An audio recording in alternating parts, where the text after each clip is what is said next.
Who the heck is Pep Talks? I'm not gay, but I fantasize about Marco Rubio. Pep Talks. Pep Talks. Pep Talks. Let's eradicate the Kung Flu. I'm literally coming. Pep Talks. Pep Talks. Who the heck is Pep Talk? They want our women. They want our children. Pep Talk. Sometimes no means yes. Grab them by the pep talk. Grab them by the Marco Rubio. Obama is a racist. Pep Talk. I'm literally coming. I'm Pep literally coming. Pep Talks. We found weapons of mass Pep talks. destruction. My fellow Americans, it has been confirmed today from Pep Talks that we are indeed all high on politics. Good afternoon, everybody. Welcome to High on Politics Friday edition. And yes, we are a little bit early today. We have some protests going on in Minnesota that I want to actually bring up right now. These are live as we speak. Obviously, coverage is being provided from Mercado Media.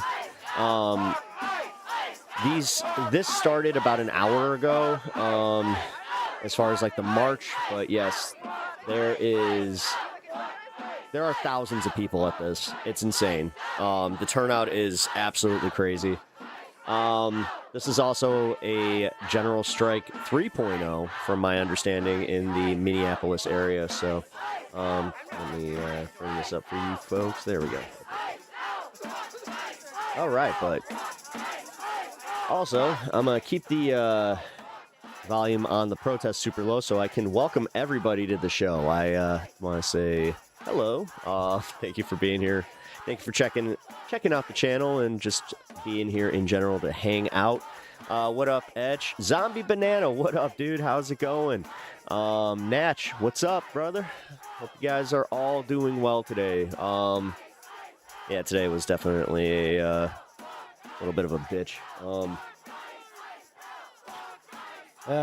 Just gotta love the workday, but we protest every Friday downtown. Peach Creek Media, awesome.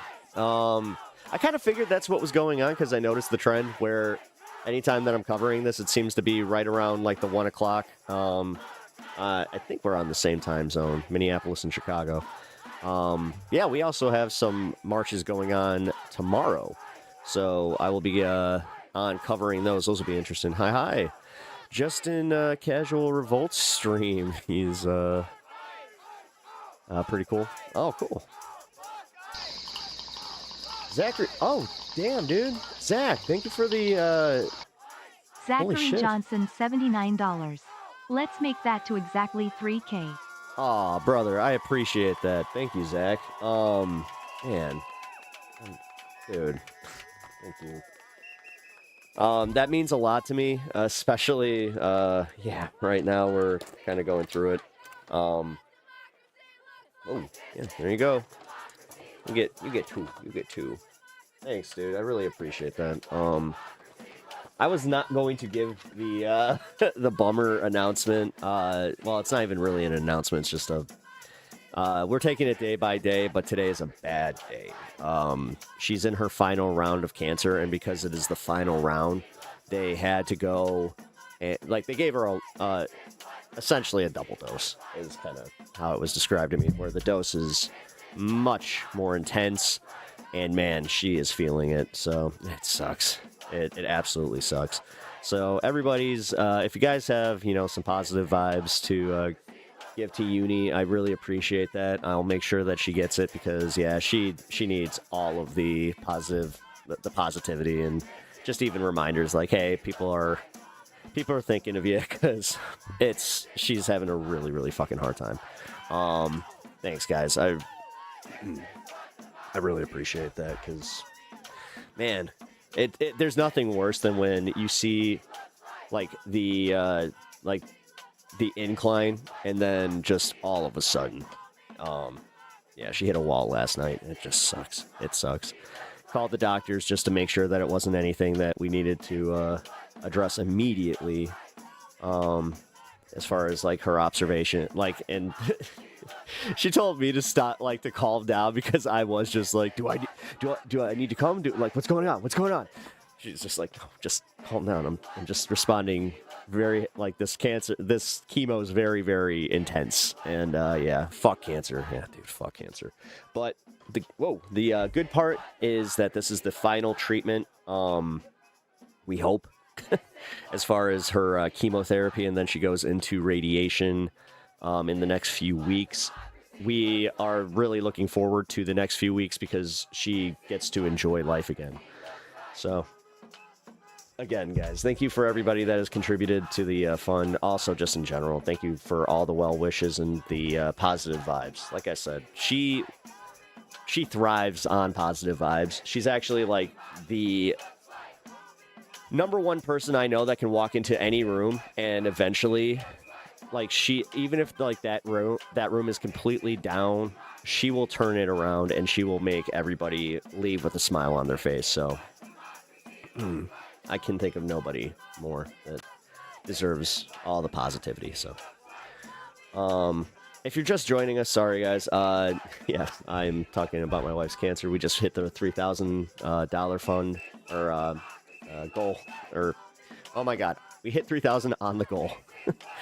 I'm actually kind of flustered right now because I can't believe that. This gives me a little bit of hope again because, man, my faith in humanity has definitely been rocked. Oh, she's your joy. Yeah. Good luck, bro. My missus survived it for 20 years ago. Thank you, Cecil. See, and I really appreciate that stuff. We actually had somebody that was an obvious Trump supporter in her cancer ward, and he kept looking at me, and like he knew it was up. Like it's not like I said anything or we were talking politics at all, but you could tell that there was like a little animosity there just from, looks. But we ended up in the elevator with this guy, and it was a pleasant surprise because he just said, "Hey, man," and he actually had a southern accent too. But he was like, "Hey, man," he's like, "I don't know," he's like, I know that we probably think differently in this world, but he's like, I just gotta say, your wife is, she's a star. Everybody loves her, and she always brings a little bit of happiness to our days. And honestly, every time I see her, it reminds me that, cancer doesn't pick and choose based on anything in your life. So we're all in this together." And he's like, "Just let me tell you something, brother." He's just like, I've been doing this for a long time. He's like, and then he told me that his wife had the big C too. And yeah, man, that was a really nice interaction. And we ended up like, I ended up giving the guy like a small hug where I was like, I really needed that, man, because it was a lot. So like I said, there's kindness out there. It is helping. And also, even here, where, I have a lot of people that come out here and say that they do not agree with my politics, but they want her to, survive, and they want her to thrive in this. So I really appreciate that, guys. So, she's going to kick cancer's butt. Oh, fuck yeah, she is. Fuck yeah, she is. Because she has colorectal cancer, she found... I'm not sure if she found this somewhere or like came up with it, but it is funny where she said she's gonna like get a shirt that says "Cancer touched my butt, so I kicked its ass." And I asked her, I was like, "Do you want me to do like a small design for the show? Like, obviously proceeds go to the cancer fund." And she was just like, "Oh, that could be fun." So we're working on that right now. ICE has no jurisdiction over U.S. citizens. No, they do not. No, they do not. I gotta say, man. I appreciate people that kind of just know that, like the basics. You know what I'm enjoying? I am enjoying the fact that ICE agents are now going on Reddit and talking about how they haven't gotten their signing bonus. I love the guys that figured out that their signing bonus was taxed. So the guy was like, "After taxes, I only got about 20 grand. It's like, well, it's still pretty good. But Pep and I don't agree on most things, but it's nice being allowed here. Oh, thanks, man. Well, I know that, it started a little rough, but dude, you've obviously seen how it goes on my streams. You definitely were not the worst. You might have been the first, but you weren't the worst. Of course, it's taxed, it's income. Exactly. Well, again, these idiots, they don't understand these things. They don't give a shit like to know these things. They hear, a promise from Trump or something. I'm just going to make sure that I'm safe on this one here. We'll just keep this in the background. Put a little music behind it. Oh no, math skills are lost on MAGA.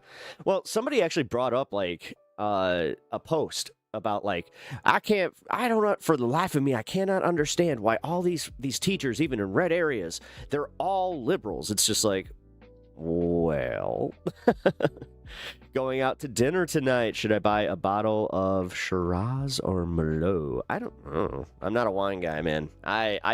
Wine stuff is completely lost on me. I get massive headaches from drinking any wine, champagne or any of that stuff. I should probably get tested to see if I'm allergic to it, because it's almost instant. So yeah, I'm just not a big wine guy. Also, Hermit, I just saw you over on Twitch. God, you know what? Yeah, I don't know what's going on with Twitch. I think Twitch is starting to bury political content again. Here, you know what? Let's test a theory on that.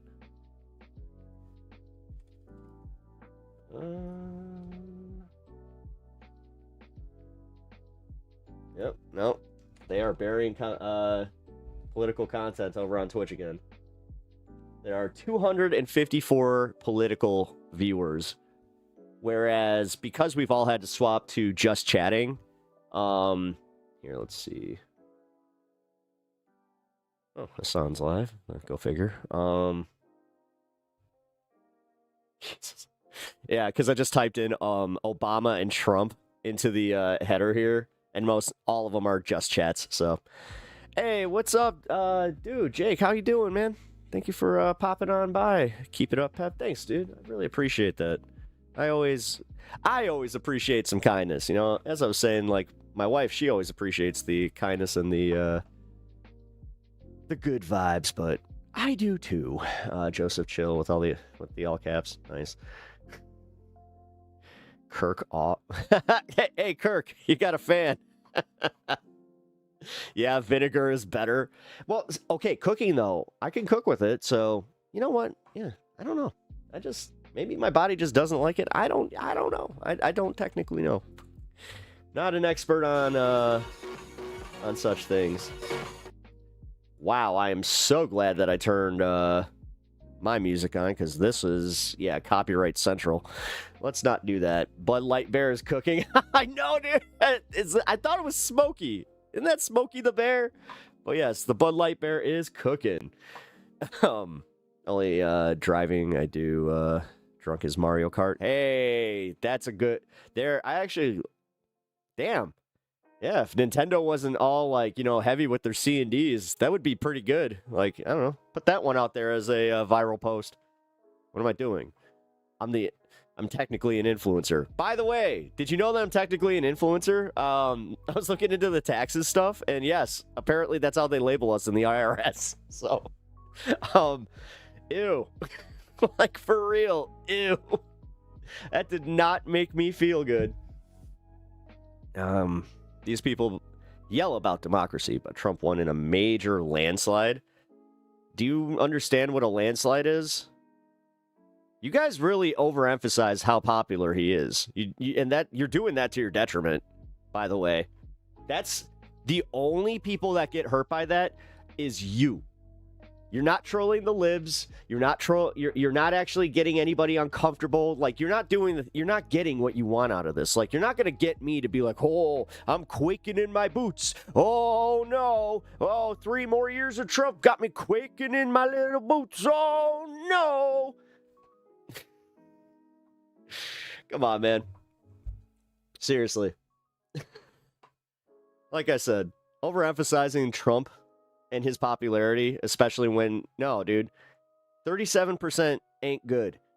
When Obama and Biden had way higher numbers, at the exact same points in their presidency, that's not a good look for him, man. And on top of it, he's failing on the economy, which most people would be okay, actually, if he was failing on immigration, because he could just be this is a democratic problem. They caused this. But because the economy is something that everybody deals with on a daily basis, people tend to pay attention a little bit more. So they're not as easy to gaslight when, you know, they're literally looking at their paychecks. They're like, now that they're filing their taxes, we have so many examples now of Trumpers doing their taxes and just being like, where's my tax on tips? Like, where's the no tax on tips? What the fuck?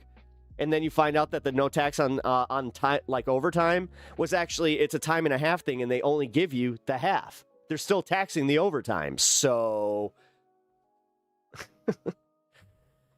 oh man, the economy's not booming. It's not, dude. Like, even in red states, no, it's not. It may be doing well in your neighborhood. Like, get out of your little anecdotal fucking self for a second and look at the overall trends in the economy. Bitcoin is crashing right now.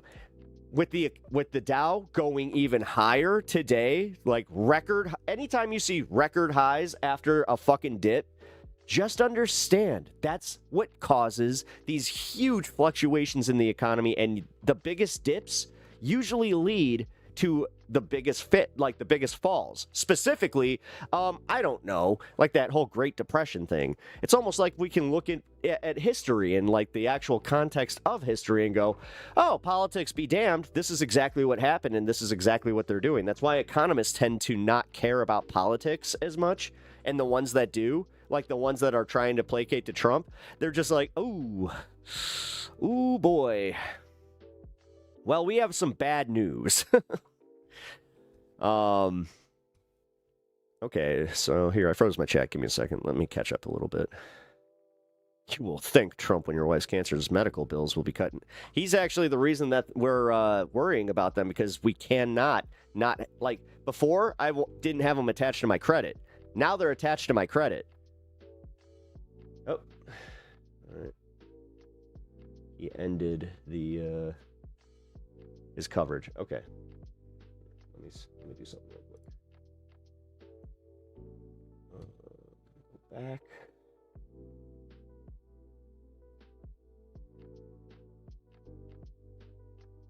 There we go. Got it. Oh, he didn't end. Oh, he just lost signal. Okay. Wow, that looks so much like the old Chicago Stadium. Damn. It's like if you went to the other side and they had like a big black marquee. Oh, that would look just like it. I wonder if that's the like old stadium that the North Stars played in. I think it is. Huh. Anyway, lots of TDS in here. Yeah, Trump daddy syndrome. China sold off silver. That's why it got hit. Why would they be doing that? Why would they be doing that? Do you not understand? Again, the trends are all going in the wrong direction, bro. No, you know who's coping the hardest today? Crypto bros. Crypto bros are, oh my God, they are in the shit right now. And I love it. I love it because these guys they were so confident that this was like, you know, this alternative was going to work out and it was going to be the future, and, you know, there's this problem with unregulated currency, you know? It's the fact that it's unregulated. And the fact that it's all speculative. And now most people have kind of caught on to that, even billionaires. The Jeffrey Epstein reveal did not help. That was a big one. I'm still shocked that you have so many guys that are like, hold. But yeah, here's just a little simple economics. Like, my buddy's big into Bitcoin, and he sent me this where he was just like, the average Bitcoin costs about $81,000 to mine right now. $81K to mine a Bitcoin, specifically with our electric bills and everything right now. So how the hell did you break that? Huh. Well, that's not good. I'll update something.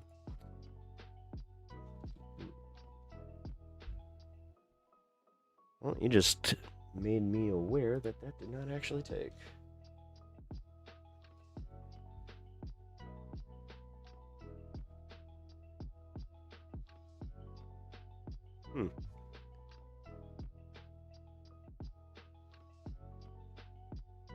What the actual fuck stream? What the fuck? All right, so Streamlabs apparently is just useless. Sorry. I was trying a new thing with moderation because I was just like, you know what? I'll try and help my mods a little bit. Bitcoin is trash, buy gold. Yeah, gold will also dip. No, dude, if you think that you're, like, in the next 20 years, you're going to be living a fucking peachy life if things keep going the way they are, we're fucked. You do understand that the way that they're doing this is going to tank our economy for a long time. And because we have, like, such a sophisticated economy, it's going to be one of these ones where we don't necessarily bounce back. Like, everybody keeps saying we're going to have that FDR moment. I'm like, I don't think so, man.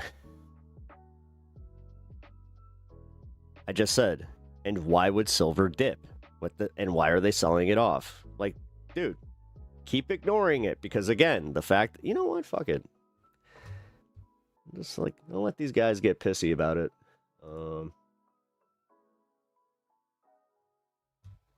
There we go. I am proud to announce that your savings accounts are basically now worth 0 and that the American economy is now in active free fall. That's right. Go check out the price of silver. Cat's out of the bag. We're done. Down to 1.8, 66% down. Down to 1,700. Fuck. I must be down about 13. It's just plummeted again. I love it. I'm loving it. 33%. Every second of this is making me just go, ho, ho, ho, ho, ho. What are you buying, Jack? The Potter. No, you are not banned. Why would you be banned? What's the new? What's the new? 68%. I don't even really know what to do. Check my phone out. Yeah, if you guys are getting your comments banned before they even get listed, that's because, yes, YouTube updated its terms of service, so I updated my terms of service to follow it, so, yeah.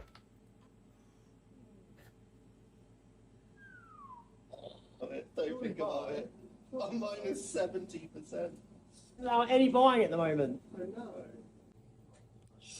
I love it. I just love seeing all these guys sitting on their phone just like, oh man, oh man. Agatha VTuber. Hey, thank you for the follow. I really appreciate that. Minus 20 minutes.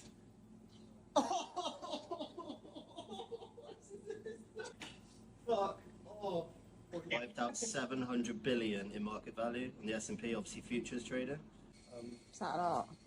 I need some money now. Or you could just, I don't know, act normal. And if you do want to, like, use slurs or swear, you could just, I don't know, It is so, do the thing where you kind of self-censor. you know, Bitcoin has now retraced an entire year of gains. Altcoins are basically non-existent, double-digit Solana. And I was truly going to step away from this for a while, click on content, and then Penguin happened. Fast forward 3 days, another $1 million down the. But it's not even about that. Just saw comments going unnoticed for a while. It's Just the checking. fact that every single other asset class known to man has gone vertical. It's just tiresome, man. Same shit day in, day out. My stocks literally only go up, and you don't have to do anything. I still think this is probably a pretty safe spot to buy some Bitcoin, hold it for the next couple of years if that's your cup of tea. Crypto market is crashing right now. Bitcoin is down pretty much 10% from where it recently was, which was still pretty freaking low. We're seeing altcoins just get absolutely demolished. But meanwhile, commodities ripping, stocks ripping, indexes ripping. Literally, the S&P 500 just hit $7,000 for the first time in Stock bros crying is one of my favorite pastimes. Yeah, well, these are crypto bros. The stock bros are actually, like, rejoicing right now because with Bitcoin tanking, people are readjusting their portfolios. So a bunch of people are buying into fucking, you know, secure stocks. Continues to go down. Crypto continues to go down. What are my thoughts on this? Everybody has been asking me, oh, what are your thoughts on crypto? To be quite honest, I have gotten burned too many times in this marketplace to ever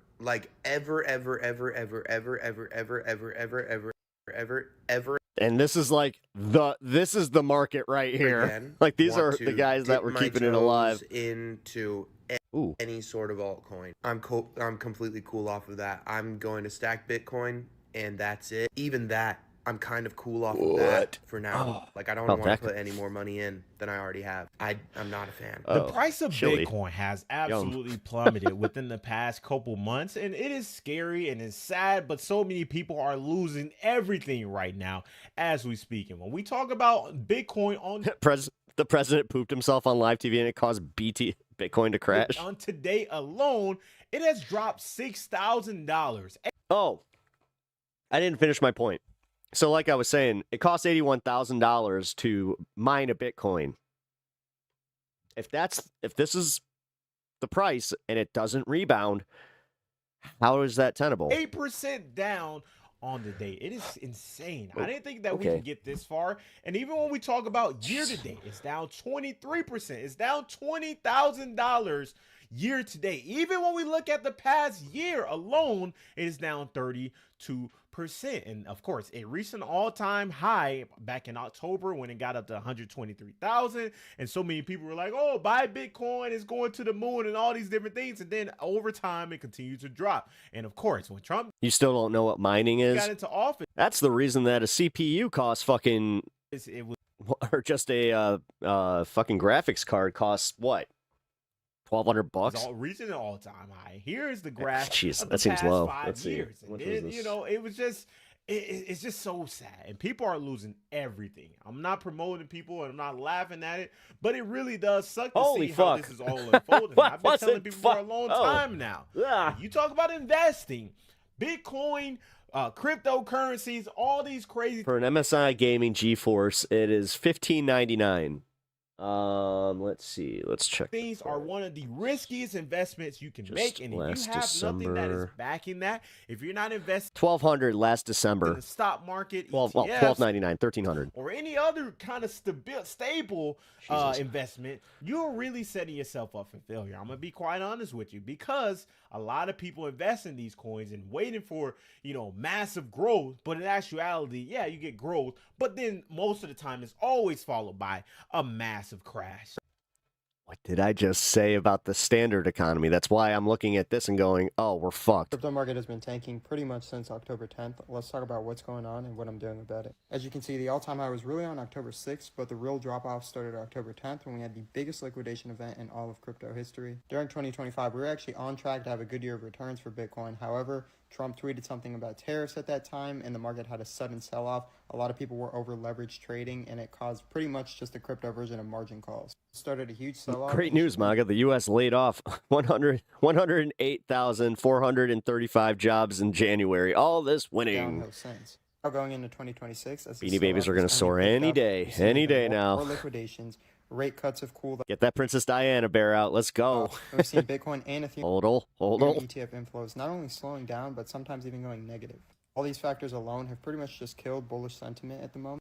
But an even bigger thing that a lot of people argued was over, that any crypto-vetted investor knows about, that I personally think Yeah, nobody listens to the Trump daddy is syndrome. a big factor in this. Nobody's listening to the people that are screaming the loudest about, I don't know, like, dude, all this winning. Again, hold all the power in the government, but still little bitch boys can never just fucking be happy, can never just say, hey, you know what? With all this power, he's still fucking up. Ain't that a bitch? And this is my favorite part, is because you refuse to acknowledge that. You're not going to help. Historic 4-year You're just going to fucking keep doing the thing. Like I said, you're doing, ironically, exactly what fucking tanked Biden with, hey, the economy's great. Trump's winning. Everything's so great. Except nobody's buying that, dude. Since it was created. People argued that the cycle may be over due to big adoption now, but I never fully bought that. I want you to take a look at this chart now. Here are the returns of Bitcoin year over year. As you can see, we see about 3 years of positive growth, then a big crash. 3 years of positive growth, then a big crash. 2023, 2024, 2025 should have been green. However, like I said, we were on track to have a green year, but we had that mass liquidation event on October 10th. 2026 is supposed to be the year that we see a big... For the 5, I appreciate At that. Bandit and Tixie $5. My understanding is like the underwear gnomes. Step 1, get graphics cards. Step 10, profit. But what are steps 2 to 9? Embarrassed smiley face emoji. Personally, I'm not worried about this at all. I've upped my dollar cost average. Well, the the 98th rule of acquisition says that you must understand Bitcoin before Bitcoin understands you. Buying it on the way down. I mean, you can. I'm not telling this isn't financial advice, but I mean, when I look at buying any kind of Bitcoin, any kind of Hey, I see the shields now. The funniest part is it's back to wrenches for me. I always sit back and wonder, what is it backed by? You know, like what is Bitcoin truly? You know how the U.S. dollar is backed by gold, or it's supposed to be backed up by gold, even though the dollar is kind of crashing at this point, right? The value of the dollar, but it's backed by something. I don't know what crypto. No, that's actually part of the problem, bro. Crypto is backed by. It's just a digital asset. Ferengi quote nerd. I'm Fuck gonna yeah. do my research on Proud it. of But it. that is one of the reasons why I'm not all in on crypto, because it just seems like a too big of a risk that I'm willing to take. I lost 20,000 yesterday. I kid you not, my crypto account went from 24,000 to 3,000, and then I made back another 3,000 yesterday, and so now it's at 6,000. Mind you, I wrongfully lost 20,000 yesterday. I was not even supposed to lose this money, mind you. I had an XRP trade in that I was holding since 2/14. My liquidation was set to 1.74. If you go look on TradingView yesterday and you look at that chart, XRP hit 1.77. I was never supposed to lose that money. And then even if it's like, okay, maybe on the exchange, like it's a couple cents off. I had set Gee. What authority are you going to go to complain about that? limit orders to bring my liquidation down. I had a limit order at $2, one at 1.8, one at 1.6, and one at 1.4. This motherfucking shitty ass exchange filled all my orders all the way down and liquidated my entire position. I was wrongfully fucking liquidated. Like, y'all, so many of these crypto exchanges do that. Like, this is so. People can't afford basic shit. Healthcare is being stolen. Cost of housing's not going down. Trump already said that he's not going to do anything to tackle it when he let slip that he wasn't going to do anything that would affect the prices of houses, which you can't lower interest rates and then maintain the price of housing. That's just not how this works. Irritated.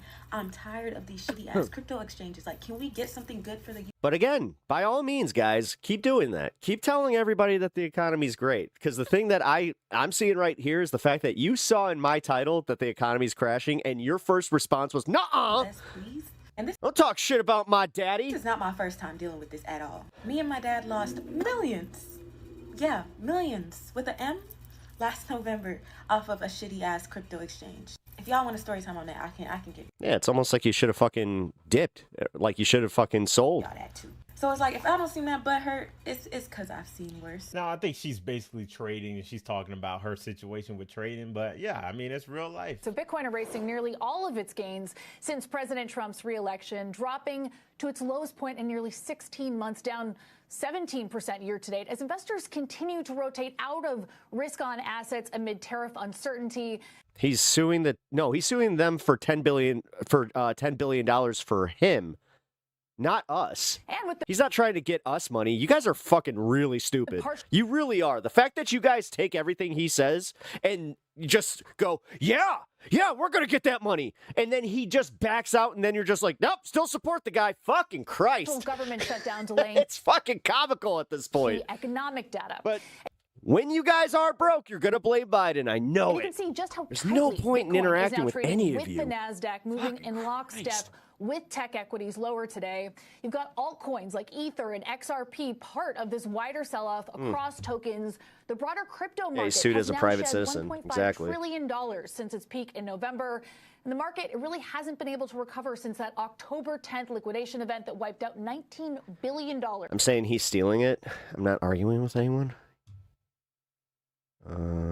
He's currently suing the IRS for $10 billion of our money, and people are... Oh, you're right. I did read that wrong. And leveraged token bets. There's been a I thought you meant like he was trying to give it back to us. contagion effect to You're crypto right. peg Hey, man, equity. chill. Have you seen my comment section? Yeah, might misread one or two comments, especially when you're not exactly clear. Oh, Robinhood and But you know, you can call me a dope and then just get fucked because I don't care if you agree with me or not. Coinbase You're just going to be a firmly in meanie the red bobini. today, Goodbye. As are the crypto treasury names, Strategy and Bitmine Immersion, which is a top Ether proxy. No, I'm not on Kick. Mike Novogratz on the Galaxy earnings call today saying now the question is when we find seller. You bought Bitcoin at 70K? Exhaustion. Yep. Oh, so you're losing money right now. And if it doesn't go back, then you're still losing money. Uh-oh. Yeah, and when we also look at what is cryptocurrency backed by, specifically Bitcoin. This is one of the reasons why I'm not investing to it. Yeah, I know the billionaires invest into it, millionaires, whatever. People do it because they want to make money. But when we checked it out, it's not backed by anything physical like gold or governments. Most people have figured this out. But rather a decentralized network, cryptographic security, and a strict code enforced scarcity of 21 million. Well, that's an easy one. Now, I guess is pretty much that's all that is saying is it is backed by the people who are willing to determine the value. So if anybody, You just admitted to breaking YouTube TOS in my chat. Good job. whoever the largest, And it has no effect on me. That's one that holder of Come Bitcoin, on, man. if they decide to sell off, yeah, you're pretty much you're gonna done. you're gonna go out there and just be like, yeah, you know what? And I get around this Like there's no with a super secret, not so super secret way. value that's behind it. And if you invest in Bitcoin, I'm not telling you not to, but this is all a part of the game when you talk about going man. out. Because yeah, if you buy it right Law now disapproves. when it's at its low of the past couple years, you may make a lot of money if it goes back up Plus, I wouldn't ban to you. $100,000 with That's like I again, think it- this is where I let the trash take itself out. You seem like a very you seem like you're kind of making me really regret my choice of calling you out, man, because you seem like I'm missing out on a fucking quality chatter They here. go back up because of the president Jesus that we Christ. have. The narcissism of some of these assholes. He's great at making things low and making things high when it's convenient to him. Some people call it insider trading. Some people call it market The economy is shit. Yes, it is. manipulation or whatever, right? You can call it whatever you want. But people truly are going to make a lot of money off of this. Let's just call it what it is. And Yeah. I don't know if this is Not the right strategic. people. There are rumors that it's strategic, but at the same time, this is insane that we are even in this position in the first place. What is one bad financial decision that you regret making in life? U.S. Terra. I got wiped 64 bands. Wait, how? I invested in the crypto, and the South Korean dude liquidated 14 billion or like 13 billion in one night. Oh, okay. It literally wiped me for 64 bands in like less than 30 minutes. What was going on through your mind at that point? I'm gonna get my money back. I cried a little bit. I ain't gonna lie. Yeah. I was like 19. Yeah, no, that's a big amount. Nah, risk. Wait, how'd you even get that amount in the first place? From crypto? A little bit of crypto, a little bit of growing up and raised in Long Beach. So, a lot of people. Yeah, do what you gotta do, whatever it takes. Nah, risk. Are you still invested right now? Yes, I do. Okay, what's a good crypto to invest in right now? Nothing. Nothing? Nothing. I mean, Bitcoin is liquidated, Luna liquidated. Everything, like the whole market is crashed right now. But for longevity, I would say exactly what I just said though. Like Luna, Bitcoin, Ether. Like best three. Okay, and then would you invest in anything else other than that? But he wouldn't invest in any of them. AI. Got it. Yeah, that's the next wave. It's just the market, yeah. Literally. Okay. And most people make six figures a market just off that, let alone like me and my brother, we live in downtown LA right now just because they Oh, for real? yeah, literally. Dang, that's pretty good. I have to remind you that the government shut down under Trump. Yeah, no, I did ask. Literally the whole infrastructure, the financial structure. Most of these companies have like systems that Because he mishandled it so fucking badly that we had to. the same way you want to validate your But it's almost like the whole world went through that. So yeah, again, you guys are fucking insane. what they say. All right, You have that's to make it. sure you are who you are. Yeah, and you're to do these bad. little three, like they have like 9 Um, pictures. Yeah. So you literally, they literally sell those programmings to companies for literally decimals on the dollar for multiple people. Yeah, I mean, everybody has their certain risk tolerance, but it depends on the person. $10,000 in the stock market last week, and as a college student, let me tell you, that definitely dealt some damage. Is it time to drink this bottle of bleach? Not so quite. You see, I've centered my investing strategy around taking calculated risks while I'm young. In the investing world, we call this an asymmetric bet, where the upside potential far outweighs the downside risk. That risk-taking aspect of me shows up on all frontiers of my life because I'm young, and in the grand scheme of things, I got nothing to lose. I quit my internship. Actually, you have everything to lose when you're young. This is actually one of my favorite parts about like the delusion when you're a teenager and you think you're a lot smarter than you really are. Life experience really is something like if I could go back and say one thing to my 18-year-old self, it's no, you're still very stupid, and you think you're a lot smarter than you are. Halfway through last summer to build a startup full time. Trust Looking me, back, was you're it gonna risky? learn. Fuck yeah, but playing it safe has never built anything worth having. You don't build confidence, money, or relationships without putting up any shots. You don't meet your dream partner magically without risking rejection in the process. Every good thing in life starts with risk, a moment where you just trust your gut and go for it, because guess what? Success is inevitable. I gotta No. pause right there. I got it. This is probably some of the worst. This is some really piss poor fucking thinking. Some of probably the worst financial advice I've This guy heard sucks. in my entire life. Now, listen, I'm not trying to insult this guy. Shout out. You should. Out to the creator. I'm not No, you really should. saying that he's not making some great points, because yes, to create substantial wealth, you have to take a little bit of risk. But he said success is inevitable if you're taking risks. It's inevitable. No, that's not The only reason that Walmart and Amazon are up is because prices are up. the truth. People are still buying things, but it's more expensive. They're not buying as many things. If that's the case, then Why do you think small businesses are also going under? all the gamblers that go over to Las Vegas and You can keep fooling yourself, dude. The economy's shit. play on the slot. Like I said, the only people that are gonna get clowned by that are MAGA, and MAGA politicians, because again, telling people that everything is fine when the sky is in fact falling, Machines, it is inevitable that they're all going not to exactly hit the best strategy, and the Democrats prove that. big and make millions. But by all means, take the worst strategy from the Biden and fucking Kamala Harris campaign and run with The it. dollars on the gambling machine, when in actuality that is quite honestly not true. However, it takes strategic decisions over a period of Yes, and I'm telling you, quantum entanglement, if one day, just theoretically, because it is actually looking more and more likely, that if the dollar gets dumped as the fucking petrodollar, and all of a sudden U.S. bonds become fucking useless, you do understand that all of that is going to fucking disappear. time. And yes, you don't have to take massive risk like investing into. This is my favorite part about investments, is the fact that they see it as money that they have, instead of like, no, you don't. Unless you put it into your bank account and get out, you don't have that. Cryptocurrency. Oh, big ifs. And This is part of investing, you dumb fuck. massive. You know what? I hope he loses everything. I hope he loses everything. I love when people like you lose everything. That to be successful. However, you need to, it takes strategic. Like, people have been doomering with like recessions, dude. This is the first time that we're looking at a full-blown depression, and it genuinely looks like it's gonna happen because we keep losing global influence. investing into some. You do understand that geopolitics does affect our dollar when everybody needs to buy our fucking dollar for it to be maintained, right? Some level of safe growth stocks. Yeah, dude, Pokemon cards have outperformed S&P 500 the last decade. Yes, mutual funds. Whatever, like dollar cost average. No, I do. I genuinely do. Any of like people who think and talk like you are the ones that need to lose it all to then kind of like readjust and be like, oh yeah, you know what? I'm going to be a little bit more practical in the way that I approach economy. Within this. And I'm not like approach the economy. Like I said, I'm not a financial advisor, but it just there's this notation that you're gonna be a billionaire by investing.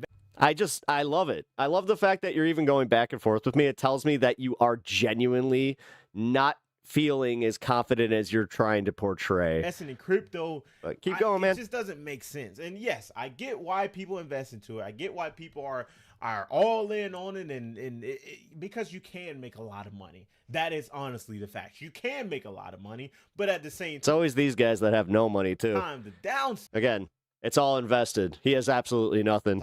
Otherwise, he would just pay to shut me the fuck up. But it's very high. I'm gonna say that, or it's very low, should I say? So today I lost 10 racks trading crypto. Goddamn, now, Cancer Fund hit 3K. Yep. In moments like this where the crypto market is just absolutely fried, I'm gonna show you guys exactly what not to do. And yeah, because there's honestly like a whole bunch of people in chat that don't flex like this guy. I did. Yeah. I even had some people from MAGA just be like, yeah, you know what? I don't agree with you at all, but here's some money. It was at the point of I was literally just like purely gambling, to be honest. So let me show you guys though. So I started buying into some positions here. I swing trade, so I was looking to hold this back up into 98. Where I went wrong though is I ended up removing my stop loss, which was set right below here. Now, don't ask me why I did that. I can honestly completely forget, and there definitely was not a good reason for it. I was definitely just trying to get greedy with something. And this is the only time that you will really lose in trading is when you get real greedy with some shit. So yeah, then I just woke up to this, and it did not get any better. So, but yeah, I don't really care to be transparent with you guys on losses that I take as well. You guys know I talk about my losses on here too. Because absolutely everyone, no matter your skill level, loses trade. $10,000 lost in one day is crazy. But like I said, depends on your account size, depending on how much money you're trading, because it's up days, maybe 100,000. So it totally depends on the trader. But this is just people's situation. This is just people's reality that we're seeing. And it's not a massive amount of people posting on the internet, because a lot of people don't post their losses. A lot of people, you know, they never do suffer in silence. So I'm not going to act like it's that's also adding to the whole, like, everybody posts, you know, the social aspect of it, where it's just like, post all the gains, never the losses. Influencers, I mean, Jake Paul fucking knows all about this shit. That they lost, but some people, you know, are talking about it. But y'all let me know what y'all think about this in the comment section below. Are you investing into Bitcoin? And if you are, let me know, what is your strategy? Are you holding? Are you selling off? I mean, I guess at this point it's too late to truly sell off, because I don't. It really is. Like, you're kind of fucked. Why aren't people having kids anymore? Because no one has a spare $300,000. Gen Z and millennials don't want kids. So the birth rate, the fertility rate in the U.S. has been going down for years. Why do you think younger people are having less kids? That guy's embarrassing start at CBS. I just can't see his face anymore and not think about My it. parents had kids by the time they were my age, but like we would not be able to afford to have a child now. Okay, so today we're going to be talking about why nobody's having kids anymore. I'm not sure why, but I've seen this topic pop up on my For You page a ton recently. And not too surprising to me, it really comes down to cost in 2026. Well, I mean, if you don't have kids, people are struggling it usually to take does care tend of to happen. themselves, let alone another human. And with the way things are headed, I don't see this getting better anytime soon. We have a ton of stuff to go over today, so let me know what you guys think in the comments down below. But we're going to start off with a funnier skit to lighten the mood before we get into the more serious stuff. Why aren't people having kids anymore? Because no one has a spare $300,000. It's the same reason I haven't bought a sapphire mine recently. It's just a tad too expensive. I don't want to spend money on a kid. I freeze my bread to make it last longer. Yeah, dude. I'm cheap.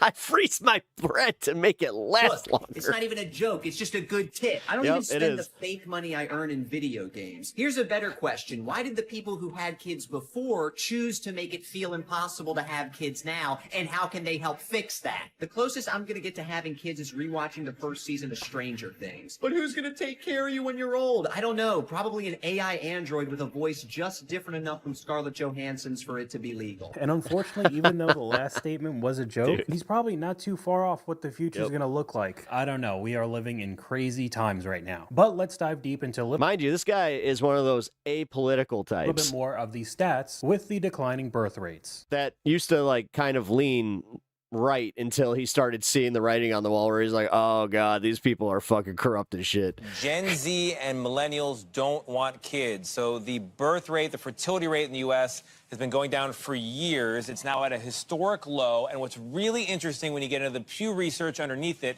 is the reason people are not Yes, everybody prepare. The local 420 for me. having kids has changed. So put up this graphic here, and I'll talk you through it.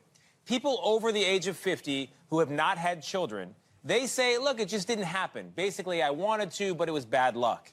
Young people today say, I'm not even out here trying. I, period, full stop, don't want children.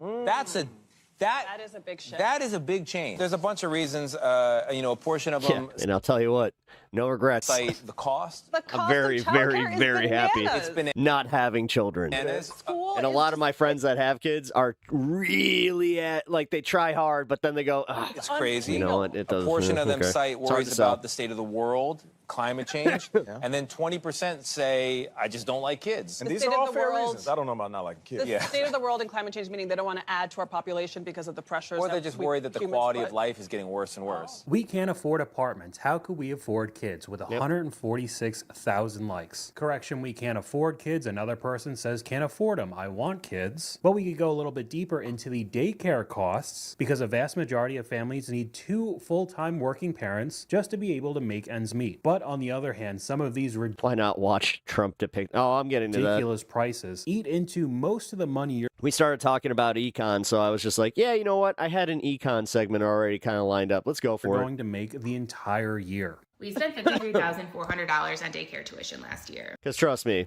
these little compilation videos, they do the exact thing that I try. I'm Jen. Like, I'm a that mom I'm shooting of two, and for. I also have a full-time corporate job, and my family uses daycare as a source of full-time childcare. And I try to be transparent on here in terms of how much.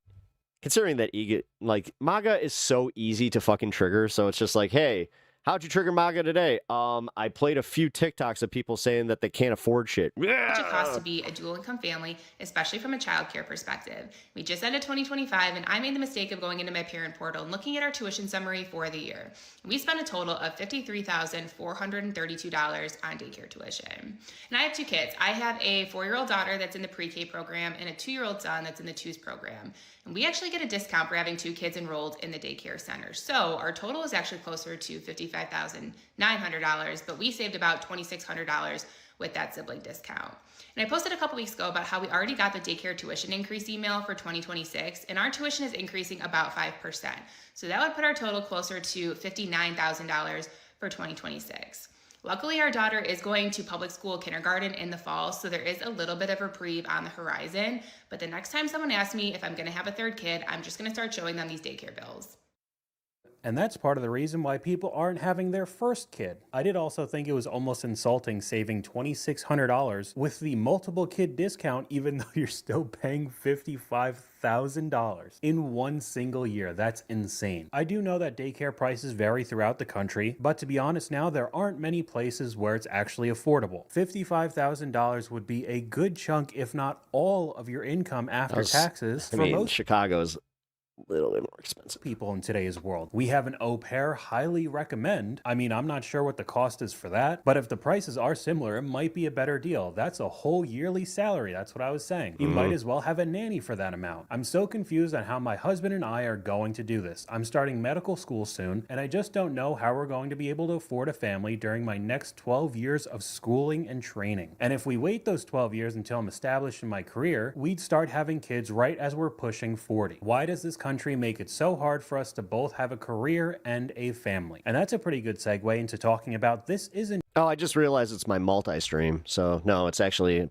on my YouTube. It's Shields. Just a US problem. This is happening all over the world as well. Why do you think younger people are having less kids? My parents had kids by the time they were my age, but like we would not be able to afford to have a child now. Most people our age can barely afford to live for themselves. I can't pay my rent. I guess people are busy, lead busy lives, have careers. Cost of living. Well, she's out of touch. Prices for sure, and I'm still getting my life in order, so. A lot of people don't want to bring kids into this world with like the current climate, like environments, like things going on politically. Like people don't want like to bring children into the world for them to grow up like that. Having a child is a good thing. It makes you more of a man. Wanting freedom.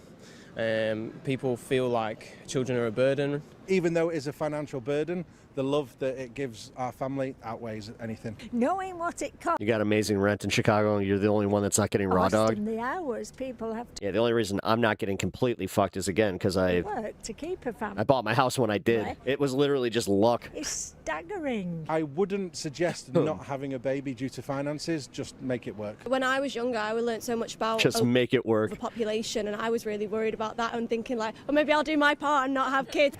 You know what?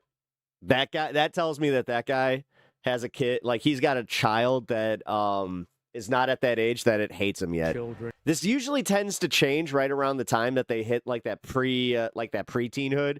Then all of a sudden you get these guys just going like, yeah, you know what? It was great for a while, but fuck. It's not as easy as it used to be. You can't just take 3, 4, 5 years out. We could go over to the comments. Just the border of make it Wisconsin. Work. What kind of like Beloit advice is that? As a child of a make it work mentality, please or don't. Like Kenosha. I feel in today's society, kids are luxury. We're renting, we budget, and thinking about what it costs, at least in Australia, to have a child, especially in Sydney, and wanting to have the best for it. It wasn't a really hard decision in the end to say, what, Kenosha. I actually don't want that. I knew it. If there wasn't the worry of money, we would have definitely explored the option of having more children, but because her upspeak is very, very prominent. You know, we have used our savings. There's the expense of daycare, our kids being at school, all the other expenses that comes along with that. We just now don't have that option. Australia is experiencing what some are calling a baby recession. KPMG analysis shows the estimated number of births in 2023 was the lowest since 2006. That's against the backdrop of a long-term decline in Australia's total fertility rate, which has been falling since the 70s. I mean, and more recently dropped from over I'm all 2 for children learning per about woman other in like 2008 countries and their fertility rates, but basically the same reasons. Nobody could afford kids. $5,000 in daycare fees per month is simply extortion. My heart is aching for a baby. I bought a house to prepare, and now I live paycheck to paycheck. I simply can't afford to have one, and I'm almost 30. I could barely afford myself. Can't even afford a cat, let alone a person. Currently, have a 5 baby. months pregnant and working for a company that cut paid maternity leave from 3 months to 4 weeks. We're going backwards. Unless oh, wait a minute. You know what? Probably should have prefaced. And I know talking about this topic, a lot of people would probably think that I'm on if you were like, I'm pushing 40 and still don't have a kid, and then it's like the same bandwagon of not wanting to have kids either, and that is not true. I do want to have kids one day, and honestly, a rather large family. However, because of that, I know I'm going to be spending a ton of money to keep that family running. I can understand why others wouldn't want to deal with that stress whatsoever, and they'd rather take some of the extra money that they'd make from their jobs and go on vacations, travel, buy luxury goods, whatever. But I not even luxury goods. Fuck. will say, if we stay on the same trajectory, You know, just eating something that isn't ramen noodles. wouldn't that mean your That's future where we're kids all would gonna have be way soon. less And that ramen's gonna cost us fucking $6. competition because there's less people out there? Fucking Even with man. the current AI scare, there are a ton we of got people out here that are just like, what are you talking about? The economy's great. jobs that are going to need to be filled, and if there's less people around, it could make it easier for your kid. I don't know. That's just my thoughts on the whole situation. I love this Wall Street Journal article. It's called What Happens When a Whole Generation Never Grows Up. And it basically talks about how late millennials are kind of in this state of arrested development. And it talks about why that is, the economic factors driving it, but also what it means for our collective society when a group of people never reach those traditional markers of adulthood. A third of Traditional markers of adulthood. today's young adults Jesus Christ. Yeah, the New York Times overpaid someone to write that fucking will garbage. never marry. The Jesus. average age of a homeowner has gone up, Acapulco Gold. Ooh. which means younger You actually got some? people like in their 30s are not buying homes or buying Just so you know, that's like a super rare first home. And strain, so according to a survey good for by the you. Pew Research Center, the share of childless adults under 50 Especially if it's actually like if it's the peer. Oh, has risen from 37% Good to get. 47%. And part of this could just be people not choosing a traditional path, but no. She's also ignoring the fact that that whole like, oh, well, they're not traditional markers. We're ignoring the fact that more women work now, which I'm not trying to do like the incel bullshit. Like women should be in the kitchen. I'm just saying it does kind of play into that a little bit, you know. So more agency, and then just in general, they kind of don't see the whole, fulfilling life of a mother. I do know that, like, for me, like, speaking again as a male, I don't see, like, I look at, like, the whole having kids thing, like, they're fine. And I love my nephew, and I'm very, like, I don't know, I enjoy being an uncle, but the whole other side of that does not seem appealing in the slightest. His parents seem fucking miserable. when the scale is this big, it does kind of raise these But questions whatever. about, are these goals just out of reach for a lot of these people? And if you ask a lot of these people, if you talk to economists, Darcy Piper, for once, a lot of you them don't have to worry about give it. the explanation that they can't afford to grow up. Rising inflation, ballooning housing costs, it's very expensive to have a kid. And that's what's kind of preventing them from reaching these milestones But again, statistically, your kids are end up hating you. that a lot of them want. And then it actually, like, it's right around that late teen to early 20 stage, especially if you're, like, super political. Yeah. Money doesn't go as far as it did even 10 years ago. I agree. A low six-figure salary is no longer good money. I will say it does depend on where you live, but if you are anywhere near a pretty popular city, basically just the Northeast in general, those places have gotten so unbelievably expensive. I really don't know how people live there. It's you do, again, understand that statistically, Darcy, you probably birthed the next wave of liberals, especially with your like hardcore conservative values. Again, this is just how the world has worked. And this has like been for hundreds of years. You can go look at this. Most generations tend to go the opposite way of what their parents' politics were. But sure. The exact reason why I moved. Sure. You're going to birth a bunch of fucking little, moved out of New Sieg Jersey. Heil, But this next clip I wanted to put in Fazas. because I thought it was funny that this college was Fucking blaming Jesus the birth Christ. rates. Yeah, you're actually kind of stupid. Just completely ignore the absolutely wild tuition costs. It's your fault because you're not having kids. This used to be the College of New Like, Rochelle. Yeah. Is it odd that my parents had more conservative leanings? Which survived the Spanish flu, Weird two how that world works. wars, and the Great Depression. But it couldn't survive budget problems, tax bills, and steep drops in enrollment. And experts say nearly You're one of the dumbest comments of the day. 400 He colleges really will is. suffer a similar fate in the next 10 years. He thinks that liberals are literally like, you're born liberal. The day that you're born, you know your political ideology. The reason is simple. There aren't enough students to fill classrooms. That's because people stopped having as many babies around the start of the financial crisis. 18 years later, that falling birth rate is showing up as empty desks. For colleges who rely on tuition to keep the lights on, missing even a handful of students can mean the difference between life or death. Already, more than 40 schools have shut down since 2020. Many of them cite falling enrollment as what led them to shut their doors. And it's only going to get harder to keep classrooms full, as the birth rate will likely continue to fall. I don't know, them making it seem like they're running on razor-thin margins, as people are seeing tuition costs go up to $50,000, $60,000, $70,000 a year, all while simultaneously these universities are constantly getting new training facilities, building up their football stadiums to be even bigger, I mean larger than NFL stadiums. Yeah, paying their fucking, well, not even their faculty. But yeah, it's your fault because you didn't have enough kids to enroll. Like, what's the dean's salary? Into our colleges. They're Yeah. blaming everything but the increasing tuition. Oh, declining birth rates are the problem, not the charging $60,000 a semester is the Yep. issue. Maybe lower the cost. I mean, that was the entire comment section. And My mom, when she went to college, and she went to, oh God, what's the, it was the women's section of Radcliffe.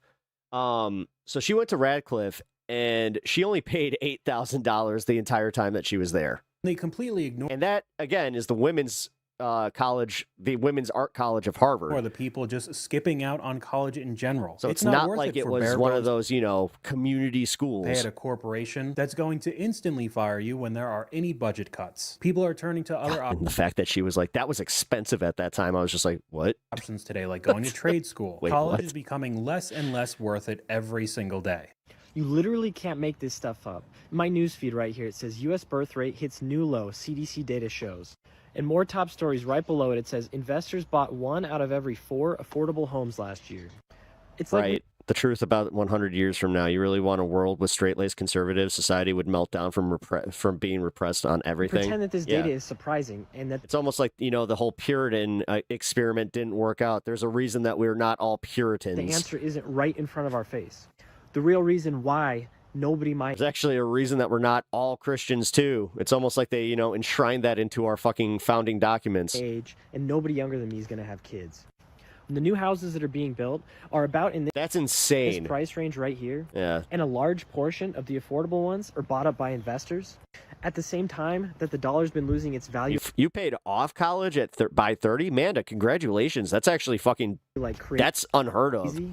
This guy right here breaks. My wife paid off her college not even 2 years ago. down So, pretty well. yeah, 38. It might not be 100% accurate, but it gives you a good So, idea. It good says for you. right now the average rent is $2,000 when the average income is $50,000. That's how you get real life witch trials. Whereas in 1990, the average rent was $500 and the average income was $30,000. Yeah, no, man, that's impressive. He says the Gotta rent's say. gone up Good 4 job. times and the income hasn't doubled. And he says that maybe No, and this is why everybody had the proper reaction when they didn't increase the federal minimum wage. millennials aren't broke because of avocado Even though that wouldn't have been enough. toast. And I hate to God, every time. And they always win with this shit. They always win with the fucking, well, why don't you guys go fight it out yourself? What, meanwhile, oh, how much did you make, Mr. Bezos? I made $100 billion last year. From what? 25 billion. say it, but I'm sorry. It doesn't look like Yes, let's go convince the plebeians to make sure that they do not ask for more. We couldn't have that. things are going to get any better. and it only seems like less and less young people will have kids. Huge news article around here advertising they built 46 affordable housing units over the summer. You had a day job and a That's weekend in a job? city in a region of hundreds of thousands of people. I'm Gen Z, and a lot of us have come to the Welcome to my weekend job. conclusion that we will never own a home. To add on to it, the houses are made of cardboard and What's the main purpose of this channel? I'm a political commentator that wants to try and bring a little nuance and nuance, levity, and in general, bring a little bit of joy to people's lives. Don't care necessarily what your politics are, but yes, I'm a leftist and I like to engage with people who are not part of my bubble because it's boring. It's boring to always talk to people who fucking agree with me. It's boring to always give fucking leftist lessons to everybody. And again, it's just the bubble. not going to last nearly as long as the I'd house. rather engage with people who aren't in the bubble just to kind of show people it's like this is the opposition. Sometimes I get pleasantly surprised. Sometimes it is exactly what you would think. That are already so I'm just another Jim with a microphone. Sure. built. But those homes have If you think so. so many people now. I just happen to know I got more talent than half the people that, have giant audiences. I've completely accepted the new reality. I know my worth. I'll never own a home, I won't mother children, and I will not marry. I live for me and plan to travel. It's freeing. I know that that's the sentiment for a lot of people right now, just my own opinion. I'm not And I won't sit there even denigrating that. Like, you won't marry? Good for you. saying Like, dude, half my friends are so happy when they're just alone. When they were miserable was when they were trapped in a relationship that they felt they needed to be in. I hate traveling, but I do like being at home. Even if you gave me $1 billion, I wouldn't be traveling, going all same. these places constantly. I guess I'm just more of a homebody in general, but that does not seem like most people's sentiment now. But that's all I got for you guys today. Let me know what you guys think in the comments down below. YouTube thinks you'll like this video. He keeps doing that. YouTube thinks you'll like this, will you? Okay, here we go.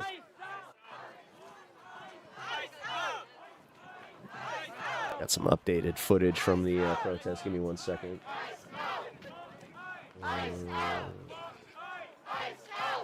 Oh, by the way, there's a few channels out there that are live right now that are saying that the Clinton trial, I guess is what we'll call it, is happening now. It is not. So don't be fooled by those like I was.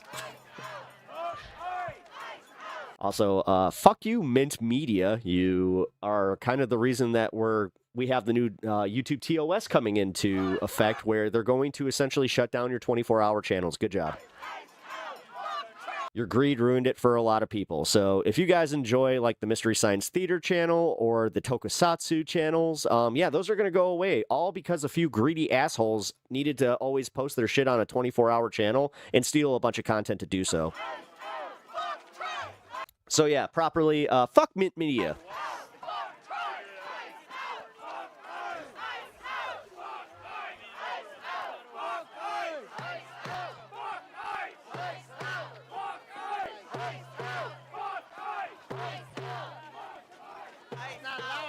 Honestly, sad as fuck. You're happy now, but when you're a line is 65, yeah. Number 165. Hope I make it that long.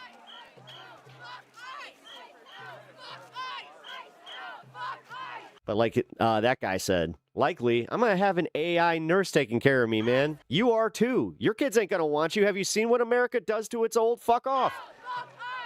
My step-grandmother just died in a fucking nursing home that didn't even want her because she had such severe dementia. They threatened to fucking expel her. Well, I guess that's true. They threatened to expel her multiple times. Because she had that special case where she remembered how to be racist. Couldn't remember her name, but she could remember to call her nurse the N-word.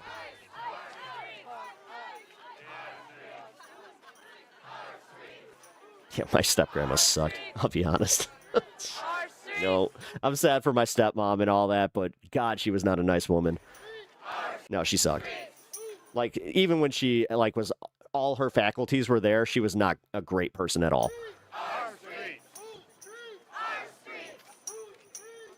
She took everything from the government, but then would bitch about when she would see a Mexican in her neighborhood doing, on the same programs. Yeah. She had that type of white supremacy.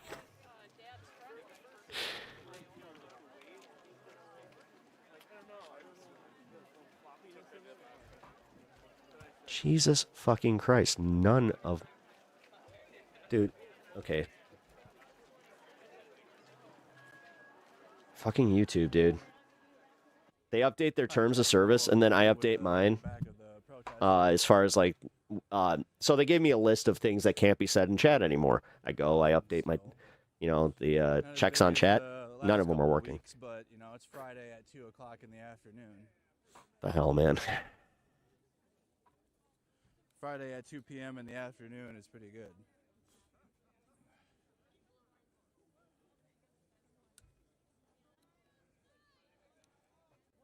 I like how that Sean, what's his name? Sean something had that one Nick kid on and made a complete ass of him. He's like, be specific. He's like, I mean, there was fraud. He's like, yeah, but it turned out that there wasn't fraud where you went. So,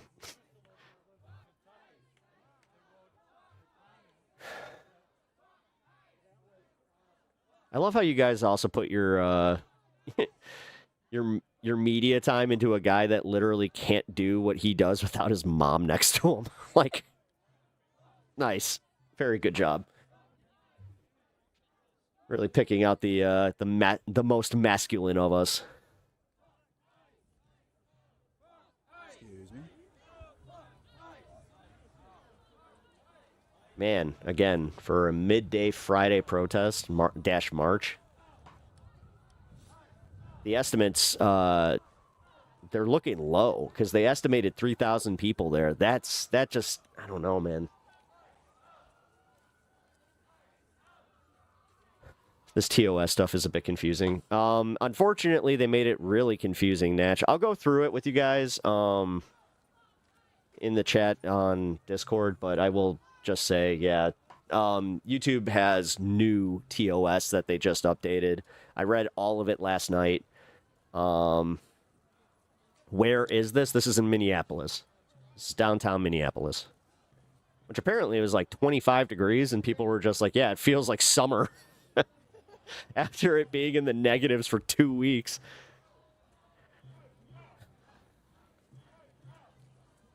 Yeah, Nick Shirley just goes in behind actually competent people and uses their work to spew racist rumors. Yeah. And then a bunch of these people buy into that, and all they can say is, oh, so you support Somali fraud, even though I do not support fraud, and they just want to assume that shit. But the fact that they have to add the Somali part, hey, this is right where the plant was.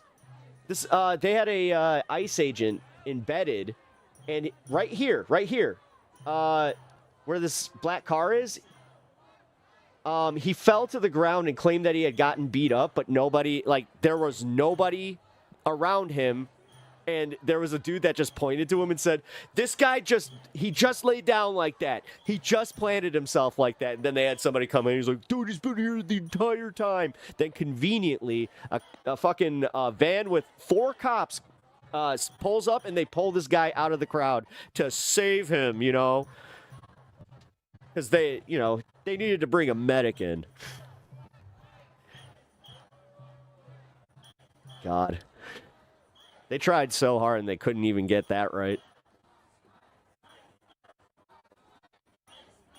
It's not just Somali fraud, dude. Like, tell me, when did it start? When did the investigation start there, my man?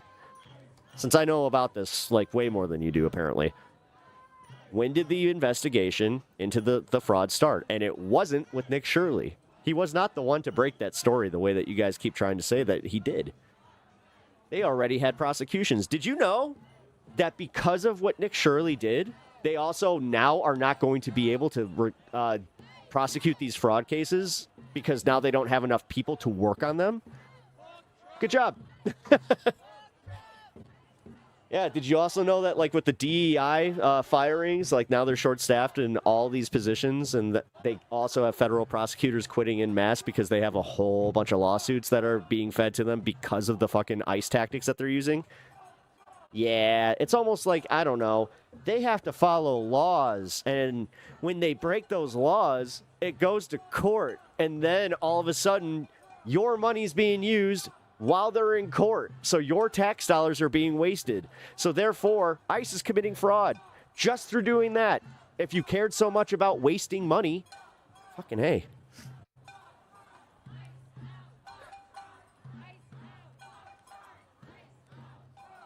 How about the money that Amazon didn't pay this year in federal taxes? Amazon and Tesla paid 0 goose egg in federal taxes.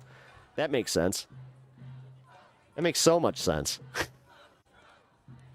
You know, Jeff Bezos made over... what was it? Here, actually, what was it? Let's see.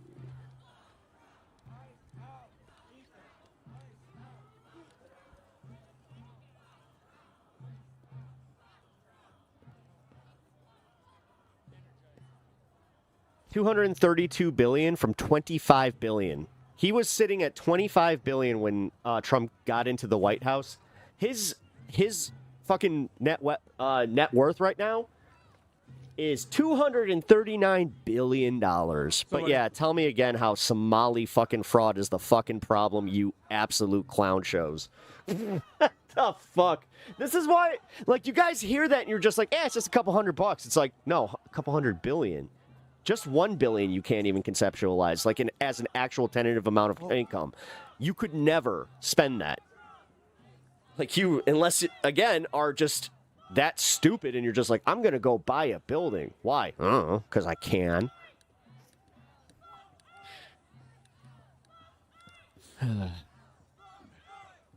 But, okay, keep fighting for billionaires. Keep blaming your neighbors and everybody around you. Well, only 37%. Holy crap, dude. I cannot talk today. Well, you're getting banned.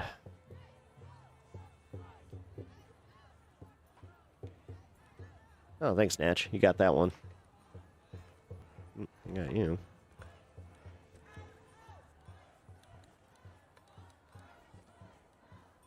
If you use slurs in chat, I'm going to remove you. You use them again, I ban you.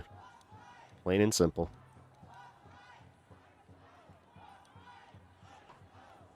If you use racist language, I'll report your ass. That's how that goes, guys. Oh, by the way, to that guy who clowned himself and said in my chat that he had gotten my stream removed, thank you. Thank you for saying that in my chat. I really appreciate that. That was one of the dumbest things I think that anybody could have done. Where it was like, wow. Yeah, I was informed that his YouTube account got removed. So, and the YouTube rep just kind of laughed where they were just like, oh, well, that's just a blatant abuse of TOS. Well, we appreciate that. Also had all strikes removed from my channel. So, well, strikes. Any marks, I should say.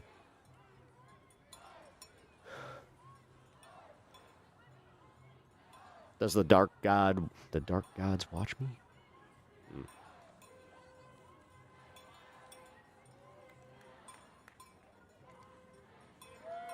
See, I disagree with you on politics. More importantly, I sincerely hope you and pray for your wife that heals quickly. Thank you. I appreciate that. I always appreciate people like you. Thank you for that. Oh, and to the person that's like, no free speech, you got plenty of free speech.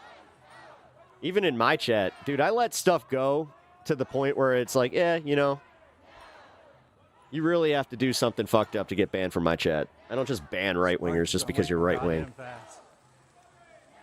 Not one of those leftists. Too many of them out there. Like I said, I don't want to live in a fucking bubble. Now, it does get annoying sometimes, but it's pretty easy.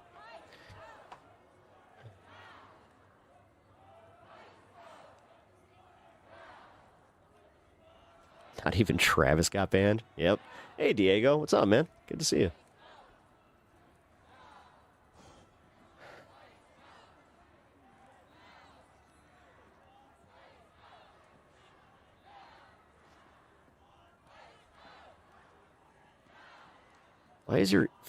Why is your fucking ego so fragile that you are just like, yeah, Trump is king, bro. Get used to it. Like, okay. Meanwhile, if you say anything mean about the guy that I love so much, then I'm going to get mad. I'm going to get mad, and I'm going to respond in a very emotional way. Yeah, we know how you guys work. Oh, MAGA got dealt with by itself, dude. I'll be honest, man. Watching MAGA do its shit to itself, like watching it like implode by having all the internal arguments. You got the Nick Fuentes wing of things, and then you have Donald Trump just being a overt racist today to the point where everybody's just like, wow. Wow. Just treat them like you would an 8-year-old. I mean, this is literally all it is. It's a bunch of tantrums. Which I find funny. They're so secure in themselves that they have to go to, again, a smaller stream, find somebody that they disagree with and just be like, you're an idiot, blah, blah, blah, blah, blah, blah, blah, blah, blah, blah. Thanks for wasting your time there, guys. And like I said, thank you to the guy that thought he was going to clown me by being like, I reported your channel. Like, okay. And then admitted that he did it a whole bunch of times. It's just like, you really are part of the TikTok generation that films yourself doing crimes. Good job. Good job. You've never seen a MAGA in IRL. I believe it's all AI trying to replace humans. Where do you live? Dude, I live in a blue bastion, and I see MAGA all the time. Like, what are you talking about? Steven, laughing at you is not a tantrum? No, it is enjoyable, though. I do enjoy watching you guys kind of go back and forth occasionally, too. So, if I'm not interacting with chat, sometimes I'm just watching that.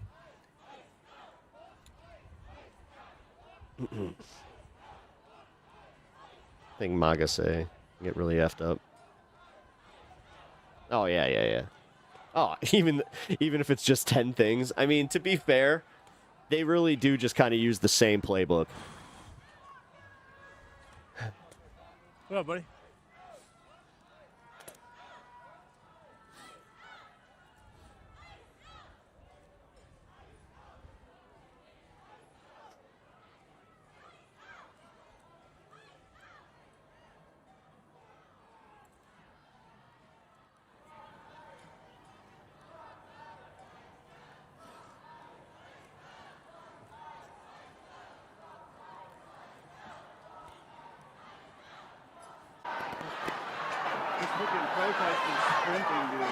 This mic wasn't working, was it? Like, they're going so fast. We're downtown Minneapolis, freaking all walking, crowd's fired up, and the pace at which we're walking is definitely matching it. It does come with a bad side because a lot of people are going to You live in rural Colorado. left behind, Really? and then your march becomes like one of the fastest walkers.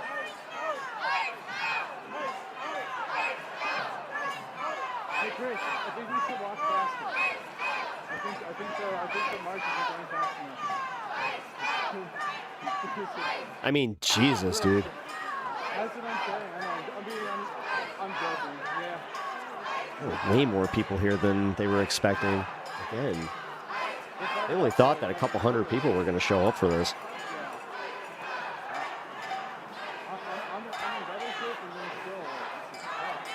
You will vote for the Dems that want to get... Well, yeah, that's good policy. Honestly, I think that this is where we as Americans should all join together and do the most revolutionary thing ever. And that you know what that would be? Elect somebody who's not already in that seat for everybody. We just do a full board wipe on everybody that has been in the office, even for, like, if they were doing it for their fucking first time. Like, nope. Need someone else.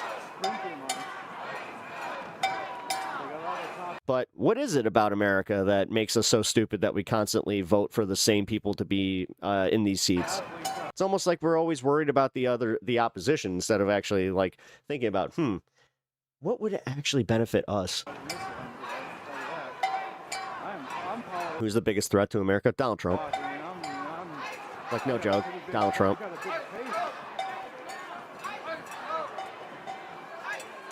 I mean, the fact that his brain is becoming pudding too, like, dude, he used to insinuate like the racist stuff, and then today he just went and did it.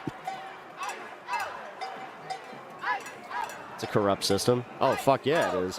It's a corrupt system that's been literally fucking, like, reinforced to make sure that we don't stand a chance.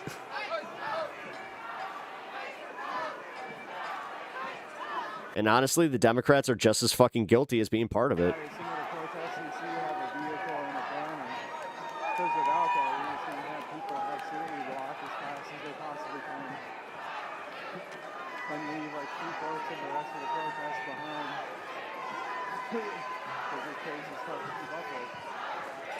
This is literally an independent news network, you dummy. Elizabeth, you really are, like, certifiably stupid. Am I libertarian? No, I'm not. Although I tend to agree with a lot more libertarians than I do with many other people.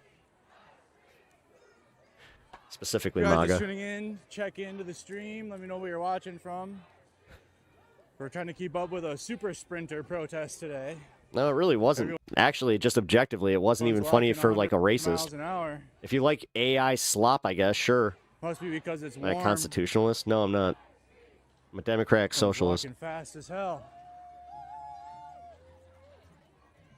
I was just telling Chris Jr. just went past me. He's even tired. They got the super sprinters up front. The fuck? Somebody revving their engine?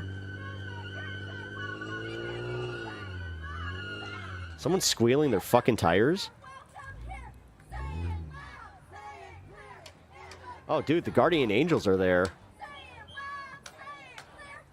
Curtis Sliwa.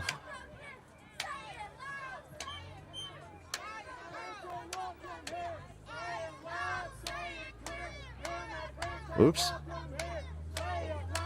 I mean, I don't think that we're losing anybody with this guy. I'll be honest.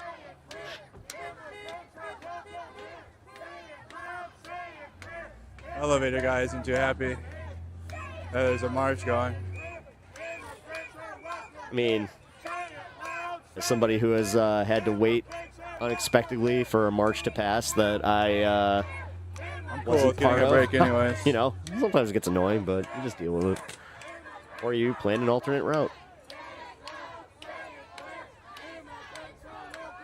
Honestly, the thing that I wish, like, one of the protest organizers would do is just, like, let that line of cars go and then...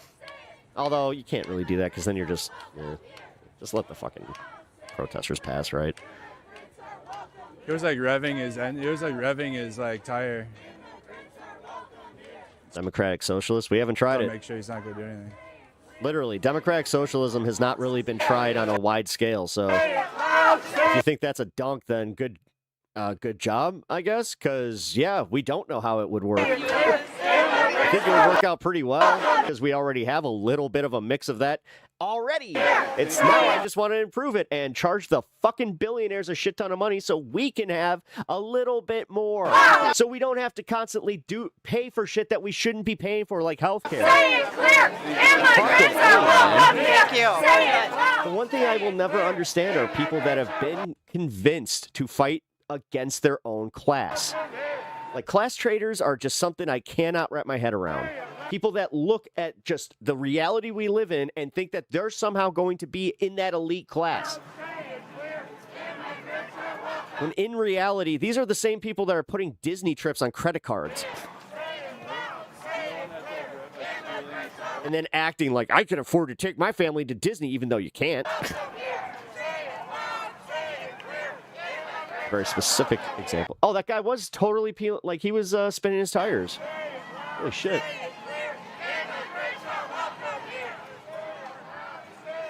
Yes, Biden wasn't exactly great. And yeah, Harris ran a shit campaign. Honestly, I would have been much happier just protesting fucking Kamala Harris.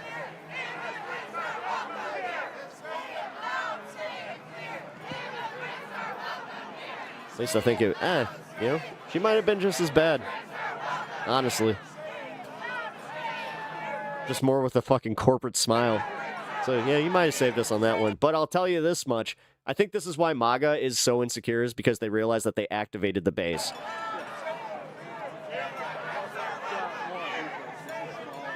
It really does make a difference when you see it.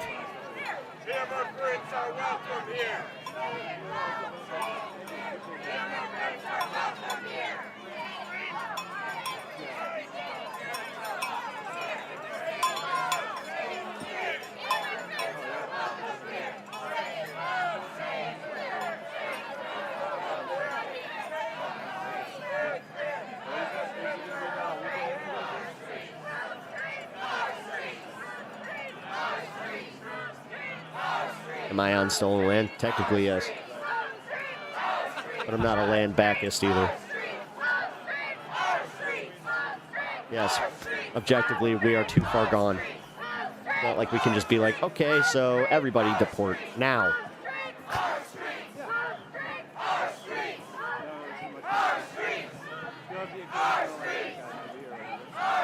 I just said no. I can recognize that we, as Americans, like, you know, the people who were the forefathers of this country, yes, they stole this land.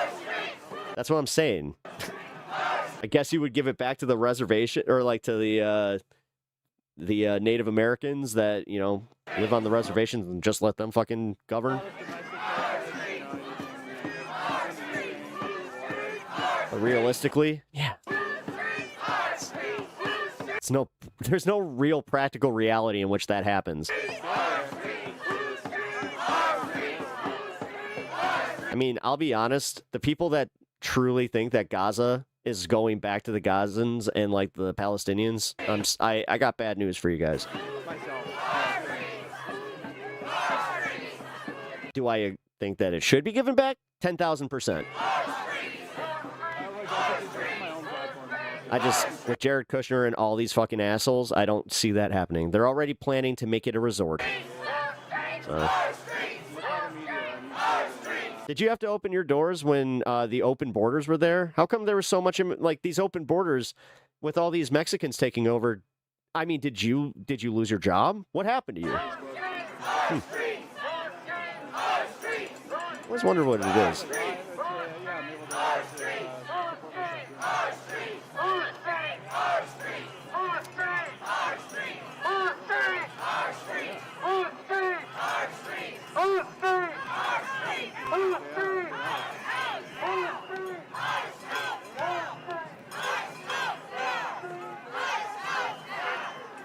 That's the most Canadian. It would be the most Canadian thing, but it's also the most Minnesotan thing. That's not a bad idea. I have a broken hockey stick I could totally use as a signpost. Oh, you know what? Got an idea for my next sign.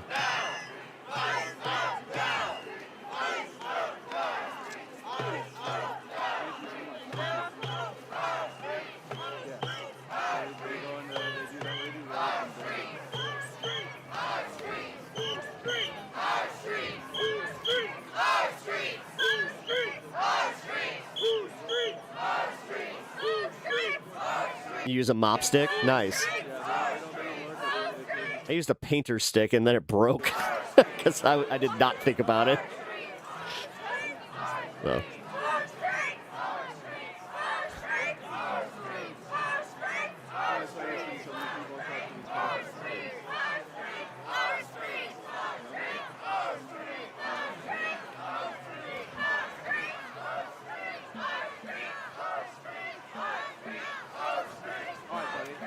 That's weird because even right-wing economists admit that immigration is a net good for the economy, but sure.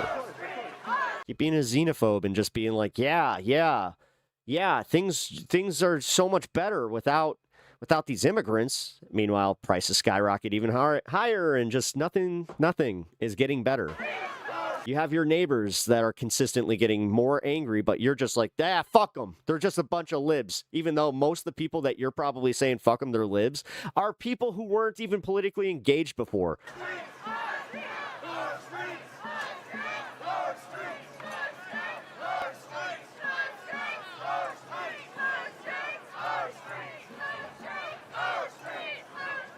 Actually, for that one, here. Let's really piss you guys off. Oh, no. Oh, my God, CNN. prepare for some triggered comments. President Trump was challenged on his assertion that he was, quote, starting to get great polls on the economy. He then backtracked, saying the polling should be great. So what are the polls saying? CNN chief data analyst Harry Enton joining me now.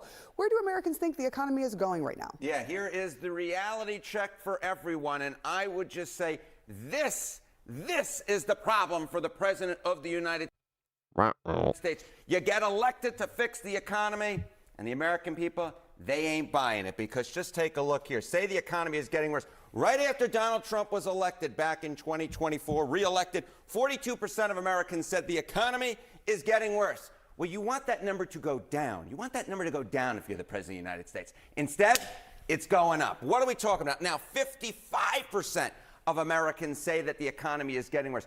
I don't know how you win when the majority of Americans say the economy is getting worse, because you go back through the record books, and that is a formula that equals failure. Yep. And what do Americans want Trump to focus on the most? Yeah, this, I think, is the whole kit and caboodle, right? Much of the news stories over the month of January were... I just now realized that's the term, is kit and caboodle. It's not kit and caboodle. Oh, no. Minneapolis, focusing in on controlling immigration and reducing like I was crime. using that term Those a lot, are two but things that the President of the United States and his administration has been arguing about. But where do the American folks say that Trump should be focused? Say their top priority should be Yeah, they're so ineffective that Donald Trump watches them a lot. lowering prices, 54%. He likes watching some Fox and Friends, but notice how he always tweets about CNN. The low rating CNN. Clear majority. We have looked at poll. Always giving bad news. After poll after poll. Because only good news could ever make sense about Donald Trump. Only good news. Anybody that supports me and loves me, they all accept that. Poll after poll. Jesus. After poll. I'm exhausting myself just talking about it. And every single... Notice how the reducing crime one, nobody gives a shit. Not one person really gives a shit. Well, okay, 10%, so that's about one person. Polls say that their top priority should be lowering prices or the economy. And it is like still 1,000 the case. grandmas. Much lower down. I'm just happy that the crime is down. Controlling immigration at 22%. Was Even it bad lower in than your area, that, Grandma? reducing Not? crime at 10%. No. You add together... I just see it on the Fox News. 22 and 10, you get to 32, and you don't have to be a mathematical genius to know that 54 is larger than 32.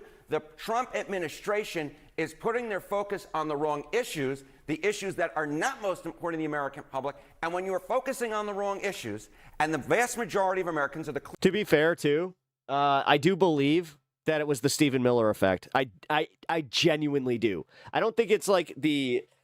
almighty Trump that had all this, these ICE ideas. I'm pretty sure it was Stephen The Miller. majority of Americans... And now he is starting to back off of that because somebody got into his ear and told him, we think Stephen Miller is the shadow president. And he went, what? I don't fucking think so. Say that the economy is getting worse. Again, this is X plus Y equals failure. I mean, realistically, people think he's the Dick Cheney to his own presidency, so... Failure, failure, failure going into the midterm elections because Don't Donald get a Trump was bitch. elected to fix the economy.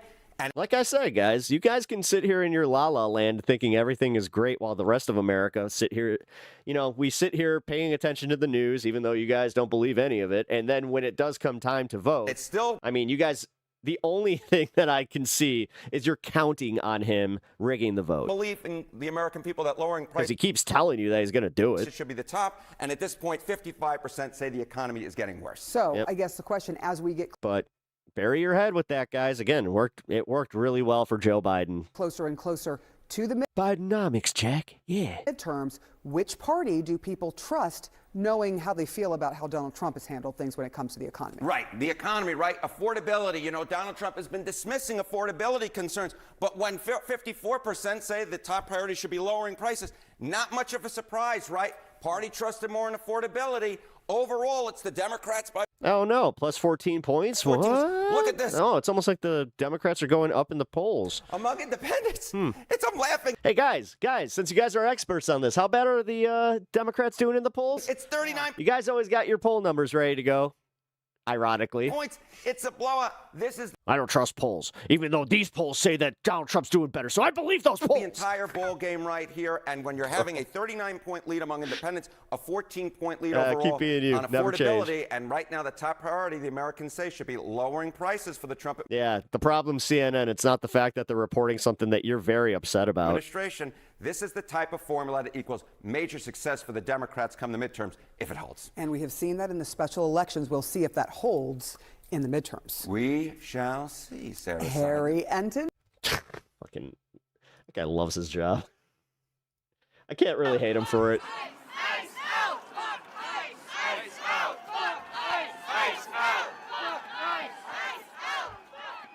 Jesus, dude. It just never, it doesn't end. He's now stationary, and they are just, holy shit, dude. Fucking 3,000 people.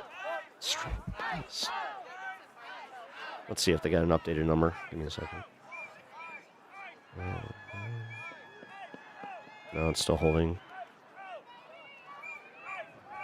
An estimated 3,000 people. Okay. I'm wondering, I don't think they're going to update that because it seems like they already wrote the article. CNN is not left. They would know that if they ever watched it past, you know, seeing the CNN Chiron and just being like, the Lord, the dear leader said, I can't watch that. I can't trust my eyes whenever I see something on CNN. Therefore, I cannot trust it. I can only trust what he told me I can trust. Do you guys see why you guys are kind of clowns? You only trust what the leader wants you to. Yeah, it's not like you're the sheep. Right. The cultists, like we keep calling you because you are literal cultists, but cool. I mean, there's like chunks as the protest goes on. I think that you're caught up in culture war issues, DJ. But boy, are we freaking running in this march today. Yeah, there's no marshals or anything. I don't know who organized this. Wow. There's no marshals? For sure. Jesus. But yeah, they have no marshals. And 3,000 people just showed up. Are they paid? No. Did they get paid? Did George Soros make sure that everybody got their checks? But people still protest anyways. This protest is proving I guess you don't need any of that. But yeah, 3,000 people, not a single MAGA influencer infiltrating and, telling us how they infiltrated and now they're going to expose the biggest story ever. We are hauling it. Yo, this has got to be the fastest. This is like hands down the fastest. This is fast, isn't it? Yeah, they're sprinting in this. I'm talking to another journalist as he walks by. He's just sweating his ass off. Fuck it, it's warm outside. People are outside. They're motivated. They're out here. I mean, it's warm for Minnesota. Chunk of people. Yeah, I mean, Roadrunner is the pace center. It definitely seems so.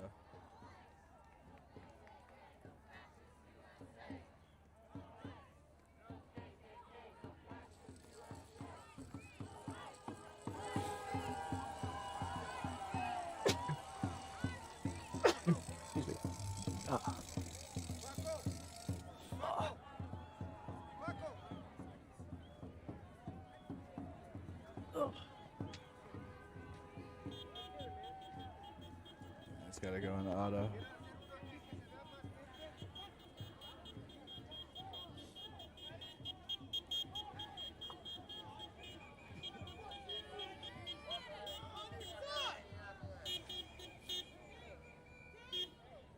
See, now there's no marshals, so like traffic just goes right through the crowd. This is, it's tough. Now here comes the crowd now. Oh, to be fair. They have no marshals. Yeah, I mean, protest marshals are important, though. People of all types out here. Yeah. But it shows, like, the marshaling and all the stuff, some of the activists It's very, very important. Are established in the Twin Cities. That's why they have them. Well, this crowd showing, despite all that, they're going to come out and march anyways, 3 weeks. Well, multiple weeks in a row. The people have been protesting since this started, but... Stock market's not the economy, my man. Look what happened right before the Great Depression, and tell me again how the stock market means that the economy, like when the stock market hits its all-time peaks, what happens? And the crowd size. I've only lived through multiple fucking collapses of our economy, but sure, keep going. Of thousands. What are you, 20, 21, 22? Like, it seems like you're one of those guys. You'll learn. No matter what. I mean, shit, if you hold Bitcoin, you're learning. You guys can see all the signs. And then you're going to learn even harder.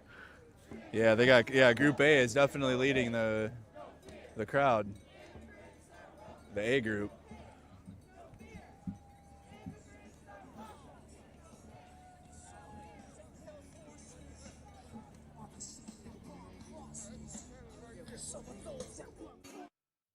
Turn that down. There's always one. Yeah, we get it.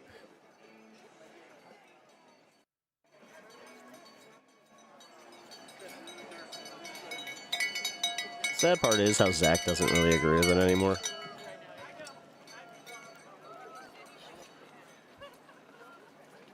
Is that a giant toilet? The fuck? Every once in a while, you see one in the crowd, you're like, what? Man, this protest just keeps going. So are we heading towards economic collapse? Yeah. We really are. Because they're not doing enough to... Donald Trump is not doing anything to stave this off. He keeps doing the thing where he keeps telling you guys to not look any deeper into it. Like the jobs report not coming out is going to give us some pretty high stock numbers until it does come out. Just wait.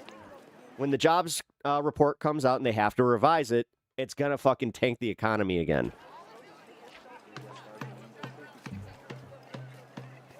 And it's coming soon, dude. Towards the end. Objectively, Donald Trump made it worse. I don't want to hear about how it's Obama's fucking economy. Wow, you guys really are the biggest rubes ever. You will never blame him for his bad policy, which shows me that you really are fucking cultists. You need to, step back, dude. Sometimes you guys got so fucking into Donald Trump and, the whole MAGA cult, that do you genuinely not see it? Do you not see how you guys never admit that? What's one, here, maybe you could prove me wrong. What's one thing that Donald Trump has done that you do not agree with?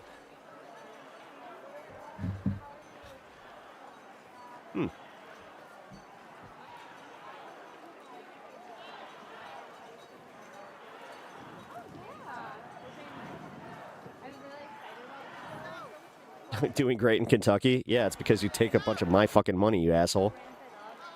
You subsidize your stupid economy because you guys can't do it by yourself. I don't know. Next time, tell your governor and anybody that's running, the show in Kentucky to stop taking Chicago money, since you don't want that socialist money. 50-year mortgages? Yeah, again. Why aren't you refining for that 50-year mortgage since you love your leader so much? Flowing Bubba. What's up, Kenzie? How's it going? Pep, someone thought you were in your 20s? Really? Jesus. Accidental compliment. Cool.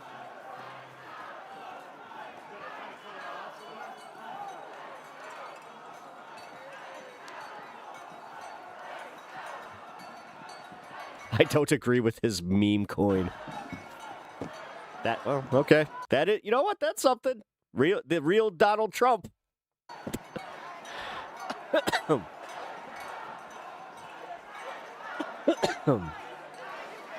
I guess I'll give you some credit on that one.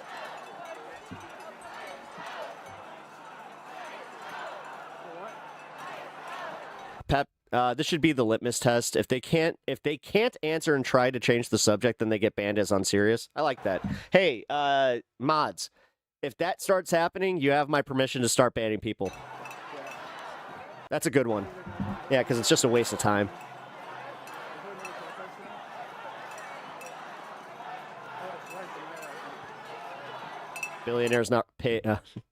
Billionaires pay no taxes. They're the real welfare queens. IHIP pointed that out. Yep.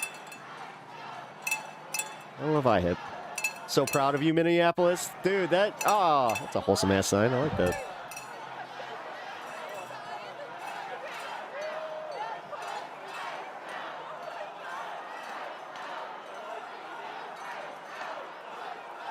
It's funny because we have all-time low in crime rates right now. But okay.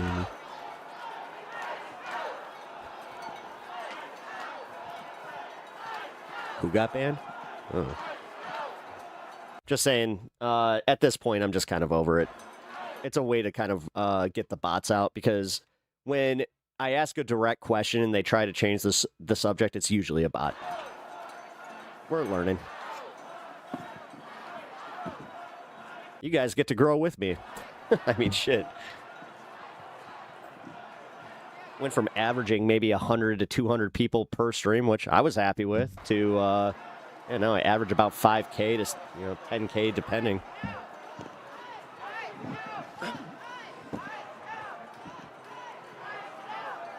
Pretty cool. It's almost like people like engaging with this kind of content. I don't know. Ask Mago why that is, because things are so great. Why is it that left-wing content creators are growing and guys like Tim Pool have to move out of their frickin' compounds because they're not making enough money?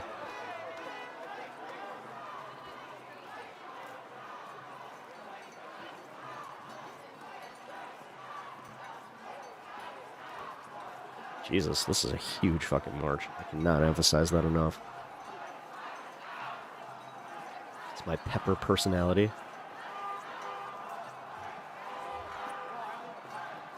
This dude silences others. Yeah. Yeah, I do. It's my chat. That's how it works. It's my stream. You can go out there and say what you want. If you want to be a shithead in my chat, I'll only tolerate it up to a certain degree. Why am I balding in the middle like that? Because my mom was kind of stupid and decided to fucking part my hair in a way that was unnatural. So now I have this. Thanks, Mom. How's my wife? Oh, not great today.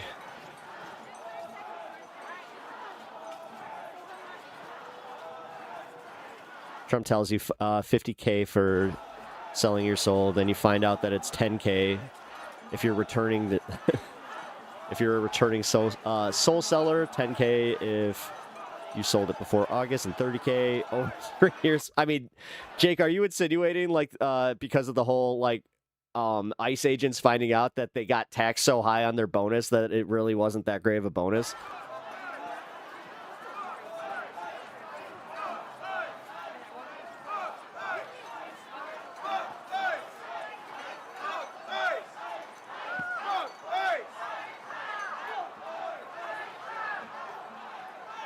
Dude, yeah. Literally looking at a picture of her right now. And yes, Mom. Thanks for that. This is downtown Minneapolis. He got shot at by his brother-in-law, number one. Dude, the police didn't substantiate the second one. So, yeah. I think he was full of shit. I think that you guys are so fucking stupid that you truly believe everything that anybody that you agree with says, and anybody you disagree with, you'll never trust. You guys are so fucking brain broken, you might as well just stop. Just stop. Get out of here. Like, what are you even doing here? Fucking waste your time. Wow, you anti-intellectual assholes. It is kind of funny. Oh, yes, crashing out. Having a little bit of passion and also just realizing how big of fucking morons you are.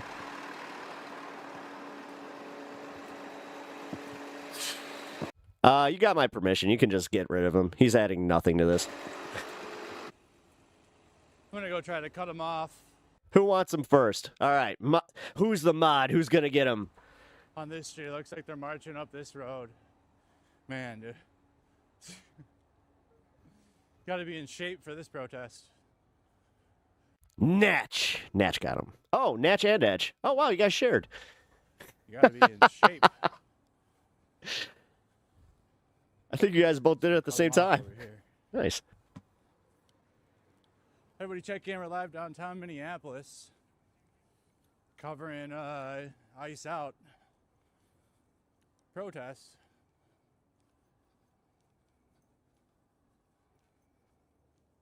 Oh, this is where Jake Lang was. Actually, speaking of Jake Lang, you know what? Here, keep this going for a second. Where is it? There it is.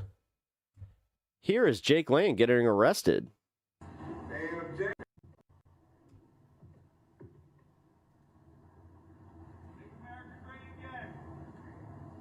Well, at least he's complying. At least he's consistent in that one. Or he complies for the law. Let's see. What did he do to earn that? Oh, destruction of property.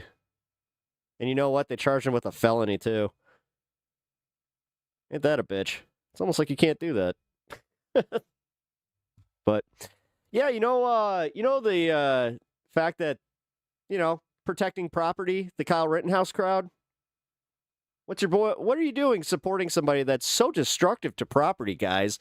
Guys, he's a rioter. He's a rioter.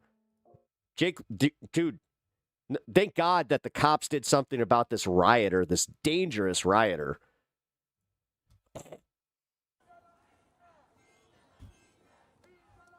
I'll be honest, I'm mostly jealous because I want to go smash an ice sculpture of some kind. Especially if it was like, with permission, where it's just like, I built this ice sculpture so you could ruin it. It's like, yeah! But seriously, like, he went into that with the same energy that, like, those assholes do when they see a snowman that a bunch of kids just built and they just go and fucking, tackle it.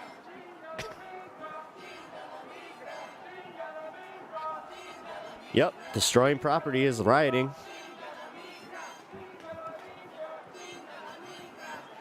You mean the tread on me daddy crowd? Yeah.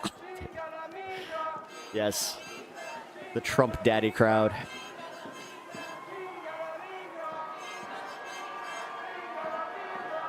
That's funny, we're doing just fine without that little bit of the federal influx. Because we have a governor that gave us some of his own money to fix our blue line. Which nobody talks about. Fuck, the guy barely publicized it. Which I'm just going to say, I'm not exactly a J.B. Pritzker stan by any means. Like, I have some heavy criticisms of some of his policies. Pre-Donald Trump, though. But that was badass.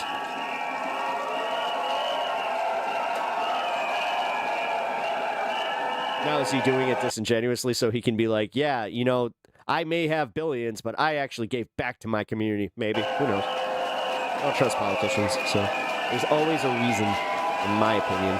But you guys, you MAGAs, you guys you're going to trust Donald Trump on everything, so. I tell them it's going to be a great night, and I tuck them into their little beds every night. Do you guys have, like, little Trump stuffed animals that you just hold close to your heart? And you guys love the guy so much. Jesus Christ.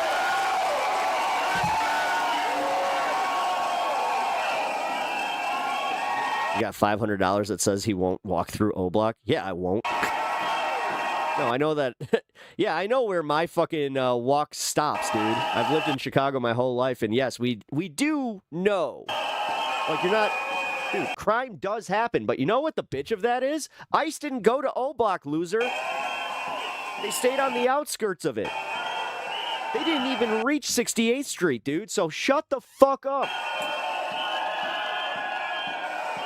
Fucking Latin King's still here. Huh, weird how that works. And it's not from, you know what? It's not from Pritzker or any of them. Fuck, it's not even Brandon Johnson. Weird how that works.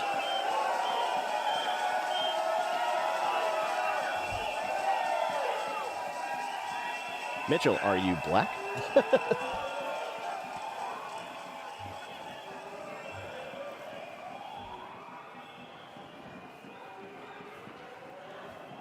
Do I genuinely believe she would have done a better job? Nah.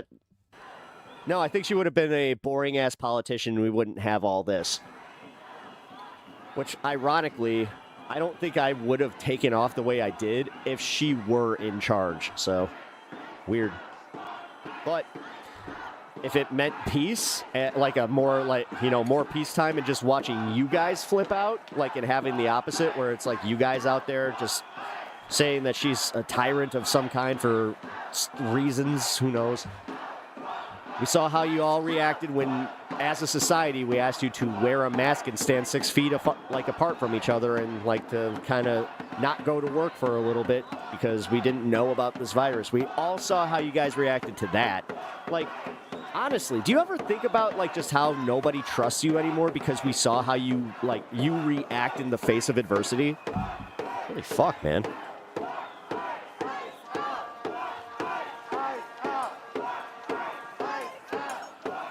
Oh, hey.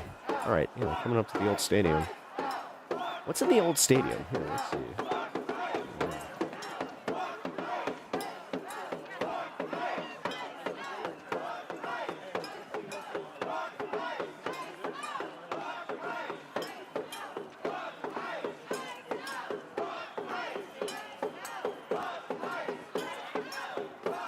Oh, it's for the university.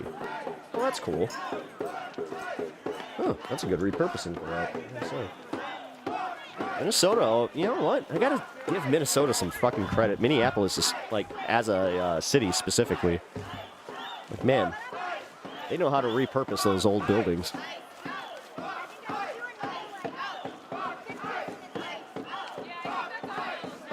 It would have been harder to make our points about how to fix America if not for Trump doing such a blatant version of Clinton's hustle, tax breaks for the rich, paid by your suffering.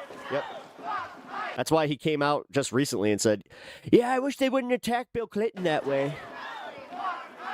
Don't hear anybody on MAGA's side saying any shit about that either.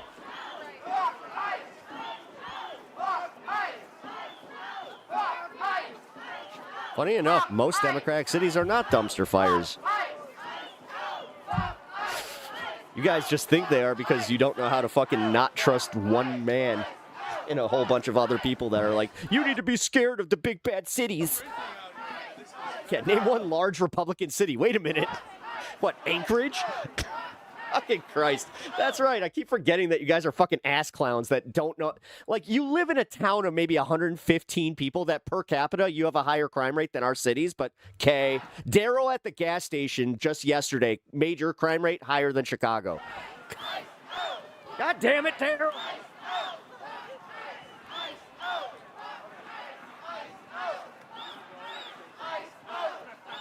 Albuquerque. Chicago, Minneapolis, New York. Fucking damn, dude. New York is base as shit. They're about to get rid of, the private landlords are complaining that they're not going to be able to turn a profit. Good. Sell those apartments to the people that have been in them for years. And then make it illegal for them to fucking, to just sell it. I'll say that much. If they're going to do that and they're going to make it easier for people to obtain their apartments, then they do need to make it so it's like you can't just flip it and become a landlord yourself. Trust me, there's a lot of people that are waiting for that.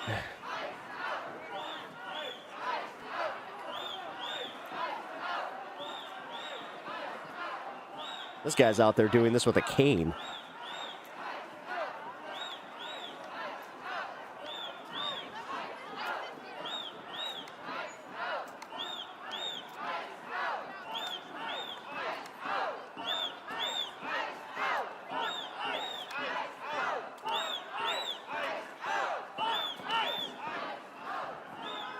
I mean, how can you not appreciate the guy with the cane going through this?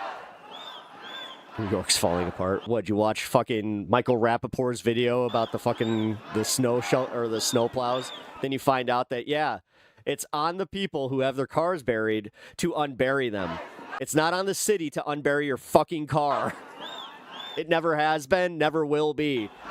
Jesus Christ, this is just a known thing when you live in a city. So that's placating to the suburbanites that only go to the city for, I'm going to Broadway. No, there's not. Again, you're watching videos from Trash Day, motherfucker. God, you guys really are the dumbest cocksuckers on the planet. I cannot get over how stupid and useful you are. Fucking A. No wonder Trump chose the Republican Party to control. He really did give the game away where he was just like, smart people don't like me, but you know what? The uneducated, the undereducated, they love me. They love me. God, he said it out loud to you, and you were just like, yeah! Fucking A. At least he gave us the compliment where it's just like, yeah, I mean, he at least knows.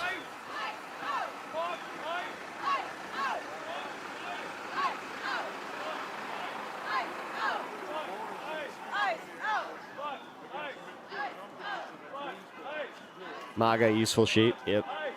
They really are. Then they're just calling the left sheep, but it's like, okay, who's the shepherd?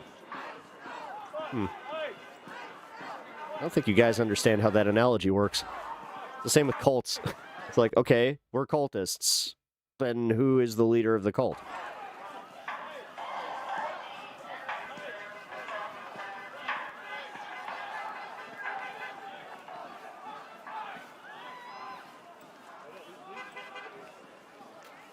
Yeah, that's why all these people are out there protesting for ICE to get the fuck out.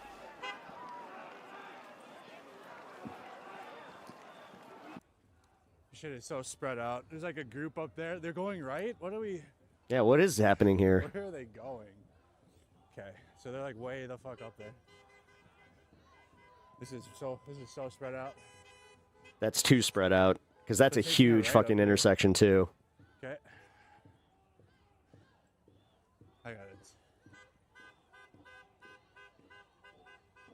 Well, the way he hates women, I would doubt that his mom wanted to kiss him either. Need a second. Got a face only a mother can hate.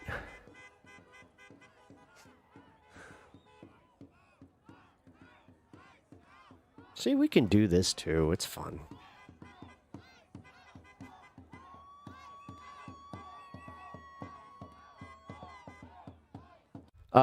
Well, that's weird. I thought he had an open border. You guys need to get your fucking talking points, like, nice and coordinated. Because if he got rid of 1.5 million and I'm supposed to be outraged about that, how could I save all my energy to be outraged about the open border? Live outside U.S. Bank Stadium. Oh, no. Fucking morons. Or it's the fact that they're using immigration as a fucking wedge issue to rob you blind. The trans thing didn't work. Immigration, at least, is something where they're just like, hey, people, you know, they have friends and, you know, they make communities with these people that have been there for a long time that might not be here, for, you know, with the same type of paperwork. But because of that, we're going to just make sure that that's the focus. And that's why your average American is looking at this and thinking, oh, America is not it's not going in the right direction. But, okay. You guys are, again, so confident in Donald Trump that you guys have to go into random streams and troll for him. Like, goddamn. I don't like anybody enough to fucking defend their honor the way that you guys have to defend his. Don't say nothing bad about the man that I love. I love that man more than anybody ever. And you're just such meanies to him.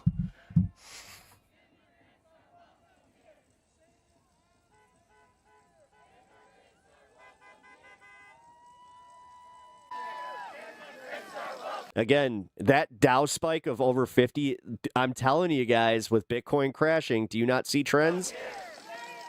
And if you're investing and you're that stupid to that where you think this is a great thing, holy fuck. You have no business being in investing culture if that's the case. No wonder you guys lose everything.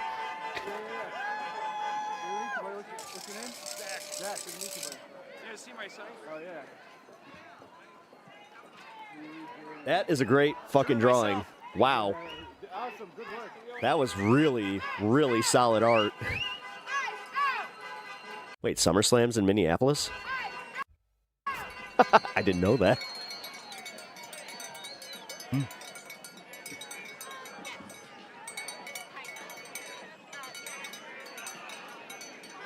Bitcoin is for losers. I've never been investing in it. Yeah, I didn't either.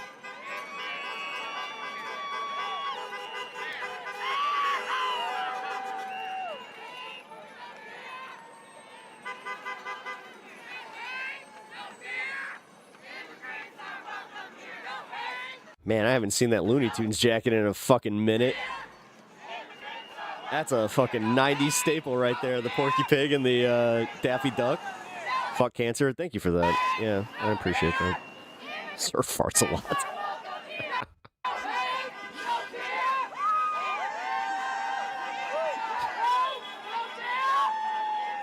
Sir farts a lot does not agree with me. It still said something nice.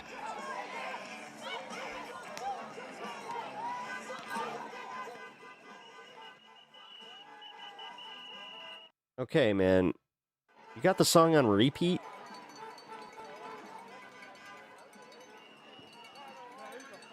I was about to say, yeah, he's going to walk away from the speaker. This is why I like Mercado Media, because he knows that it's like, yeah, I'm on YouTube, dude. I don't want to get demonetized. Streamers are all going into the 80% tax rate next year? Yeah, probably. I doubt it. Jesus, dude. That's one thing. Being an influencer really does fuck with your taxes. Hey! It's our dude. I keep forgetting his name.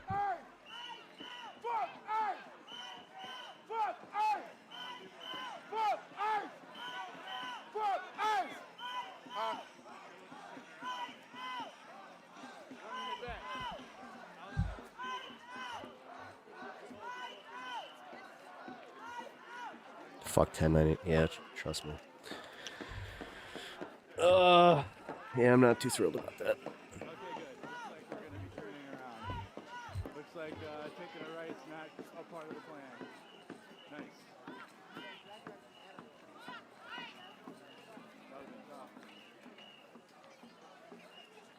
Honestly, I mean, no, I hate the fact that I'm in this position now because it did make my doing my taxes a little like that much harder. So. Do people go into Asmongold's chat and tell him to wash his hair or like to shave his head? Like, is that something that they constantly do? Yeah, and I do this too. I do it for love. I just happen to be one of the lucky ones. I do make money doing this, so. Coheed Cannabis. I love your name there. Coheed and Cannabis. I can't say the S, but that's a dope name. Welcome to the show. Appreciate you being here.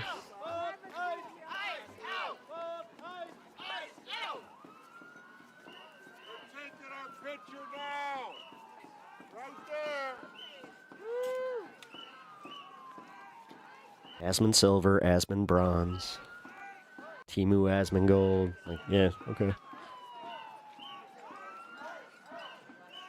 I got news for you guys. You're hacks as comedians because it's already been said. Somebody beat you to it. Now it's just old hat. Also, cheers, Coheed and Cannabis. Got some Jack Carrere here, so in your honor, welcome.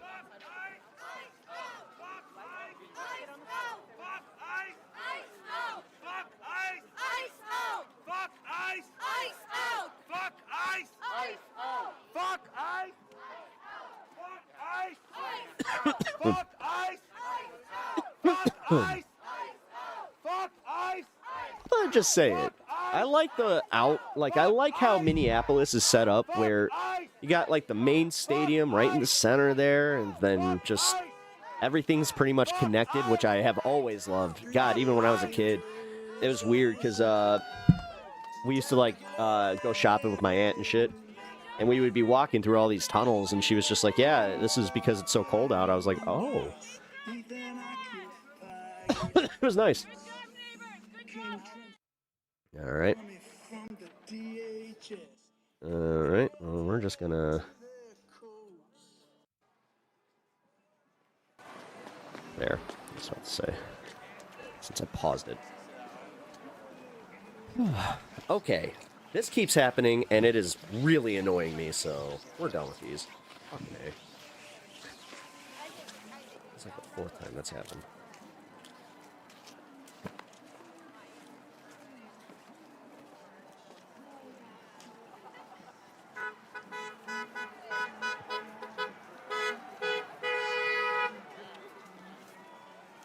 Trump is in the Epstein files more than More than he's ever been in Melania.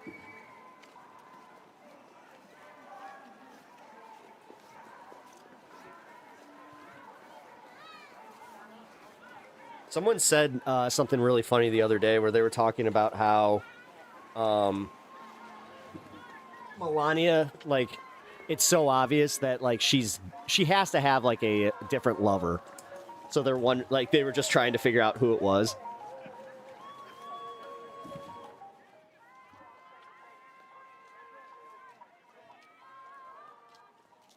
Again, it's always one asshole with the fucking music. Over him.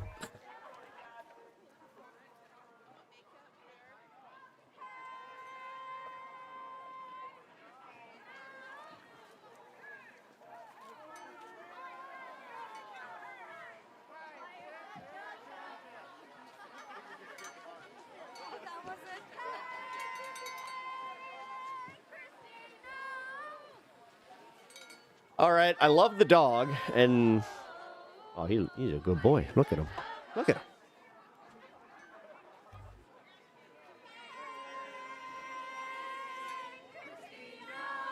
Nah, man, powerful couples like that are not in love like regular people.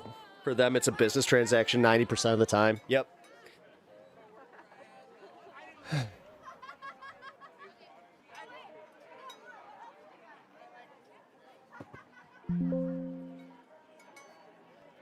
There we go.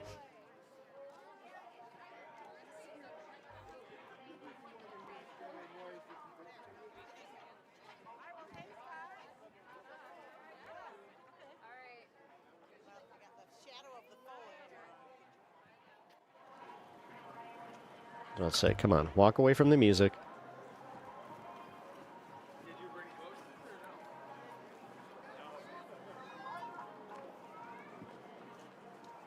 I'm gonna... Oh, wait a minute. I just remembered. They swapped stadiums, so yeah, they totally have a roof. I was about to say, I'm gonna go out on a limb and say that that's a dome? Like they have a dome there? Of course they do. If the files are right, Melania was allegedly trafficked to Trump. Yeah, I mean, what movie is this? This is live from Minnesota. Although it's not technically live, I paused it for long enough to where the coverage technically ended. What ended up happening is the protest split into two. Like, they marched, which was a great march. Apparently, according to some of the early tallies, they had 3K show up to this thing, which, that's crazy.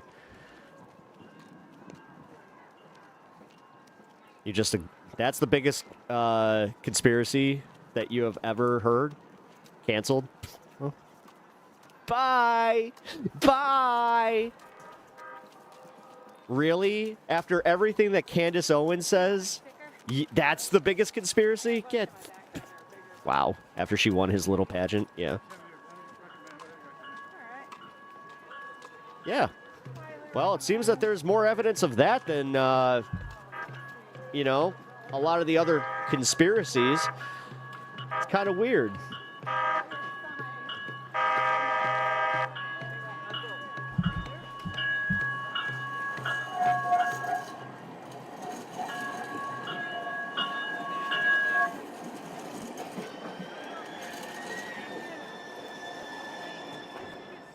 Again, I love how you guys got convinced to go see a movie about an immigrant.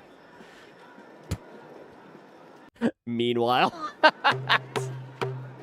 what is it? What's the reason that you didn't get outraged about her, huh? Oh my God, is that the public transit? Yeah. Yeah, they have trolleys. All up, I think that's Main Street. Here.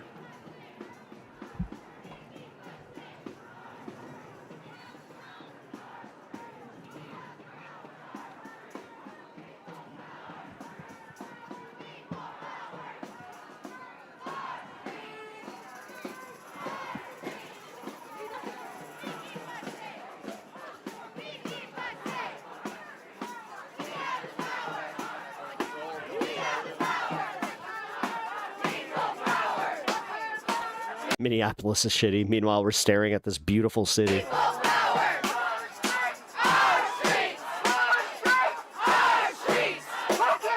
We get it. You got a date with your cousin tonight.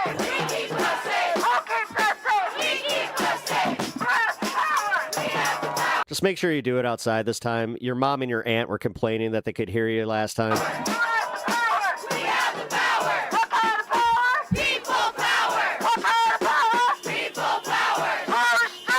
We need more trolleys.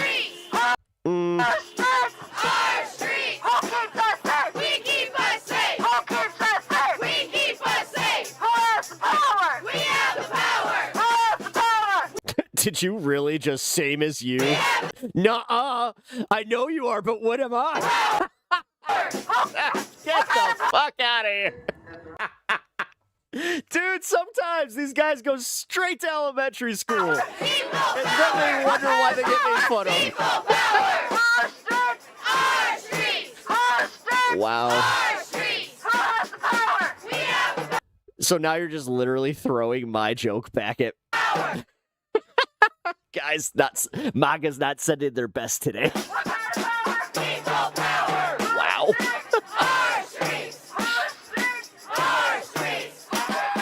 Secondhand embarrassment, like being felt from the other chatters that, you know, have been trying to troll me, reading your comment, and they just all collectively went, ooh.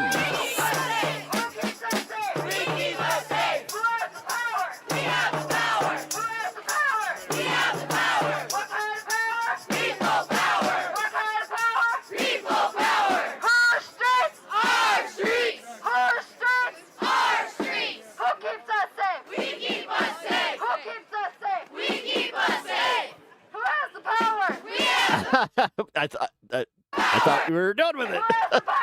Oh, so we're just continuing. Okay. Okay. People power! What kind of power? People power! Fuck I! Fuck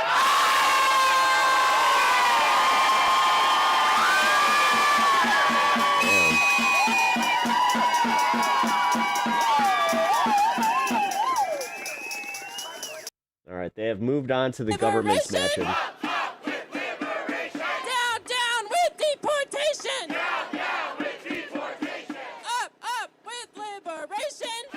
Okay, maybe get somebody that doesn't have the fucking shot voice. Down, down with deportation! Down, down with deportation! When I say chinga, you say la migra! Chinga! Chinga! Chinga! Chinga! Her voice is fucking grating. You say ice! Fuck! Fuck! Fuck! Fuck! Fuck! Up with liberation! Up with liberation! Down, down with deportation! Down, down with deportation! Up with liberation! Up with liberation! Down, down with deportation! All right, Alirda, who's Mirak? And where were they earlier? Down, down with deportation! Down, down with deportation! No troops! No walls! Legalization for all! No troops! No walls! Legalization for all! No troops! No walls! Legalization for all! No troops! No walls! You guys hear that? Open borders. No troops! No walls! I'm actually genuinely asking, though. Does anybody know who this org is? Legalization for all! No troops! No walls! Legalization for all! No troops! No walls! Legalization for all! No troops! No walls! Legalization for all! No troops! No walls! Legalization for all! It's legalization. Oh, no, it is. I just had that moment where I'm like, is it legalization? That's a weird word. ROADs. ROADs. Down, down with deportation! Down, down with deportation! Up with liberation! Up with liberation! Down, down with deportation! Down, down with deportation! Okay, we're gonna try another one. When I say Minnesota, you're gonna respond with presente. We're gonna try that part first. Minnesota! Presente! Minnesota! I do it for my people, and you're going to respond with, yo lo hago pa mi gente. I do it for my people. I do it for my people. She could have taken a day off. Or just, again, anybody else. Fucking A. I do it for my people. Mirak. Who the hell is Mirak? Oh, Minnesota Immigration Rights Action Committee. Oh, okay. I do it for my people. I do it for my people. When I say chinga, you say la migra. Chinga. Chinga. Chinga. Volunteer, grassroots, multiracial, multinational, immigrant rights mass movement organization.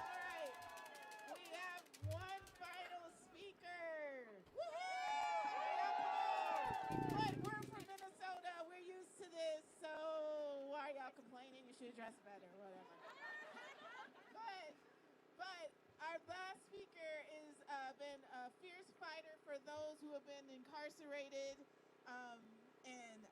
whether wrongfully or they've been serving their sentences, past their sentences. And so Alyssa's been working really hard. It seems like it's all small dollar funders, so that's good. Say a few words. Alyssa Washington. Right off the bat, I was like, yeah, no PACs. That's good. That's right, free core. I just found out that there's a PAC donating to DSA Chicago. I'm not sure if they're going to take the money, but they tried. So thanks, y'all. I'm Alyssa Washington with the Wrongfully Incarcerated and Over-Sentenced Families Council, Minnesota. Today we are here to tell the truth out loud without apology. We are calling out Governor Walz, not as an enemy, but as someone who knows better and has chosen not to act. You know what? Fucking no. This is a moment of choice, a moment that history will remember. And we are saying clearly, do not sell us out. Because this isn't new. We at the Wrongfully Incarcerated and Over-Sentenced Families Council have stood here in this very... If you want to make a difference, you got to get outside and protest. Neon Genesis 2YK. Welcome. Also, Ava fan. Hell yeah. Time and time again. It's Gendo. Getting it? And move on getting our families relief. We have raised our voices here. We have shown up here. We have demanded over and over again and have not been heard. We demand enforcement of the MMRA, which is the Minnesota Rehabilitation Act. We demand work release for our loved ones trapped in local and state jails and prisons. We demand relief, dignity, and humanity for people who are already being punished for being far beyond what justice requires. And as I've mentioned time and time again, Governor Tim Walz has ignored us. Right? All right. I'm just getting rid of the fucking on the screen chat. With impacted families, this We're done. administration has Not playing allowed this our game people anymore. to be detained, forced into labor that keeps state and local institutions running, cleaning, cooking, maintaining facilities, only to be handed Second I said that. over to ICE once the system is done using them. Can I get a shame? Let's call this what it is. This is exploitation. Our people are worked, warehoused, and discarded, used for modern-day slave labor, and then deported like they never belonged here in the first place. This is not public safety. This is not cooperation. This is not leadership. This country loves to talk about the end of slavery, but the truth is slavery never ended. It evolved, and today it hides behind detention centers, prison labor, and deportation pipelines.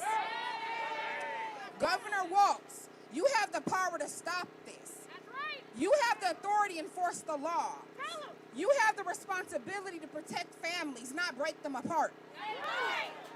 We are demanding legalization for all, not half measures, not political compromises, not silence dressed up as progress. Our people are not disposable labor. Our loved ones are not bargaining chips. And our communities are not collateral damage. We truly hope that what we are witnessing now with Operations Metro Surge is the moment you finally grow a pair and do what is right before you exit the governor's office. Because leadership isn't about what you say on the campaign trail. It's about what you do when it costs you something. We are watching, our families are watching, history is watching. In the collaboration, enforce the MMRA, expand work release, stop handing our people over to ICE. Legalization for all is not radical, it is necessary. It is humane, it is justice. Yeah, apparently this is right outside of Tim Walz's house. And while we're talking about Governor Walz, y'all know Amy Klobuchar is running for governor. That's right. I want you guys to remember when she was the Hennepin County prosecutor and Then get a better fucking candidate right fucking now. how she ripped This is my biggest problem with some of these idiots is the fact that they can complain about it, but they don't have anybody running. people out of I fucking hate that. Okay, what's the alternative? We played this game, and we're now here. Have a little bit of the ability to fucking look past that. our neighborhood. Just a little bit. Specifically, Fucking so short-sighted, black it's young insane. men in our communities. Cornelius is proof of that. Mayan Burrell is proof of that. You know, remember, if she is running, but remember. Yeah, if she loses and you guys get a Republican, then you guys are going to have a lot more problems with ICE. It's almost like you guys should maybe, just maybe, kind of just lay off on this one or start promoting your candidate right fucking now. Otherwise, I'm going to fucking have a little bit of a problem with this. All they do is complain, no action. I'm going to be honest. Yeah, that's my biggest fucking problem. Admitted to what she's done to our communities at all. And she needs to answer for that. And not just by promising us anything, by change actions. You know, not just while you're on the political campaign trail. Because, you know, I've actually experienced that with Mary Moriarty in the Hennepin County Prosecutor's Office. You know? So, like, please keep in mind when it's time to get to those ballots, who she really is. And that's all I have to say. That's right. That's what I say, y'all.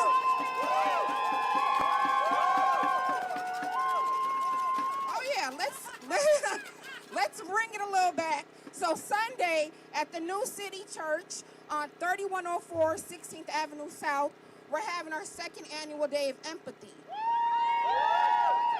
The day will look like previously incarcerated men who are now home in the community being community members. They will be there telling their testimonies.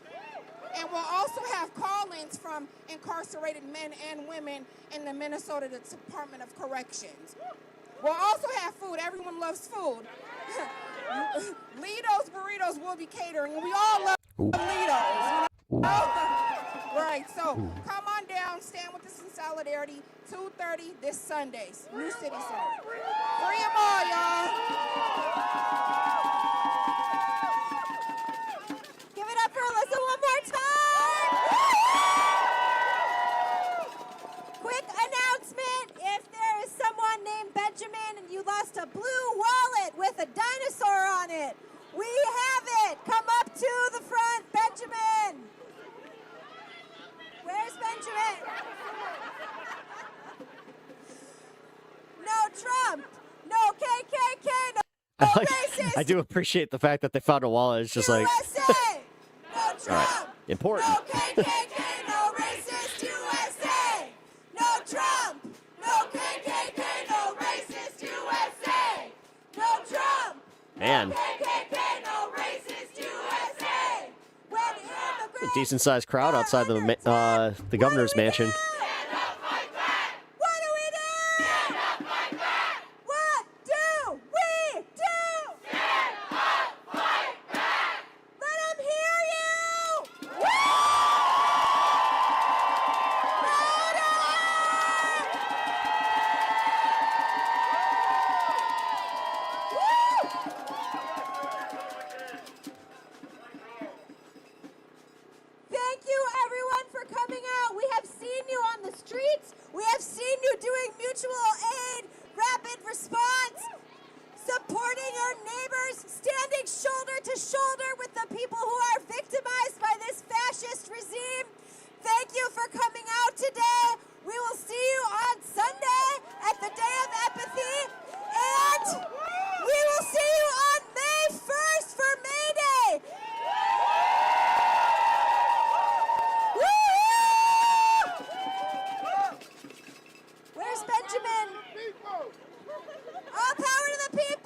Where's Benjamin?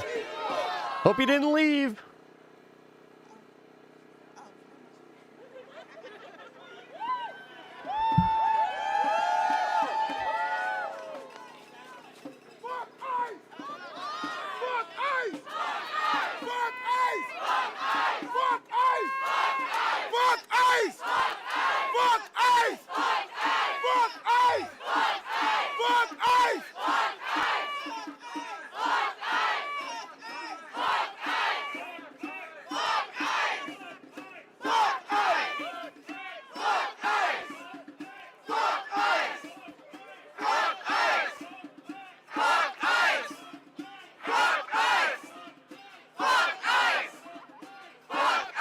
Trump's fraud, child trafficking Epstein, grape and crime Trump. Oh, so you're talking about Trump, huh? Cool.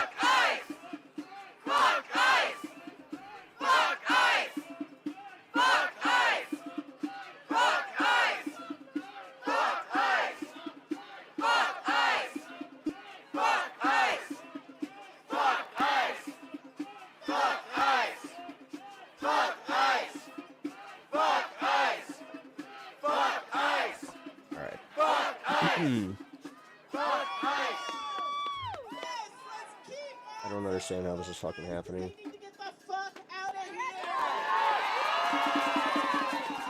So sometimes we usually end these things with the Asada chant. So everybody get your fist up. Let's do this. We have a duty to fight for our freedom. We have a duty to fight for our freedom. We have a duty to win. We have a duty to win.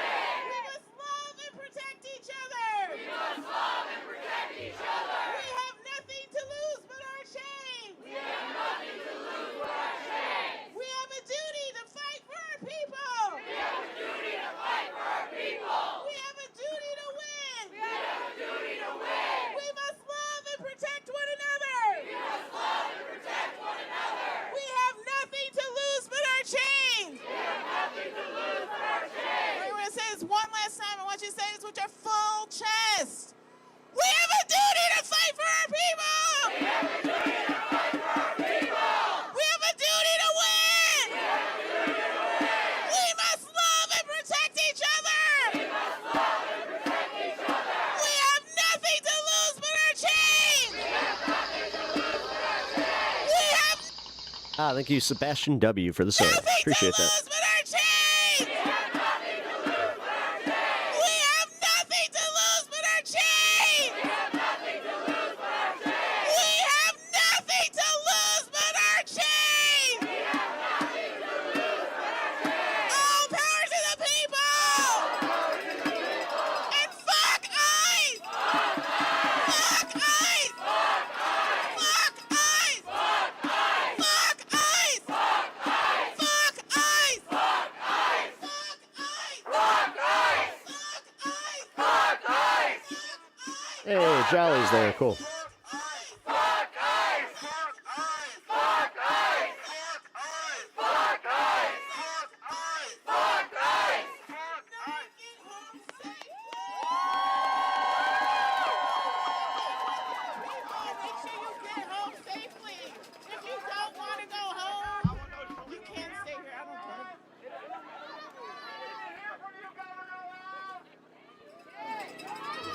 Fuck him too. Fuck Walls too. Fuck Walls. Fuck Walls. All right, everybody. So this was live at the Governor Mansion.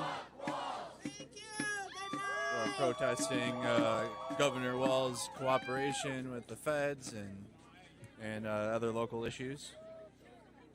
Sorry that we lost the feed the first time.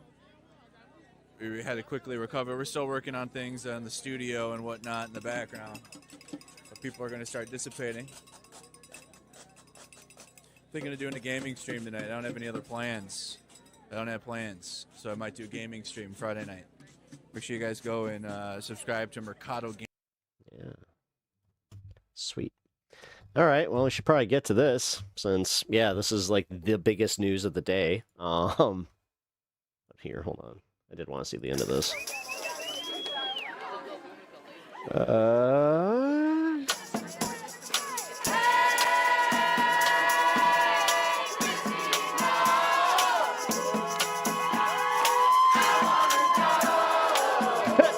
I love it.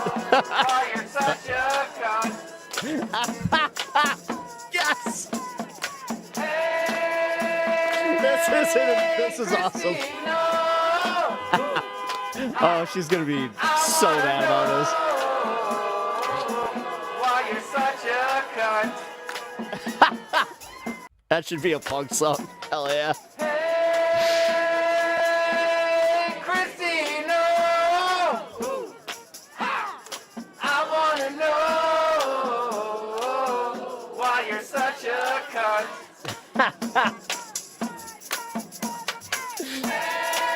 One more time. One more time. I love it.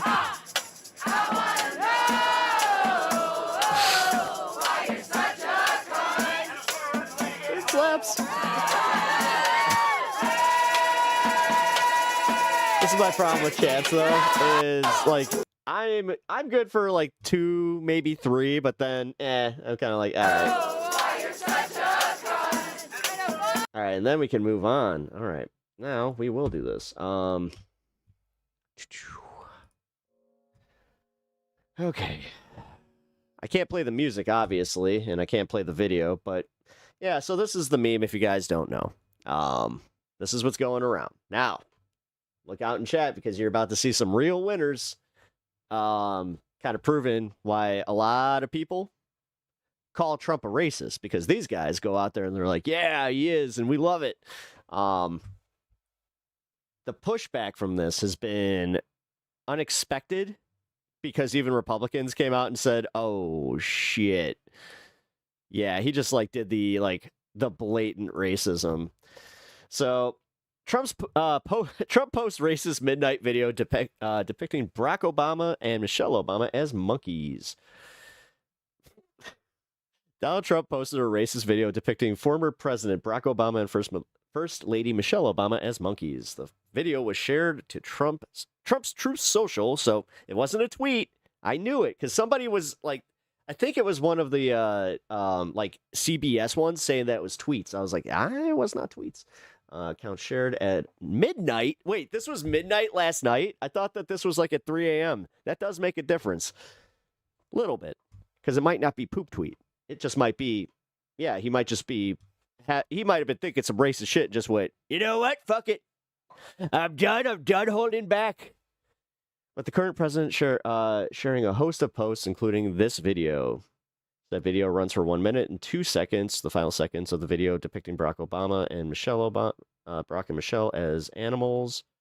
The video has been roundly criticized. Gavin Newsom, blah, blah, blah. Who cares? We care about the Republicans getting mad at this. Trump had previously targeted Obama with artificially generated video of the former president being arrested at the Oval Office. Trump has continued posting this morning with one post comparing the president and Melania Trump to Ronald and Nancy Reagan. Of course he would. You know, part of like that whole thing is Jesus Christ. What the fuck? Attached to the repost is a fan edit of Trump and Melania's interviews together. Trump's posting spree has included criticism of CNN and a clip of the president's interview with NBC. In the interview clip shared, Trump talked about talked up a discombobulator, which he said he could he could share no future details on. Wait, what? A discombobulator? I am bringing in a discombobulator. What the fuck? Today, there is bipartisan outrage over a racist video President Trump shared on his social media platform last night. A White House official now telling MS Now a staffer erroneously made the post, but it was 12 hours before it was taken down. Wow, nice boxers. They look roomy. Yeah, no shit. I want to make clear that we would not usually show racist content. I'll say this much. I tried some of the Tommy Johns, which I'm definitely not sponsored by. Don't waste your money. But will be. They're awful. Because the president posted it and to inform this important conversation. You can see this post. It depicts former President Barack Obama and former First Lady Michelle Obama as apes in a jungle. It's at the end of a video promoting false claims about voting machines and the 2020 presidential election. In a statement responding to the backlash over the video before And these idiots buy it all up. it was Literally. taken down, the White House press secretary And then they said, also buy this. God. this is from an internet Anybody meme that just blanketly believes MAGA, I know I say it a lot, but holy crap. There is like a special place to be studied. video An insane asylum. depicting President Trump as the king of the jungle and Democrats as characters from the Is this real? Yeah. Lion King. Please stop the fake outrage. None of the rest of that video is included in what Trump posted, only the Obamas. Joining me now, Simone Sanders Townsend, MS Now co-host of The Weeknight and former chief spokesperson for Vice President Harris. Eugene Daniels, MS Now senior that's where I Washington recognize her correspondent for, and co-host of The Weekend. They are also the host She was, of yeah. a brand new MS Now podcast. Oh, I Welcome, was about to say, I'm Simone like, where's this and going? Eugene. Simone, as a former communications director, what do you make of the White House And statement? she was a CD. Chris, they think we haven't seen The Lion King. There are no apes in The Lion King. There's not one ape. No. There's a baboon, Rafiki. A baboon, that's not an He ape. is actually central to the story, but there's not one ape in the movie. So let's just be for real right now. There's not an ape in The Lion King. So I would have never put out a statement like that. The one time somebody thought the person I worked for did say something that was racist and inhumane, I went to my principal and encouraged the principal to apologize and explain to them why what they said was problematic, okay? So Eugene, I cannot grasp this. This is the last thing I'll say. It is not racist because it is offensive. It is offensive because it's inherently racist. It is inherently Yeah. racist. Well said. The trope about Actually, kind of go into what this guy's doing in Depicting chat black here. Also proving me right. people as animals goes all the way Hey. back to white Europeans Racist be MAGA. That's just how it goes. looking for a justification. If you guys for- don't think that you are racist and you are MAGA, you might want to step in occasionally and just be like, this guy doesn't, I don't support what this guy's saying. But that's something I see very scarcely in chat. colonization and the enslavement of African people. And it gained prominence in the 1700s and 1800s, and it became a racial, like a scientific theory. I'm using air quotes. And it was a mainstream theory that put a hierarchy that said white Europeans were at the top and Africans were at the bottom. And depiction of apes was very central to this theory. They were at the bottom. They were closer to primitive beings such as apes. Therefore, black people, specifically in that time, Africans, were more better suited Are Fox reporting on it? No. for forced labor and domination. They reported on Caroline Leavitt being like, get over it. So it is racist because We'll see what the Five has to say about this it. theory, this trope, this joke, okay, that the White House is talking about, is rooted in the ability to dominate, rape, pillage, and inflict violence upon black people. I will say, Eugene, that this post is being condemned from both sides of the aisle, including Republican Senator Tim Scott saying... Tim Scott? It's... That's not the one I thought would come out and say anything about it, I'll be honest. The most racist thing he's seen out of this White House. Oh, man, he's ignored a lot of shit. Of course, is that it's... A lot of shit. the only- You guys remember when Herschel Walker was in the running? He definitely kind of let some of that pass. Racist thing he's seen out of this White House, but I wonder if you think there is some line with For this the that five, has been man. crossed. And by the way, the posts that have been racist in the past $5. have been posted I'm on very surprised this man who needed birth certificates posted something like this. official government accounts. I'm These are not shocked, I tell you. individuals within the government who are posting things on their private accounts. I'm sorry, Eugene, go ahead. No, that is a really important point because that means that we all paid them to post a racist thing on the internet, right? That is a really important point. You're right. We're hearing from Tim Scott. We're hearing from Mike Lawler, some Republicans who have issues with this. Tim Scott, of course, being the only black senator on the Republican side, and being someone who has been close-ish to this White House. But I will also say this is who Donald Trump is, right? And I think the Republican Party has to accept that. We as journalists have to accept that. The American people have to accept that. The world has to accept that. This is a man who spent money to take out a full-page ad calling for the execution of 5 black and brown men. Does anybody who feel... No, they don't, because they're ignoring the fact that reality exists around them. Rated 5. This is someone who spent months and years saying that they're very happy that, you know, their neighbors, co-workers, or anybody that they, you know, kind of passively know that might not agree with their politics is feeling kind of shitty right now. They're very happy about that, while simultaneously ignoring their material conditions. Barack Obama was not... Like, I'm not even kidding about this anymore. This is how I see it. These people would, like, willfully take a fucking, like, they would pay more in taxes if it hurt the liberals too, and then they could just be like, yeah, you know what, Trump got him. Born here, that the race... Or would that finally do it? Would that be the breaking point where they're like, yeah, you know what, I was totally fine with Trump and everything he was doing with ICE and everything he was doing, but what really got me is when he increased my taxes with some of the left.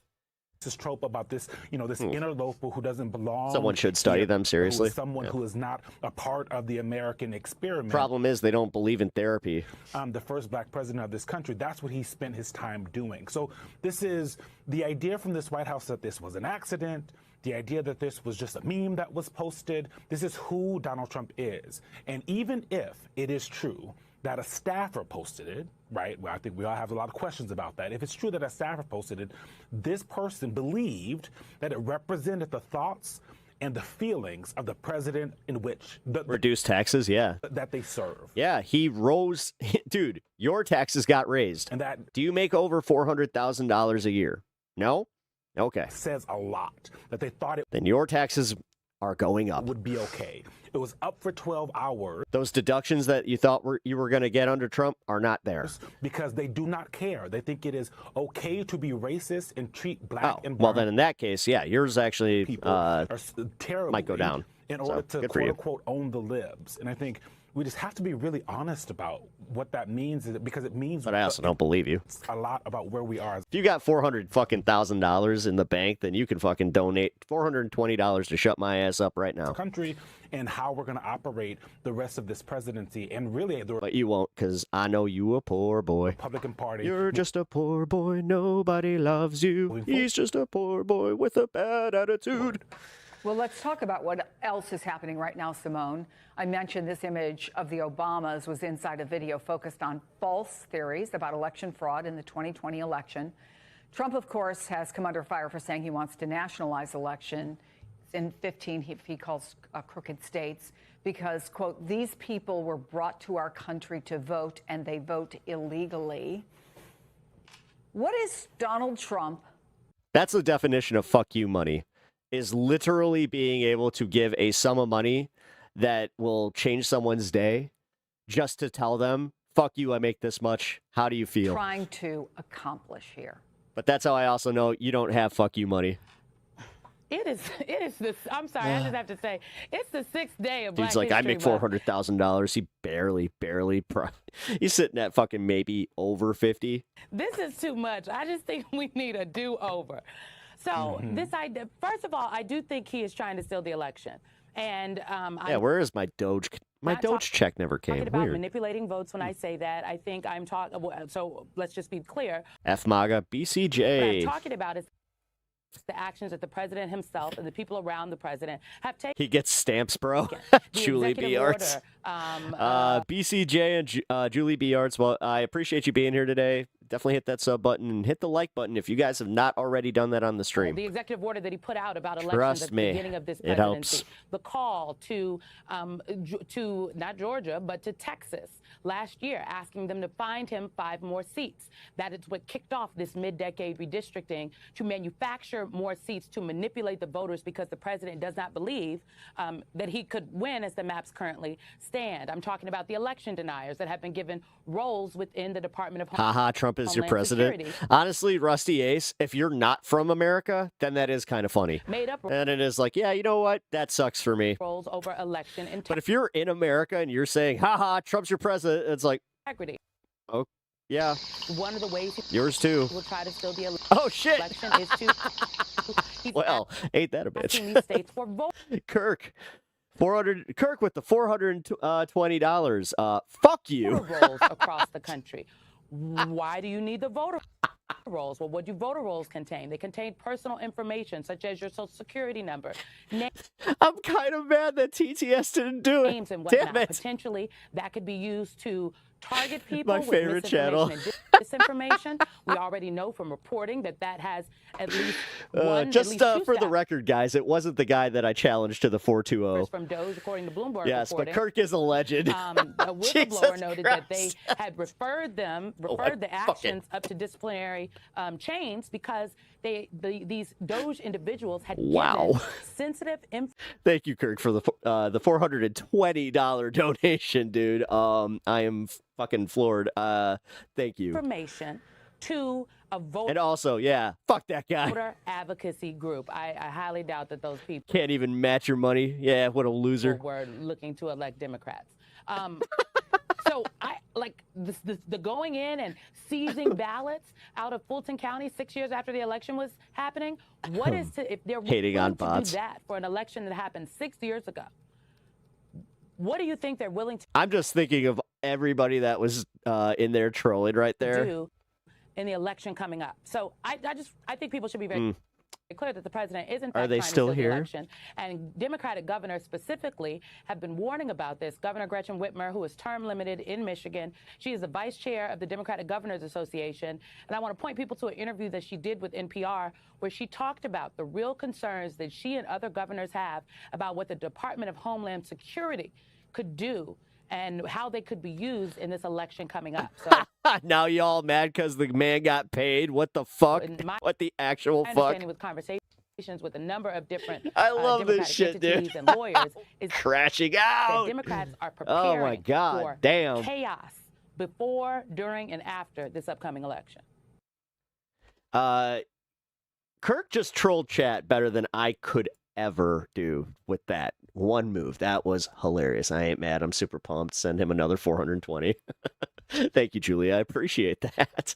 No, I don't think he was talking to you to match it. We're still talking to that one guy that said he made over $400,000 and was very, very comfortable with the idea of, A racist video that President Trump Trump taking more of our money and giving him the tax cut. posted on his verified Truth Social account has now By the way, this was the way that I was going to do this was got one MS Now, got one CBS, and CBS is now the right-wing network. been taken down. The video depicted the Obamas as apes. It's the one that nobody conveniently includes on that fake news chart anymore. So It appeared at the end of a 1-minute video that promotes false claims that the 2020 presidential election was rigged. The 2-second clip showed the Obamas' head edited onto the bodies of primates to the song "The Lion Sleeps Tonight." We're going to show you the image for context, but a warning for you, the image is offensive.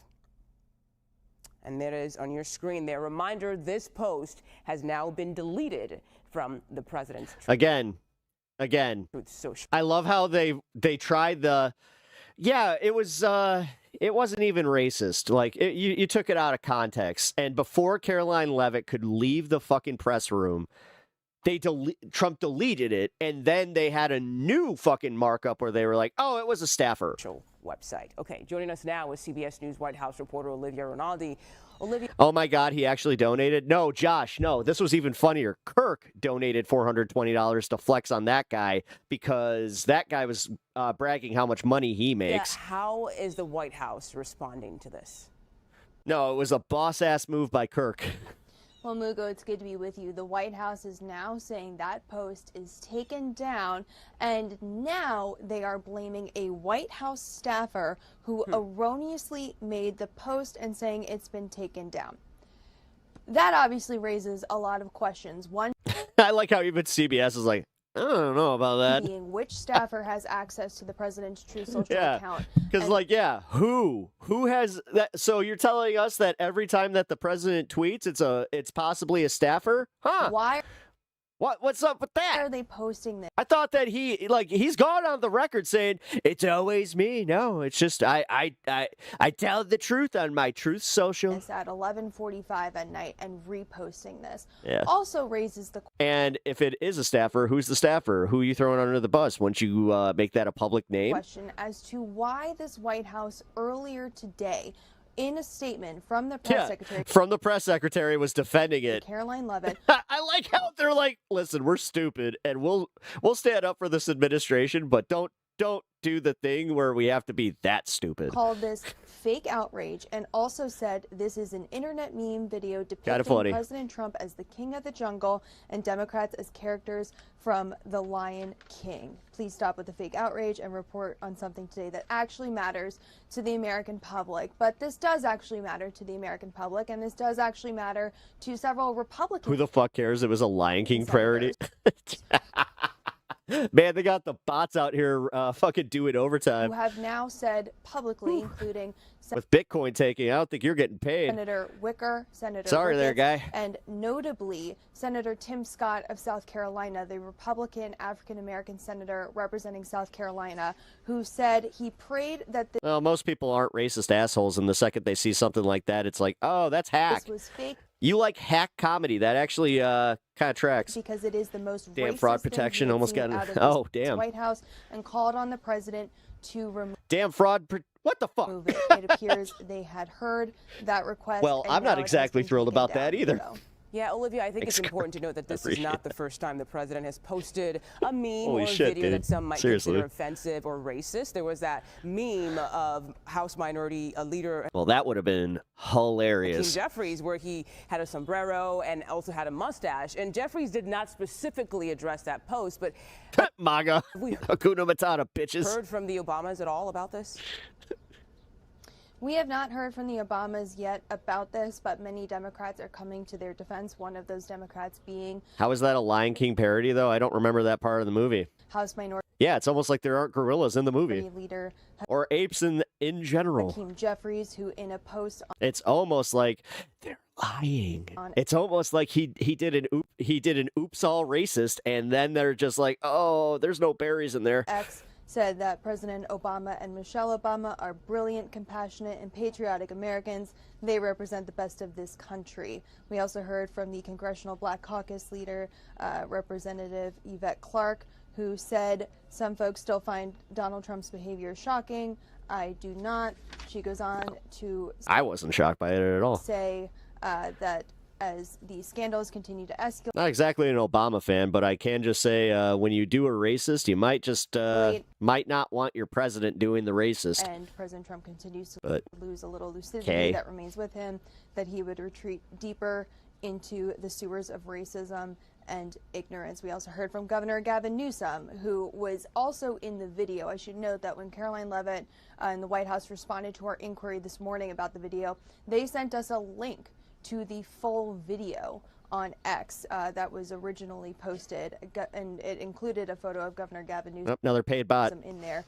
And I'm not even sure if it's paid. Like I said, Bitcoin's crashing, so I don't think they're getting their money. And he called it disgusting behavior by the president. Every Republican must denounce this now. And there was a growing chorus of Republicans who did denounce it. Mugo? Okay, Olivia Rinaldi outside the White House for us today. Thank you so much. Right.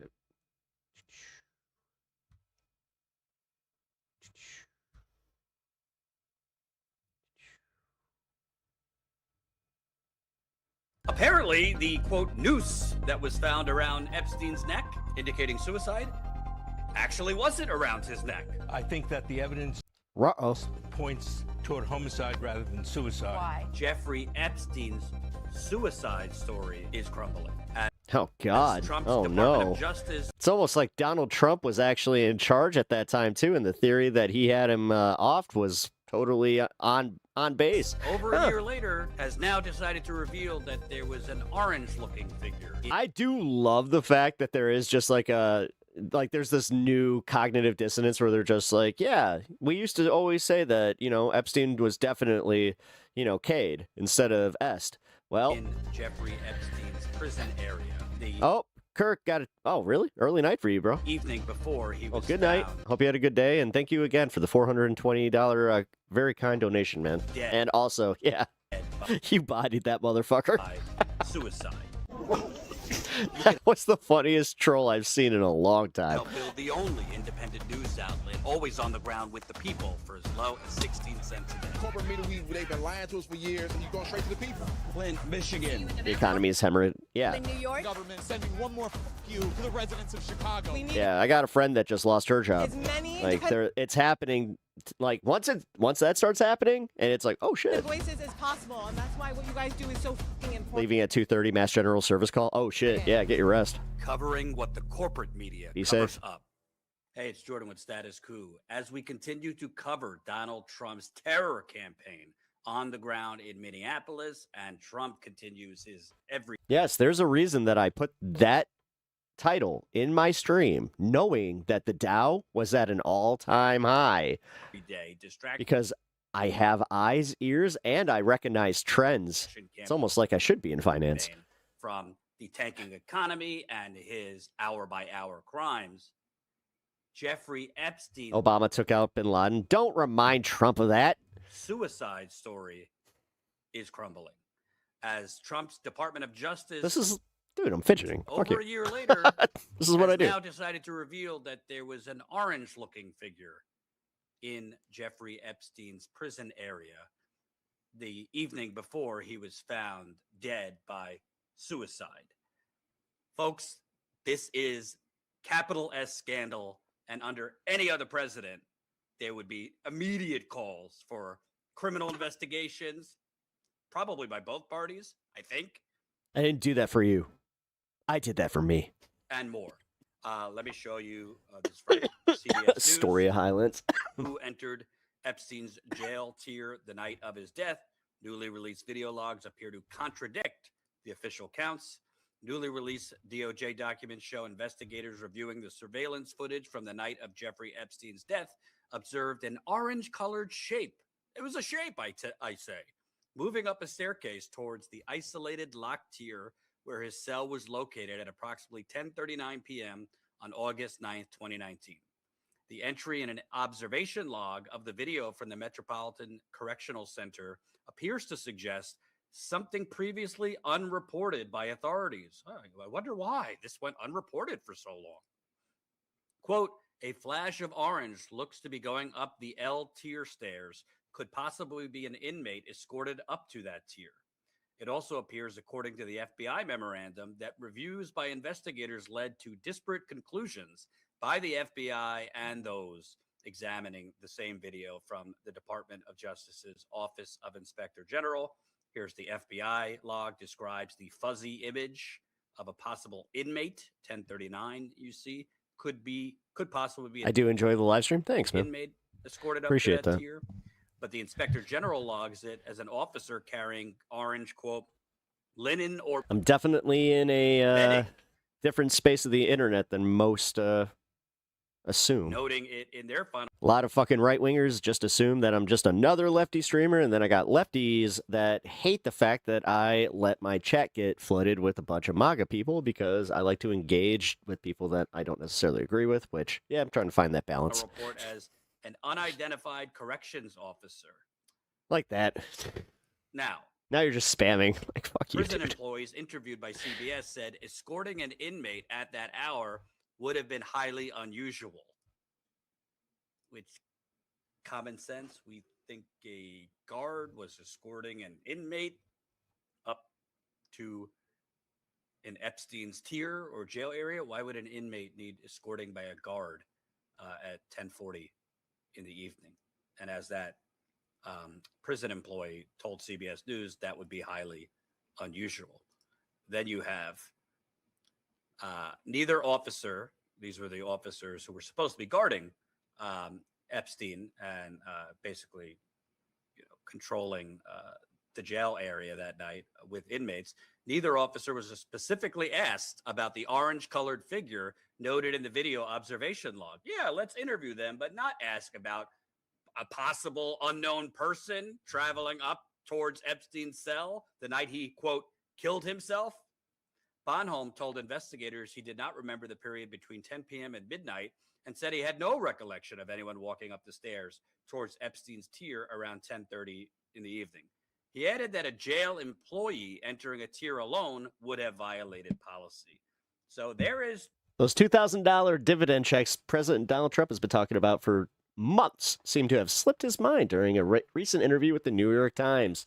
2 prison employees stating... During a 2-hour interview on January 7th with 4 White House correspondents from the New York Times, Trump asked, I did do that? When did I do that? When reporter Katie Rogers asked him when Americans can expect a $2,000 dividend check he promised, according to the interview transcript. As Rogers replied, well, I mean, the president continued, yeah, I'm thinking, well, I did. I did 1,776 for the military, referencing warrior dividends sent to military personnel last month. When then reporter Tyler Pager returned to the question of the Americans getting their checks, in response, Trump said, well, the tariff money is so substantial that's coming in, and I'll be able to do $2,000 sometime, I would say, towards maybe the end of the year. Mind you, we are in the beginning of the year, so I will give him that. We'll see. Would be unusual for a guard, but not exactly looking great for anybody that thought they were getting that $2K. To be escorting an inmate that late at night. Yeah, he owes us $5K Doge checks and $2K tariff checks. Or a jail employee to be walking solo in the evening that late at night. And you have apparently the, quote, noose that was found around Epstein's neck,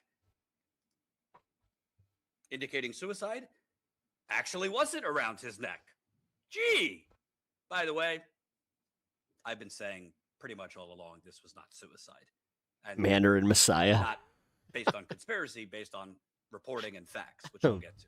But let's get to the noose, the missing noose. Kind of big deal here.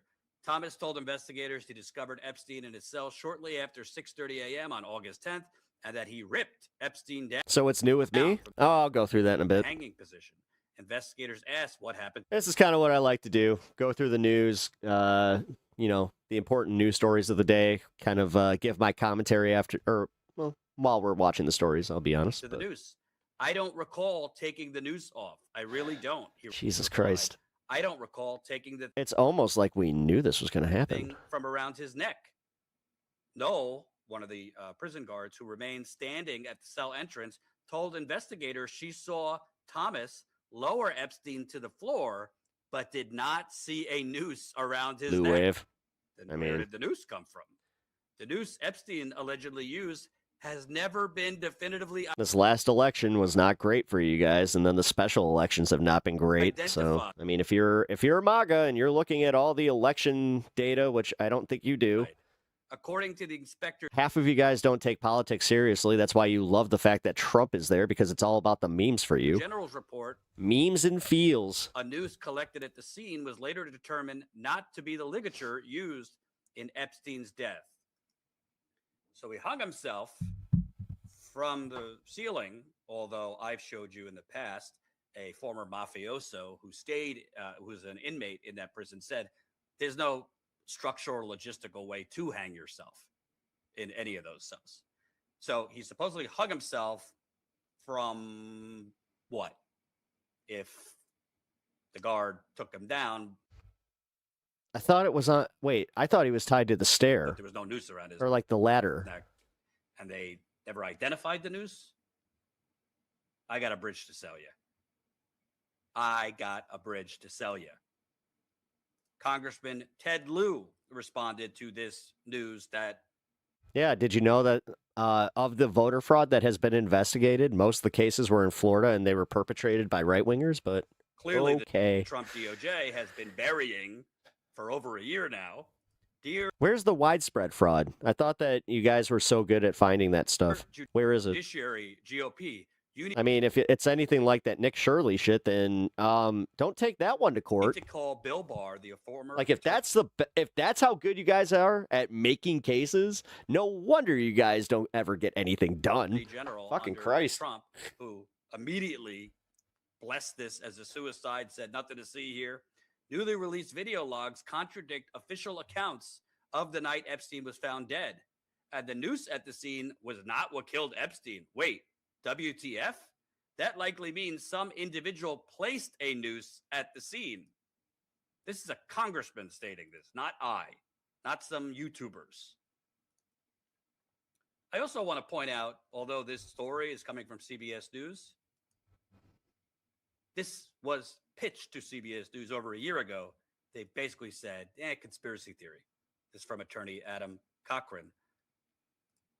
When the video first came out, I pitched CBS and 2 other outlets on my findings of the sighting at 10:39 p.m. Bunk bed stairs. Thank you. The edited video file and scoop on the FBI agents' names that edited it, the missing noose.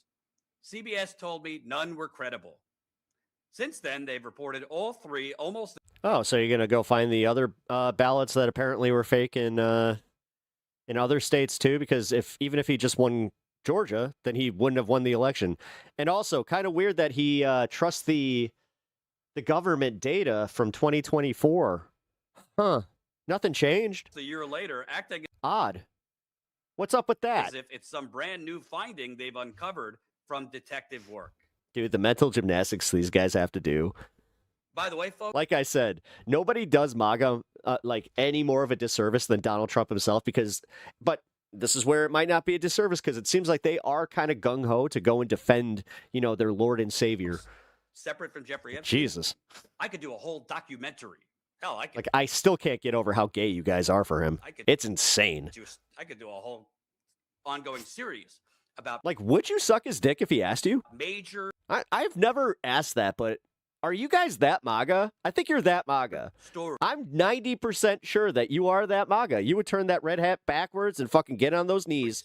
That corporate media, from the New York Times, the Washington Post, CBS, and Hold on, let me fold my my Trump 2028 flag so I can put it underneath my knees there, Mr. Daddy, sir.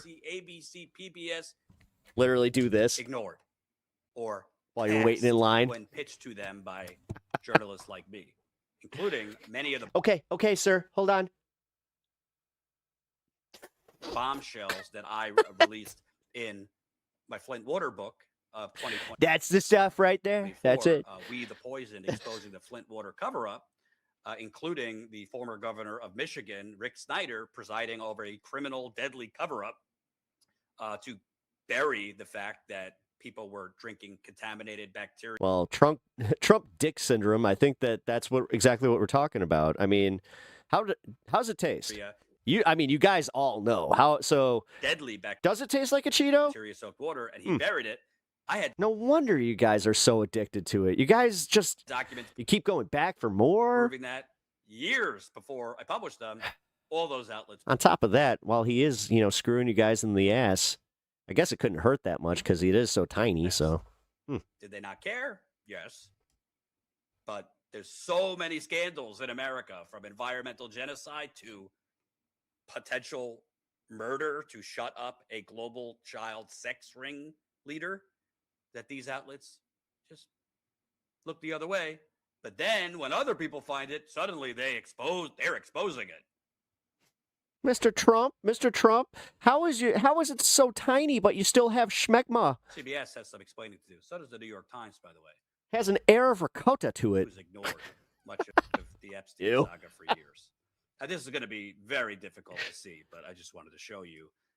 This is circled here, but that is the orange-looking figure, which to me, it's When they say orange-looking figure, immediately I think of one person. hard to see, but it does. To me, I see a hand and an orange, at least an orange jumpsuit there. Better. Onward.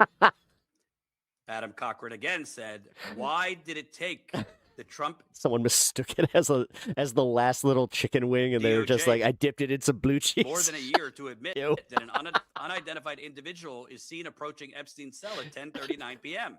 Why was it not covered gross. in the Office of Inspector General report? Yeah, Why weird. was it denied? Weird, and it almost goes back to that other story where the one time that they tried to release this, they did it with such fucking, like, God, bad espionage, where they were just like, yeah, I'm gonna run this through Adobe. By the No Patel one will FBI. know. Well, I mean, I just interviewed Congressman Ro Khanna and showed FBI Director Kash Patel perjuring himself to Congress. Honestly, he lives rent-free in your head. Like, in your head. You're the one paying rent to the motherfucker.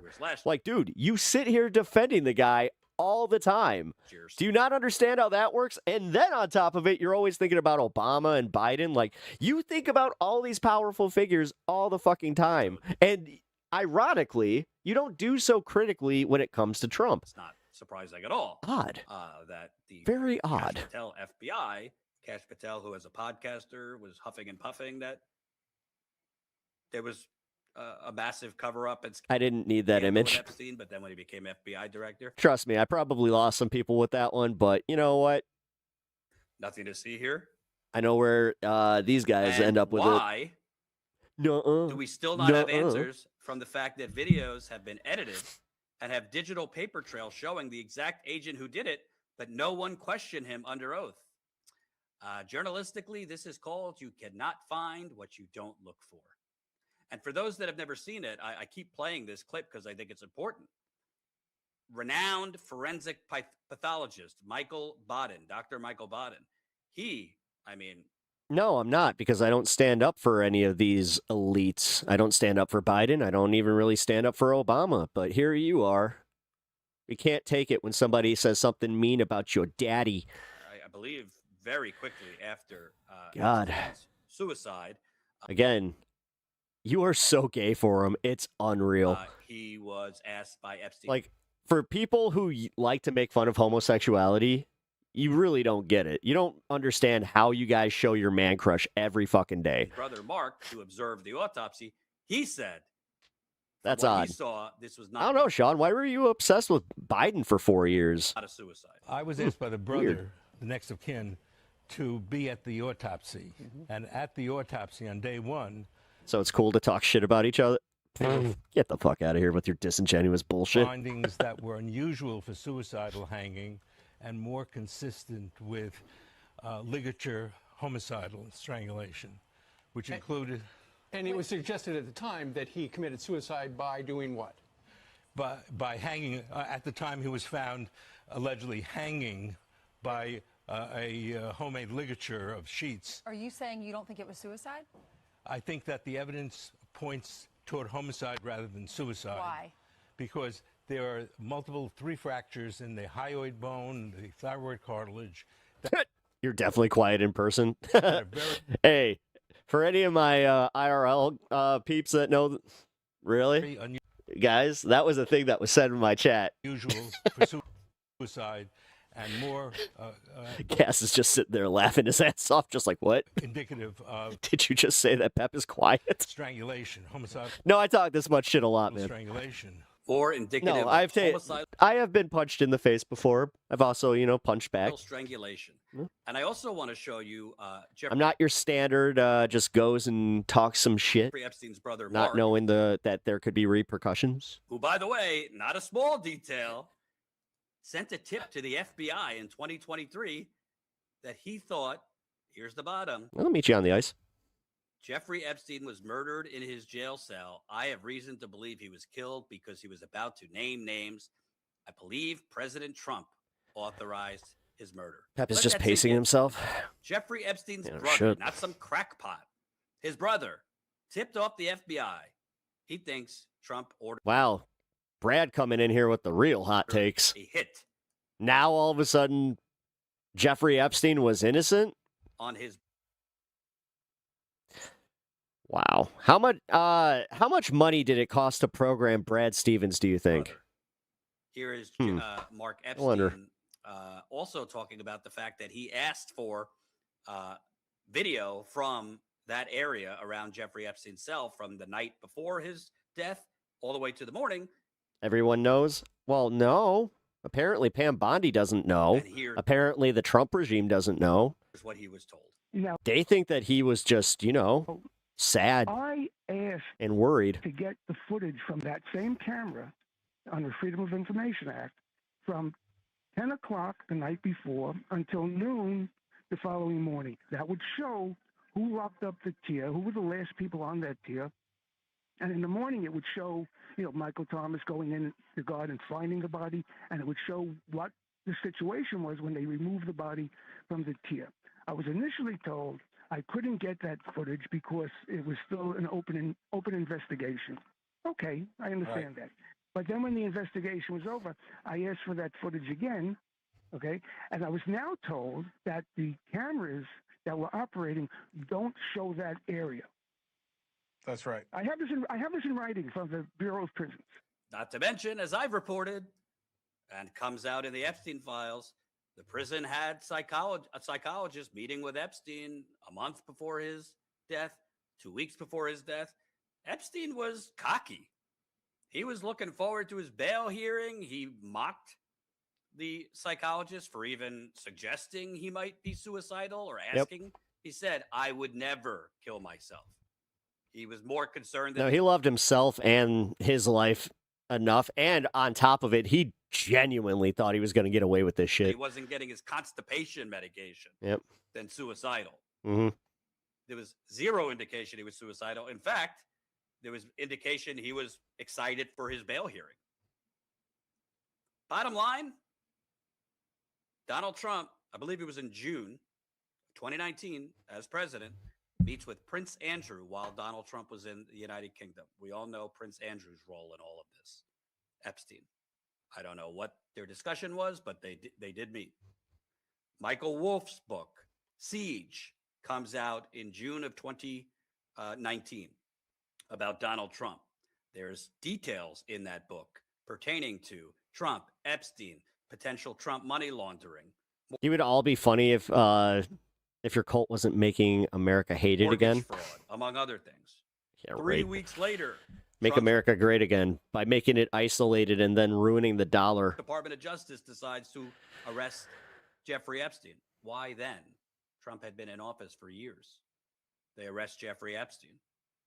Jeffrey Epstein's now in prison. I don't know for a fact, but obviously Trump knew that this man had blackmailed elites all over the world. And Trump certainly knew that Epstein likely had some dirt on him, whether it involved his So much winning, tired of winning. Yeah. untoward or potentially illegal activity with young girls or financial crimes. And then Jeffrey Epstein is found suicided in his cell, apparently with no noose ever identified. You cannot make this up.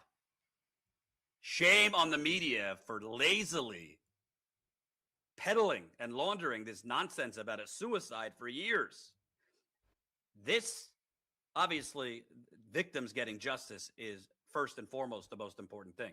Transparency, accountability for the predators that preyed on these young girls. But who killed him, how he died, is directly related to all that. Because if he was murdered, it was to shut him up from potentially cooperating and revealing the crimes of others, potentially including the President of the United States. No, he wasn't covering up for elites. What? Crazy. Oh yeah. Here, let's do this. Breaking news, federal government lawyers have filed a motion to expedite the deportation of Liam Conejo Ramos, the 5-year-old boy in a bunny hat who was taken with his dad to Texas before a judge Oh, that seems like something to really fucking expedite. ordered them released. It's not like they just made a national embarrassment of the Trump administration or That's anything. according to the New York Times, which spoke to the family's lawyer. But in a statement to MS Now, DHS denied it's an expedited removal, calling it regular removal proceedings. But they are far from alone.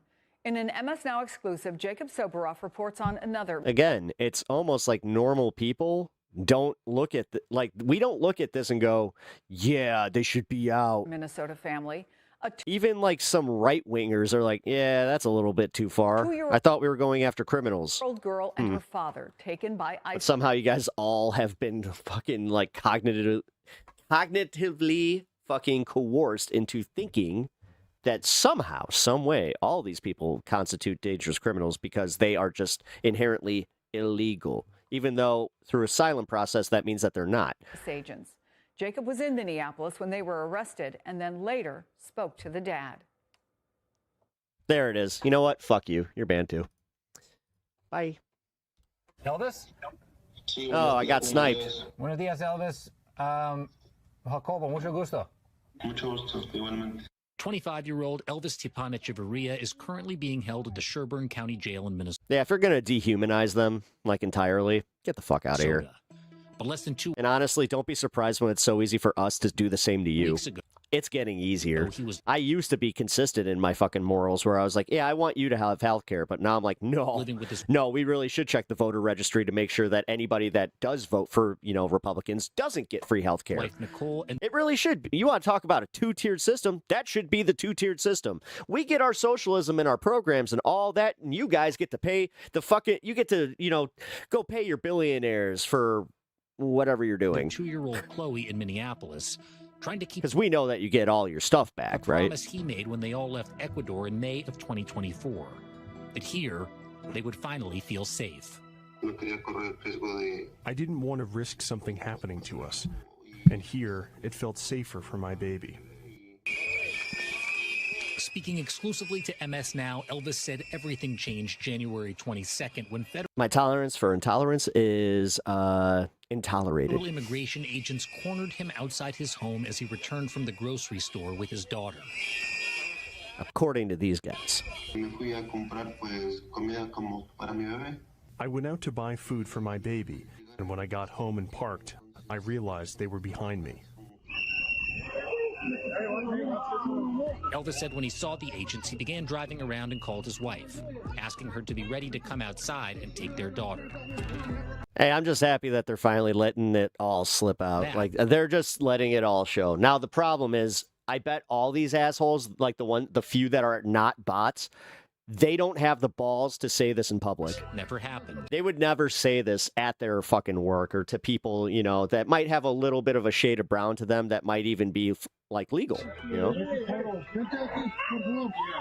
want to talk about not having balls. Jesus Christ, half you guys, when you get confronted with, a political discussion, you guys just go, yeah, I don't really keep up with politics. Agents had already surrounded the car. Elvis said he locked the car doors, refused to lower the window, and held his daughter tightly. He says the agents didn't have a warrant.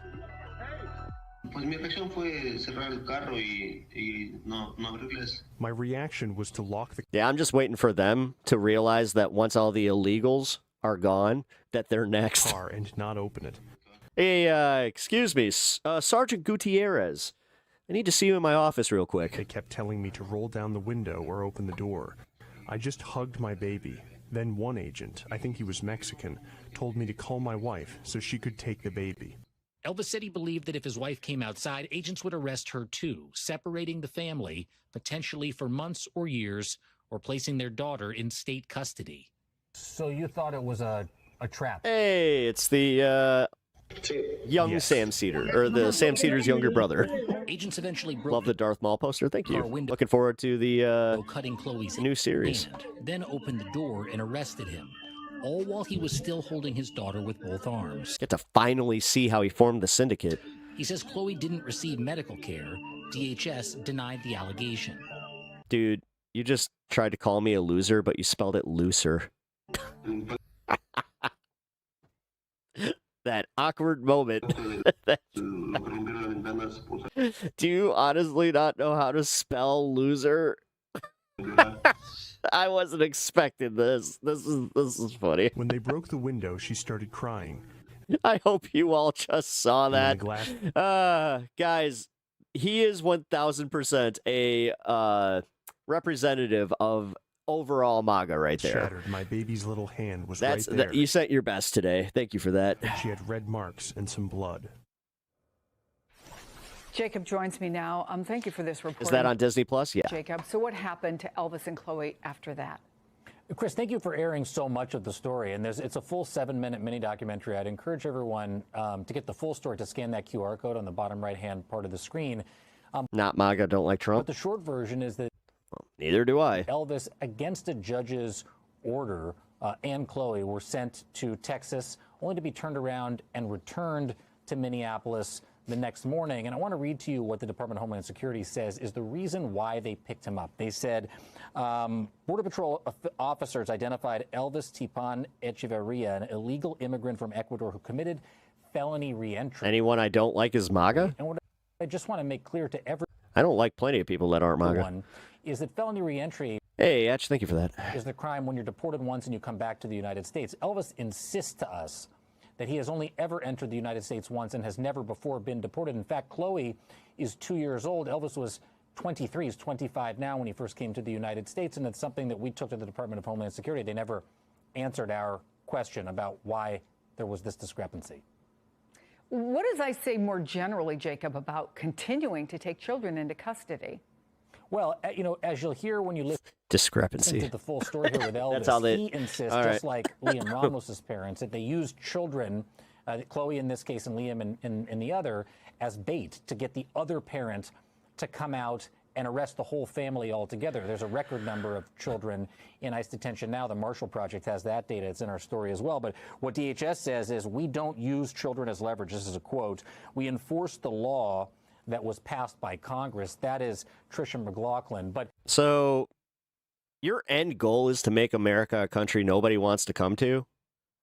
Great plan. and again, two stories don't I'm not sure if you understand how America was built, but yeah, make a you're going to learn. a pattern. You're going to But they are learn, two as I said. Individual unique stories, one in South Minneapolis, one in Columbia Heights, both places I was when I was in Minneapolis, where two different families and two different parents said basically the same story, that they felt that these agents were using their children as bait to lure the whole family out. Meantime, in the same school district of Liam Conejo Ramos, the Washington Post reports that a principal lost contact with a 5th grade student for a month. But then other students from that district who were taken to Texas reported seeing her in a detention center cafeteria. The man who runs that school told the Post this. Dude, if I'm over 50, that's actually good for me. I'm a smaller streamer. Dude, if you think that I'm going to sit here and be like, oh my God, I don't have 100 likes, then you really are dumb. It was surreal. It was like, are you kidding I'm a growing boy. me? I wonder how many kids are MIA. And you're contributing. Thank you for that. Do we know the answer to that, Jacob? Is there no way to dumbasses. track kids who are taken? The Marshall Project has particular numbers about how many children have been brought into custody by Am I not providing commentary to it? ICE and compared the Trump administration to the Biden administration, and it is an exponential increase, but it was part of the problem during the family separation policy as well. They did not keep accurate and adequate records about where children were and when. It's almost like we also were kind of mad about that. And because of the way that these operations are being carried out, advocates will say, lawyers for the families will say, sloppily, haphazardly, indiscriminately, it has led to an extraordinary amount of confusion on the ground about not only what kids are being taken, but where they ultimately end up. And it's something that lawyers are having to contend with, Chris, on a daily basis now. We are completely out of time, but what is Elvis's plan for his family now? Thank you for asking. He signed his deportation order. He doesn't want to have Chloe, that beautiful little girl, ever see the inside of a federal detention facility, inside of a vehicle, face 6 masked, armed federal agents right outside of their home ever again. And so he's going to bring his whole family back to Ecuador. Hey, Sir Farts a lot. Let's see something. You have 7 subscribers.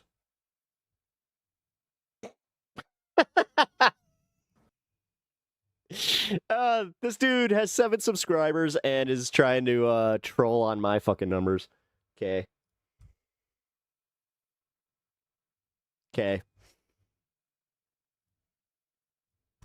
Funny part is you couldn't contribute even if you wanted to. Good morning, everybody. Happy Friday, and more importantly, happy commie takeover. I mean, you're lucky that I'm even allowing you in my chat with fucking 7 subs. What a loser. We even have a glorious victory that we can talk about today.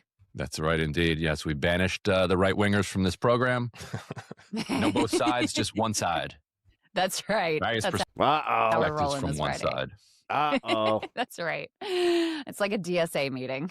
That's right. Still can have some vicious arguments, but, you know, Still gonna get way in the allegedly weeds. all aligned. Yeah. Yes. Oh, wow. Actually, that just got me out of that fucking video. This morning, a right-wing influencer facing charges for his latest stunt here in Minnesota. Jake, thank you for the $2. I appreciate that. See $2. 7 bots. Yeah, no way. Lang No was kidding. booked into the Ramsey County Jail yesterday after the 30-year-old posted a video to social media. It showed himself destroying an ice sculpture just hours after it was unveiled at the state capitol. And here's what the sculpture looked like. Lawmakers and veterans and community leaders unveiled it more than a 20-foot-long frozen statement earlier in the day, this creation. It read, "Prosecute ICE." Authorities say this was a permitted display at the state. Oh, Jolly wasn't part of it. Capitol. Lang Weird. left the scene in a vehicle, but State Patrol says he was pulled over by a trooper and arrested. He was booked on suspicion of criminal damage to property. One of the organizers of the ice sculpture sent us a statement saying in part, quote, "I gave 8 years of my life in service to this country, to the military. For a January 6th insurrectionist to destroy our display is an attack on the First Amendment veterans like me fought to defend." That's also why they are charging him. Lang was pardoned by the president last year. Yep. And now it's a state charge. So have fun with that. 6 right now, the Minneapolis. Fucking moron. He has a state charged felony. A chaotic scene early this morning, just blocks from where federal agents shot and killed Alex Preddy. Armed agents raided a Minneapolis apartment. It appears they smashed a window to get inside. Thanks for joining us. The White House says they took down a man who called for the murder of federal law enforcement officers on social media. Uba Ali shows us what happened inside his apartment building.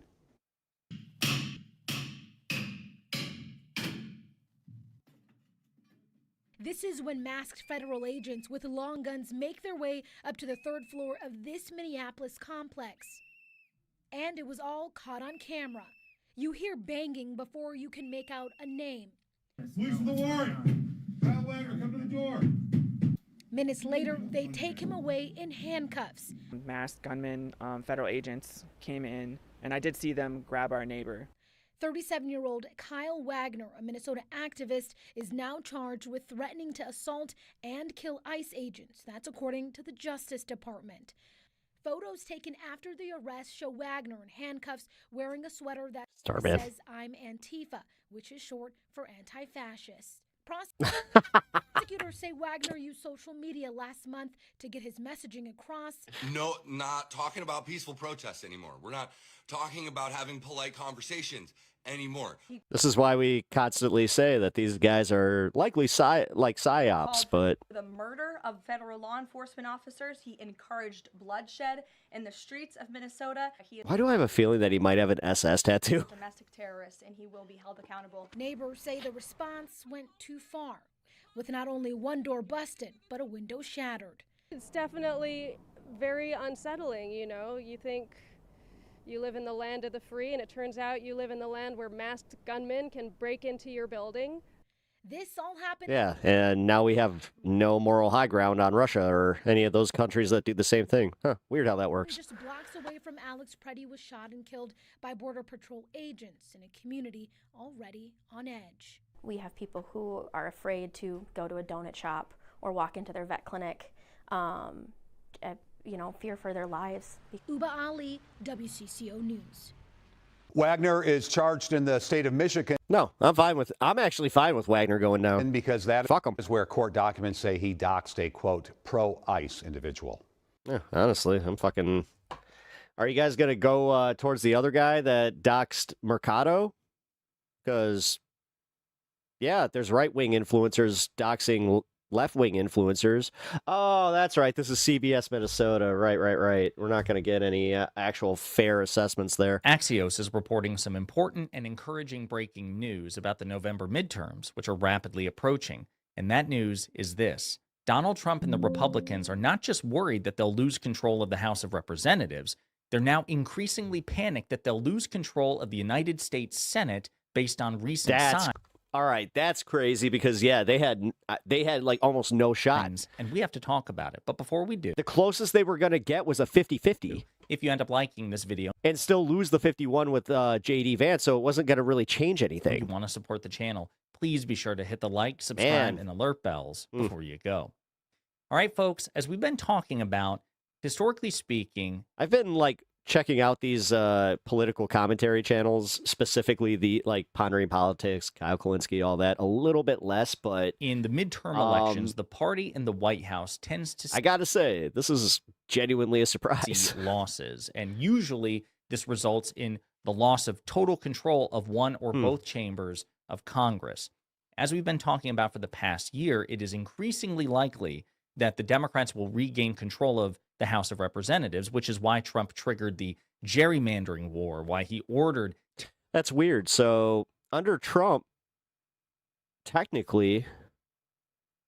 Texas and other red states to try to... That's right. He was the president at that point, right? Gerrymander Democrats out of existence because he knows... So you're saying that Joe Biden stole an election that Trump had essentially federal control over. I mean... based on probability, based on historic precedent. But he didn't steal the 2024 one? Based on his... Why's that? Polling and his unpopular agenda. Actually, I'm genuinely curious. How come he didn't rig the 2024 election? I mean, Donald Trump was insinuating that it totally could have happened, so why not? Else being equal, he'll lose big. It's almost like you don't actually believe it. Big in the House of Representatives. But for the longest time, Republicans... You guys are so fucking stupid. It's actually comical. ...were less concerned about Yeah, I totally believe that the election was stolen. The Senate. But despite the fact that no courts said so and everything else has kind of led people to just go, yeah, he lost, dummy. Month after month after month. The only people that believe this are cultists, and then they go out there, oh, you're the cult. Trump's polls plummeted, I know you are, but and what am the I? Democrats recruited some really good candidates. Jesus. The Senate became increasingly in play, man. and now it's so bad that Trump and the Republicans are panicking. For the first time, GOP strategists are telling Axios that losing the Senate, where Republicans have a 53-47 majority, is a distinct possibility. The House... That's weird. So you're saying that the left rigged the election so poorly that we just casually let Trump win by 1.7%? Is already expected to be lost based on history. We're going to look at some more of this, okay? For the first time, GOP strategists are telling Axios that losing the Senate is a distinct possibility. You came in here to type not panicking. Look up the term projection, my friend. According to GOP internal polling, even deep red states like Alaska, Iowa, and Ohio are now in play. Top GOP strategists acknowledge that immigration and the economy, the two issues that drove Trump's win in 2024, are now liabilities. Quote, a year ago, I would have told you that we were almost guaranteed to win the Senate. One GOP operative who's reviewed internal polling told Axios. Trump is a pedo? Yep. Quote, if you're going to say that, though, put the 3 in there, please. Today, I would have to tell you that it is far... You can say that as much as you want, just... far less certain. Otherwise, I'm going to have to turn the comments off. Holy shit. Yikes. This is a yikes moment, a red alert moment for the Republican Party. So let's look at the Axios report itself. Yeah, we agree, Bob. GOP's new fear, losing the Senate in November. Brian, sorry. Top Republicans are increasingly worried about private polling that paints a dire picture of the midterms. And it's not just... You have to believe in lies to be left. The House they're afraid of losing. It's also the Senate. Why it matters. Donald Trump has warned Republicans... You literally believe everything that guy says, dude. That really? Losing their slim House majority could lead to a third impeachment, which, by the way, would be richly deserved for various... Not saying that leftist politicians don't lie, though. That's why I was agreeing with you. Breaches and violations of the Constitution that Trump has committed already in his first year. But if you're just blatantly going to ignore the fact that this dude lies like he breathes... The Democratic takeover of the Senate would be a political earthquake and neuter his last 2 years in office. I've never met a smart MAGA. They're all dumb as hell. I'm 100% with that one. Yes. For the first time, GOP strategists are telling Axios that losing the Senate is a distinct possibility, and they'll have to fight. They all have like middle school brain. Harder than expected to keep control. It's impressive. Operatives say they've reviewed polling that shows the GOP facing competitive Senate races, not just in traditional battlegrounds such as Michigan, Maine, and North Carolina, my state, but also in conservative states like Alaska, Iowa, and Ohio. Top GOP strategists acknowledge that immigration and the economy, the two issues that drove Trump's win, are now liabilities, and they provided that quote that I read to you. The simmering concerns went semi-public this week when Republican leaders sounded the alarm during a closed meeting with senators. Senator Tim Scott, chair of the National Republican Senatorial Committee, delivered a sobering message about the party's headwinds. A slide presentation indicated that the party's toughest challenge, based on its national polling deficit, is in Maine, where Republican Senator Susan Collins faces a tough path to re-election. I want to thank all the MAGA for helping the state of Virginia go blue. Elections. Bought time, couldn't have done it without you shitheads. So we'll stop right there for just a second. Oh, about time, I'm assuming Susan you meant. Collins is the lone Republican in Maine, and Maine is quite blue. On paper, you would think, given that she's unpopular, given that Trump is unpopular, given that she's offered very little by way of meaningful pushback, that she would be in serious jeopardy. And she is. But I'll also remind you, we can't take that for granted because she has survived re-election bids before in the age of Trump. So you can't rule her out. But now the Republicans are panicking. Here's what's setting off GOP bells in the Senate. Number one, the map is expanding.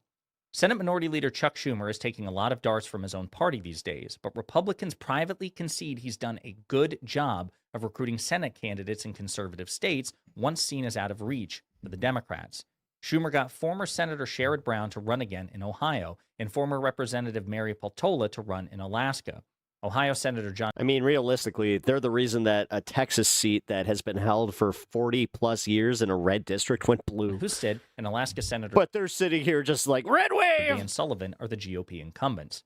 Even if Democrats fail to win either race, Republicans now will need to spend potential... Chuck Schumer is a douchebag with the 27% approval rating. I'm surprised it's that high. Tens of millions... Chuck Schumer is not popular with anybody. Millions of dollars to I don't defend know. the seats. And I will remind you that Peltola is actually running ahead of Sullivan in multiple recent polls. That could change between now and the midterms, or it could be that the polling is off. So again, we can't take it for granted, but they are sweating.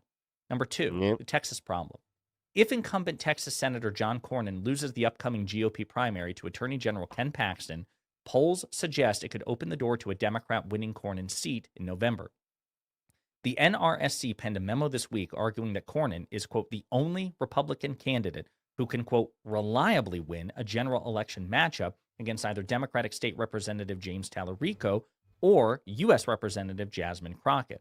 Republicans MAGA loves Trump more than they love this country? Yeah. might get some help. Yes, John. Sorry. The Democratic primary Didn't mean to be like condescending about has it. gone harshly Yes, they negative do. recently. Welcome to the show. Appreciate you being here. Also, if you guys are enjoying the show, please hit the like button on any of the streams and sub to the channel. Just want to do a quick I appreciate having you guys here. sidebar on this.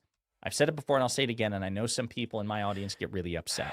Growing channel. You guys can say that you were here before the 5,000. I believe, based on what I have seen in terms of the preliminary polling, I can say that with a few of the guys that have ended up making it. that Xander Hall was one of those. Tallarico is the better general election candidate I think he had 2K when I started watching him. than Crockett. That's not because I prefer Tallarico. I don't. If you followed this channel at all over the years, you know that I have been probably the treasurer in the Jasmine Crockett fan club. I have highlighted her badass moments. I have celebrated Yeah, the Jasmine Crockett stuff is her ridiculous. sass, her wit, her fighting spirit, her willingness to give the Republican shit. And I think that she's not only an asset to the Democratic Party, but she helps represent the future of the Democratic Party that I think we need.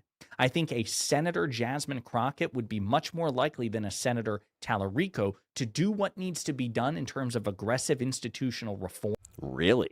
And accountability to punish the lawlessness of the Trump administration. Really?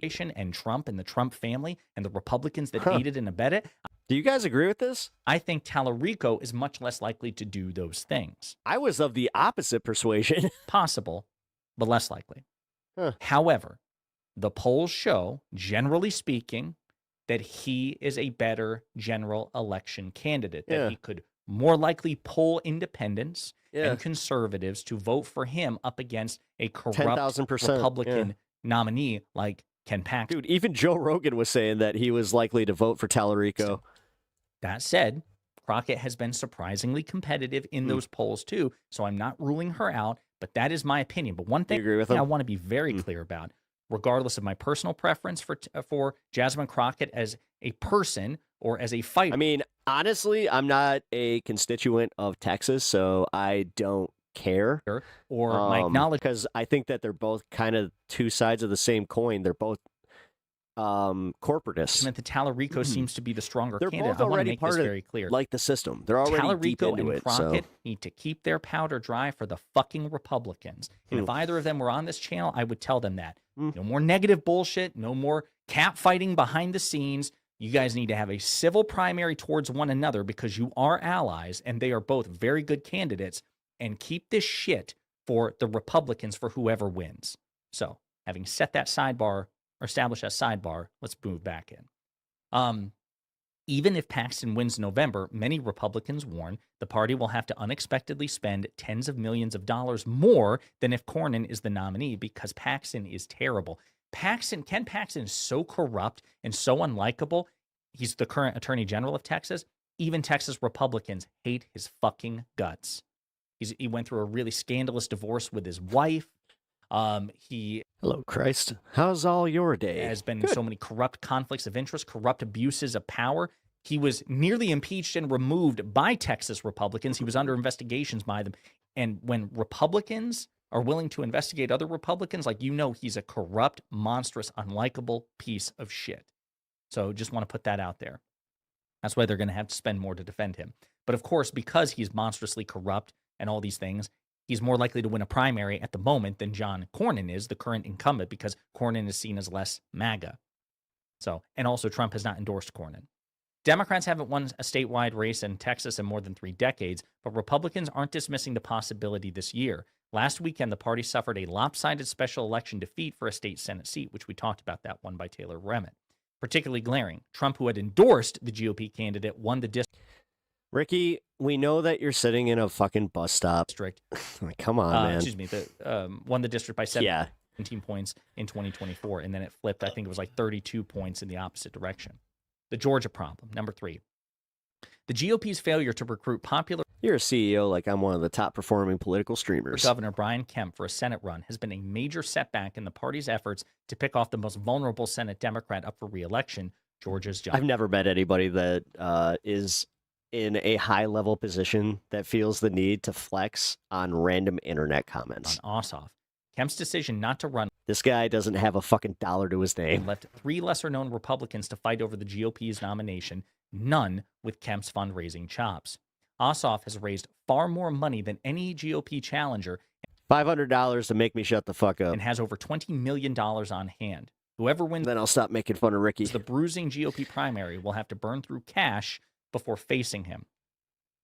Again, it's far too early, they note, to make predictions about how Republicans... Yeah, it's something you don't have. ...will fare.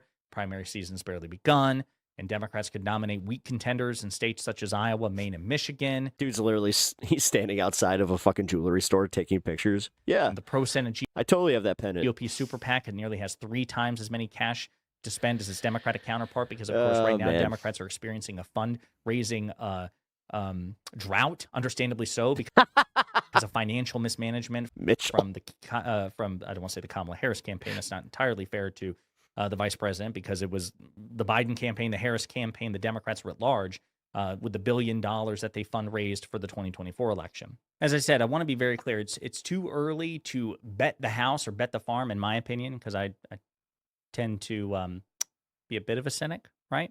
But even... Yeah.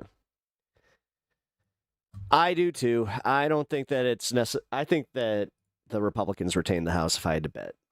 The price of Bitcoin is falling off a cliff. The cryptocurrency has lost a whopping 29% of its value this week alone. Jesus, That's dude. a lot. That's... And we're about to discuss why in just a moment. But first, Cenk, you went to Wharton Business School.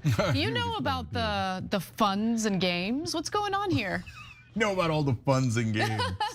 Okay, so look, there's... did she just make a joke that he went to the same school as Jeffrey Epstein? It's a big sell-off. Because he did. That's obvious. The question is why? And there's a very interesting theory that goes to the elites maybe manipulating things. No, they would never do that. That would never happen. But there's also a second part, hence the 2 cents, about what is happening for the entire economy and how this might be a symbol of it. So I need you to buckle up and brace for impact. So before we get to the reasons why this sell-off is happening, I really do want to focus a little bit longer on how big the Bitcoin sell-off really is. So here's a handy chart that you can take a look at, and you can see again. Wow, the price of crypto really did fall off quite a bit recently. Okay, so you're looking at the price of Bitcoin over the past year, and as you can see, about a year ago, the price of Bitcoin was just under $100,000. In October of last year, the price of Bitcoin reached an all-time high of over $126,000. But since then, Bitcoin has and all these greedy fuckers that just held on to it too long. Erased all of the gains that it made last year. In fact, the price has plunged even further to approximately $67,000. So the price of Bitcoin has now reached a 15-month low, and people are wondering, is there any end in sight? So Michael Burry, the investor who was portrayed by Christian Bale in The Big Short, says no. Here's what he said. Oh, wow. China actually beat us to making it a death penalty for child molestation. Sickening scenarios have now come within reach. Burry argued that Bitcoin I just saw that from a right-wing news source, and they seem pretty happy about that. Has been exposed as a purely speculative asset. I'm reading the comments right now. They're just saying, how did they beat us? Wait a minute, Trump, take a note. Failing to take off as a debasement hedge similar to precious metals, because precious metals are actually worth something. Like Bitcoin is only worth the hype. You guys get it? Like, no one has been able to convince me or explain to me otherwise. Yeah. So what Michael Burry's that's like most normies saying is important. It's like, nah. What's actually backing it? Nothing. Just hopes and dreams. Okay. Important because that's nothing bad could happen with that. If Bitcoin operated the way that its enthusiasts were hoping, when the dollar is struggling, Britt Brooks. I know, but please don't spam my chat with all caps. It could become a hedge. Hey, I'll read your comment regardless. Police take 1,000 lives per year, end tyranny. We can't rely on the I'll just say now. The U.S. government. But yeah, no, I'd appreciate you just, chilling. Or other governments, but we have this Bitcoin that's based in this system that's... You get the same rule for everybody else in chat. More sound. And so like gold, when the dollar is weakened or the economies are weakened, they should go up. But it's not going up, it's going down. So then Burry is saying, well, economic laws and rules dictate that means it is not something that has inherent value. It is just merely speculative. Exactly. Further losses, he said, could rapidly strain the balance sheets of major holders, force selling across the crypto ecosystem, and trigger widespread value destruction. However, you should keep in mind that cryptocurrencies are... I'm here for it. I want to see all these fucking crypto bros finally get theirs. Notoriously... Because, man... Was anybody more annoying than crypto bros, especially during like the NFT push? Volatile, God right? Damn. So there have been the way other they tried to sell it where on literally like, yeah, guys. I mean, this meme coin, it's totally on the up and up. You just got to make sure you get out before the rug pull. It's like there have been sell-offs, and then the value of crypto goes back up, or these coins go back up. But I also want to just note the fundamental argument that Burry is making here still remains true. Bitcoin in and of itself is worth nothing. It's only worth the hype. And that's why you'll hear, the crypto adherents and the fans of crypto constantly talking so it up. many celebs went with it. Yeah, because celebs are dumb. No celebrity, unless it was like already one of their specialties, is really good with finance. But it's not actually worth anything on its own. Dog in the stream plus points? Hell yeah. So, thank you, Peter. And by the way, Bitcoin He's a is good really no boy. exception. So Making himself 3 a nice previous nap. cycles have seen Bitcoin crash roughly 80%. He had a lot of treats from the donations today. So again, thank you to all the kind donos. I really appreciate that. From its highs, only to rebound and so drive does he. even higher. So that goes to the point of volatility. Sorry. So let's go to Should probably mention this. If you too want to give the dog a treat, it's only $2. Bloomberg, because Bloomberg says that Bitcoin's crash serious, is though. unlikely to affect the stock market overall. But we still need to discuss. No, it's not going to affect the stock. Like, that's why, again, the stock market arguably went so high today because people are bailing on the risky asset that is Bitcoin, and they're going to traditional fucking stocks. Why? So This they is went happening. to Nvidia. They went to anything that they're just like, you know what? Screw this. I at least want something that has something in a promise. So AI, back at it. Right now, like what's causing this sell-off. And to do that, we need to talk about precious metals. So the prices of gold and silver had increased dramatically in recent months. That being said, those prices fluctuated wildly in recent days. So even, those assets, the value has gone down. People have been selling their gold and silver. But overall, the precious metals trade is considered to be a hedge against the weakening dollar. Known on Wall Street as the debasement trade, the strategy is driven by fear that government's inability to tame inflation or slash debt will erode the system of currencies. Thank you for that. Happy pup. At HBX $2. Stan is the man, he has a plan, we just need a van. We just need a van. He would love that. Yeah, he's getting to that point where he can barely ride in the car. Just because of the breed he is. He's got them long ass legs, so he can't stand in the car. So I have to carry him. That underpin the global financial system. And, Bitcoin. And yeah, I got to borrow a van, and he was perfectly fine in it. He's like, can we get one of these? Bitcoin has been marketed as a similar type of hedge, but it's failing to live up to that promise. As explained by CNBC, digital assets, including Bitcoin, have fallen. You good? Man, you're sleepy. You're sleepy.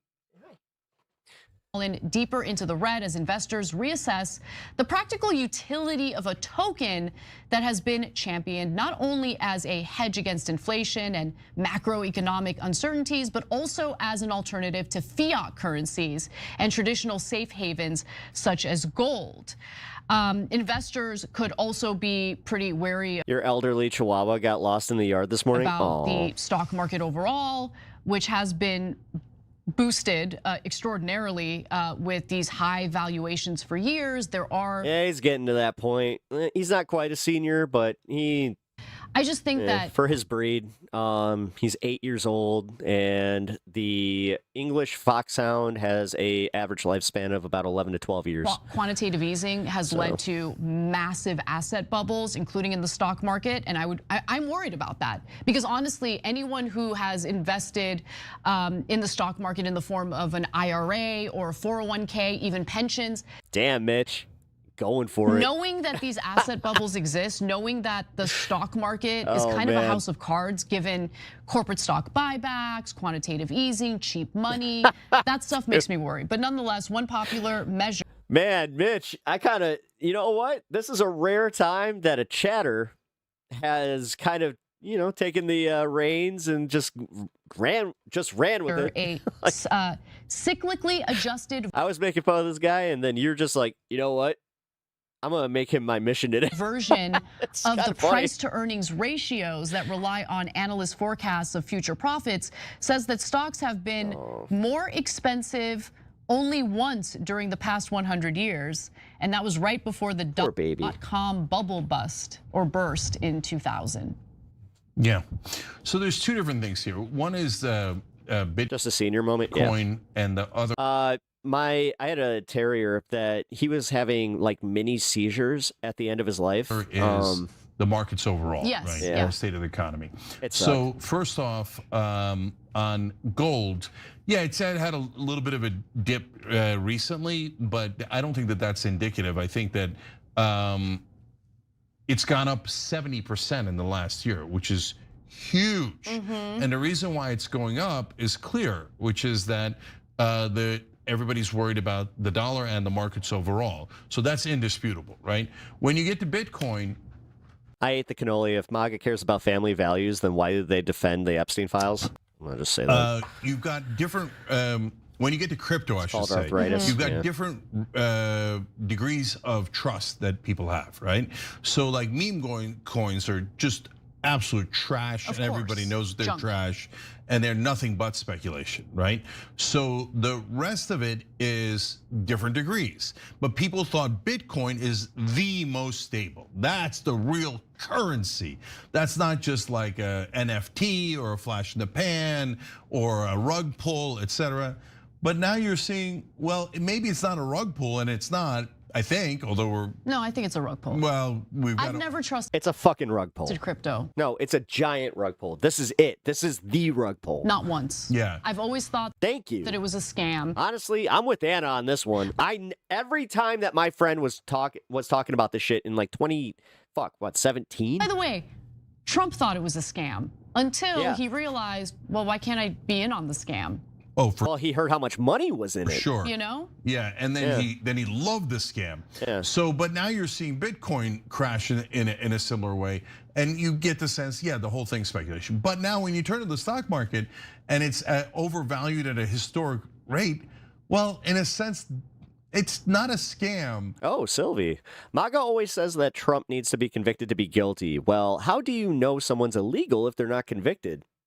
But it's problematic. It's massively problematic. It's a bubble, right? Like Yes. it's artificially inflated. Yes. So look, there's two theories as to why. And then on top of it, it's how they launder money. Like, come the fuck on. This is the most obvious one ever. People and do somehow we as a society went, meh. And the manipulation, and when It explains why we are here. you read the Epstein files. Damn. The internet was not a good thing for us. Epstein It was talks about, not hey, a let's net fucking positive for humanity. I'm gonna just say it. root for a crash, because if we get the crash, then we'll all be able to buy low. And those are some of the richest and most powerful people on earth, right? Yeah. Okay, but I think the larger phenomenon in this case is, I think Wall Street is high on their own supply. So they just keep buying and buying and buying, and I know it's about to crash spectacularly when I start hearing, no, Cenk, this is a different type of market. Right. This is the type of market that doesn't go down. Oh, yeah. I heard that right before 2008. The internet was a mistake. I heard that right before 2000. We're in a lot of trouble here. And so the reality is, guys, why is it overinflated? They're like, oh, AI is going to create trillions of dollars in wealth going forward. These tech companies, trillions of extra wealth that's going to be created, and we're all going to have robots, and none of us are going to work. And they've got all these fantasies in their heads. But who's going to buy all that stuff when AI leads to 10 to 20% unemployment? So, I mean, we're not even talking about that. That spectacular crash is definitely headed in our direction. But it's right now, we're worried about the bubble before the crash, right? So it's just a tinderbox at this point. And I'm worried that people are gonna panic any second now and pull everything out of not just Bitcoin, but the stock market, and then the collapse begins. Every time you ring the bell. This is what I've been saying, but again, like everybody's like, oh, what are you talking about? God. You're just sitting here being alarmist. It's like, dude, the alarms are going off, man. Like, fucking A. You know what? I'm gonna just say it. I do not like Destiny in the slightest. Somebody sent me this clip. Okay, I'll go through it. Can we, real quick, can we all acknowledge that Kristi Noem and Donald Trump lied about the conditions relating to the slain Minnesota driver? No, absolutely we cannot. Like, we cannot agree on we've that. we've all seen the video, right? And everybody walks away from the video absolutely. Okay, wait. Oh my God, a right winger with a bunch of Warhammer stuff behind him. First thing, their pre-existing was position. every time I see that, I'm like, oh boy. Ice driver was the ice. This guy thinks the Imperium is base. Driver stuck in ice. Was his car trapped in a snowbank? I don't know. Okay, can we wait and bring up the video and then go and watch it? There's less than 10 minutes of video for this. This is probably going to be one of the most important things to finding the. No, I think that's a complete waste of time. No. What's no a waste of time? God. All right, this is what's annoying about him. He is good at what he does. Is having an argument about whether or not we should invoke the Insurrection Act. You haven't bothered to watch the 5 to 10 minutes of footage available on this. I don't even know why you're here right now. You should mute for 10 minutes. You should just go watch all the available footage. It's going to take you less than 10 minutes to watch it, and then come back when you can have a fully formed opinion on like the inciting moment that would be why the Insurrection Act. It is a typical, yes, leftists, liberals like to derail with facts all the time. I know, it's really agonizing, but yeah, that's unfortunately the facts are kind of calls important. himself all of you, please. A liberal now. Thank you for the 5. I appreciate that, man. At Bandit MTC $5. Did you check out that fertilization video? Just remember, at one time, we won a race against 3 million fellow siblings. It was a race of life or death. Jeez. Like, I understand that. No, it's gonna be I a didn't. Passionate panel. I get it, but we can't just talk over each other. So we gotta go one at a time. Renee, I'm sorry, not Renee. Hunter. It sounded like two people on drum solos at the same time. Hunter, if you want to give us your response to that. He thinks talking fast is debating. Do you want me to bring up the footage, or should we just skip that part? What do you think, Renee? And if you want to, I don't think it's particularly relevant to the substance of any debate. Like, I don't think anyone's position on anything that's happened would change based on whether or not the car was caught in a snowbank. Right? True. The issue Conservative positions are never fact reliant. That the- is absolutely true. I do agree with that. The issue, I don't think anybody is, right? I think the issue is that, like, the question with regard to the Renee Good situation was whether it's a good shoot. We can argue about that forever, but frankly, that wasn't the question that I posed at all. Their own mind. What I'm a bit confused about is it seems that Destiny is basically arguing that if the ICE agent was unjustified in shooting. Nope, that's Renee not what I argued. Good. I didn't argue that at all. But Do we have? I know you have an Australian accent. Can you speak English? Hello? I mean, you're talking about the Renee Good shooting as the. No, I'm saying that Kristi Noem and Donald Trump made egregious lies about what led up to that and what happened with that shooting. Whether you think it was a good shoot or a bad shoot, they demonstrably lied about the facts leading up to that. That would be the inciting moment for any type of Insurrection Act thing, right? Because all the protests and everything have kind of been based off of that. Her being shot, whether you think it was good or not, and the fact that they lied so much and so egregiously about that means that they lose any right to invoke any kind of insurrection because we have no trust in them as the American public. Why is he still relevant? I don't know, man. I honestly, I got to be careful here because, listen, I'm a smaller streamer. I know my place, and I know exactly where I'm saying this from. But he has fallen off so bad that he has to do this. Actually, wield that power in a responsible. Like, you do understand that technically, like, where his career was before, he should be at a much higher position. Like, what manner? But you know what? He did what he did. I don't watch him anymore. I can barely, like, I'm having a hard time even stomaching this because this does annoy me. I'm like, God damn, he's so good at this, like, too. But this is the core question is there an insurrection in Minnesota? And you're seemingly arguing that if the shooting. Sorry, I don't know where that came from. My bad. I was just coming through. My bad. Go ahead. Every time he talks, it just happens sometimes. Sorry. Go ahead. Okay. The core question is there a state of insurrection in the state of Minnesota? You're almost arguing. Wait, what'd he do? Oh man. Just if the shooting of just look up Destiny Discord drama. I don't want to go into all of it. Good was unjustified. Then potentially no, that's not what I said. He put revenge, prawn out there and shit. Unrest would be justified. No, that's not what I said. And honestly, that's where I was like, I ain't fucking with this guy no more. Like, I don't need to listen to any of his content if he's this type of person. Like, he's a sicko. So and then he just kind of like doubled down by admitting it. He's just like, yeah, whatever. Destiny, you claim that Kristi Noem and Donald Trump have lied. Different rabbit hole. Yeah. Therefore, we can't. It doesn't matter what they say. They've lied to the American public. So Destiny is rejected by serious people on the left, but he does serve a purpose in introducing right-wingers to reality. Yeah. So they cede ground. Can you give us an example of a lie that maybe we could talk about, and maybe we can go forward from there? Yeah, the way that they both characterize it, we can find the exact word. Helping the next generation to not be like him. Pretty sure it's still up. I mean, his own kid, on Trump's Truth Social. His own kid fucking ratted him out. Kristi might have made a tweet. I know she's made multiple statements about it. Their claims. I don't know, man.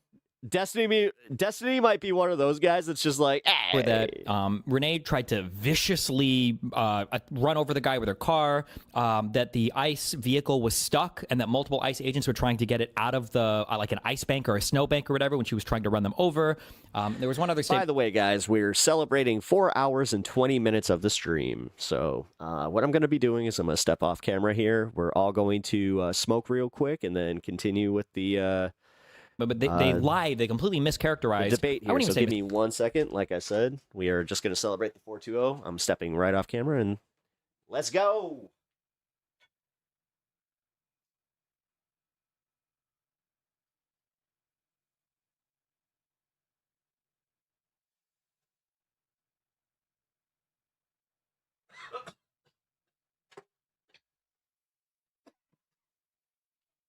Nice binger rip. Mischaracterized. They just told factual lies that anybody that's seen the footage knows that these are just total lies, regardless of whether it was a good or a bad shoot. Even if you think it was a good shoot, they lied about all of the circumstances surrounding the event.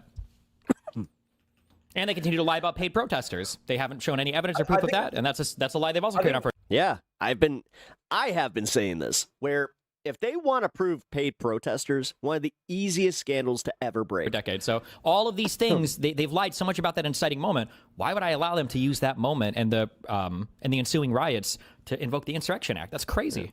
What right? Well, the core question is there a state of insurrection in the state of Minnesota? Would you agree there is, or would no, you I don't care. If conservatives can't even agree on fact here, they don't have the right to participate in this conversation. That doesn't make sense. The core question is there... Have you had to ban, or like, have you had to erase a bunch of his comments? Because if you have, then you can just ban him. Civil unrest in the state of Minnesota. That's a much I think he's a bot. more complicated question than the very simple facts relating to Renee's shooting. And if you can't even understand the simple facts, you don't deserve to be in a conversation about invoking the Insurrection Act. Thing here, the core thing is there civil unrest in the state of Minnesota? And yes, there is civil unrest. There are people who How are can I violently trust that? attacking How can I ICE trust? I don't know if I could trust that because We can- apparently you Renee can look Goodman at was the a footage. paid There- agitator there- terrorist. So there- how do I know that there Renee Good. are people There is- assaulting ICE the officers? the Renee Good thing is completely ancillary to the point. Is there a state of civil unrest in the state of Minnesota right now? Yes, there is. How do you Are know? there attacks on How do you ICE know? agents in How the do you state know of there are Minnesota attacks on right ICE? now? How do you know there are attacks on ICE agents? Because there are videos of this everywhere. It's very easy to see. So? Wait, I don't know. I don't know who those people are. They could be deepfake AI. Maybe he's just a politician. Oh, Exaggerating. Using their same logic right against them, huh? Drew, send me a clip of one of the videos and we'll watch it on screen. And you have to prove that it's not a deepfake AI as well, also. Nope, he's a left winger who does Warhammer. Okay. And I'm going to need the birth certificate of the guy, and it's got to be better than Obama's because we didn't trust that one either. Remember, go for it. This is. It is. I agree. It is. Thank you. Yes, I agree, King. No, it's to. He did just realize he kind of talked himself into a hole. To bring up birth certificates or whatever. There's literal footage of.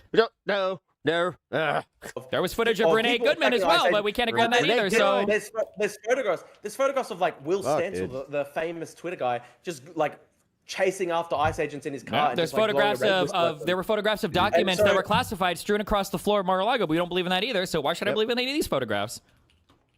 Okay, can I back up? Who's be the one to say it? You keep doing whataboutisms. It's like, that's debate, motherfucker. I have always hated when somebody chimes in with, that's a whataboutism. Here's the thing. Drew, go ahead. Keep going. They are trying to use completely ancillary points to just bog down the debate, bog down the whole thing. They can't. Isn't that frustrating when people can't agree on reality, and so you can't actually have a conversation about literally anything? That's gotta suck, The whole question is, Trump lied about everything. About 6 months ago, Trump lied 6 seconds ago. If Trump is honestly, he's cooking these assholes. Breathing, and I hate to admit it. God damn, he's lying. But fucking A, man, they are getting clowned. Oh wow, Trump has exaggerated statements in the past. Therefore, a state of civil unrest in the state of Minnesota is justified. That's your argument. If being a terrorist is your opinion, man, then a state of civil unrest, that's just your opinion, man. This is to Destiny. Jesus, dude. To Nicholas, do you both think that it was appropriate for the ICE protesters to go into that church and disrupt the services there? What do you think, Destiny, of Don Lemon and the... Who's the prominent Democrats in the House and Senate that apparently got implicated in the Epstein files? Protesters going into the church, do you Please enlighten me. do you think that they were wrong to? Because we got the Bill Clinton trials coming up, and I'll tell you what, Donald Trump coming out and saying, I really don't like how they stonewalled him. Actually, you know what? You guys might not have seen that. Here, I'm going to find that for you. So, do you think that? Do you support them in doing so? Since you guys don't actually get all the news that the different is styles in the of world, protest. Don considering Lemon that you always went into pick a and church? choose. So Not him personally. Yes. about 20 different protesters. They went into a church. I don't know. that I don't have an opinion. I'm allegedly- hearing this for the first time. I don't have an opinion on it. Sorry. Oh, fair enough. No opinion on it and things like that. I guess overall, do you think that the protesters have gone too far at all from what you? Real quick. Somebody's going after, but it bothers me that somebody's going after Bill Clinton. See, I like Bill Clinton. I still like Bill. What do you like about him?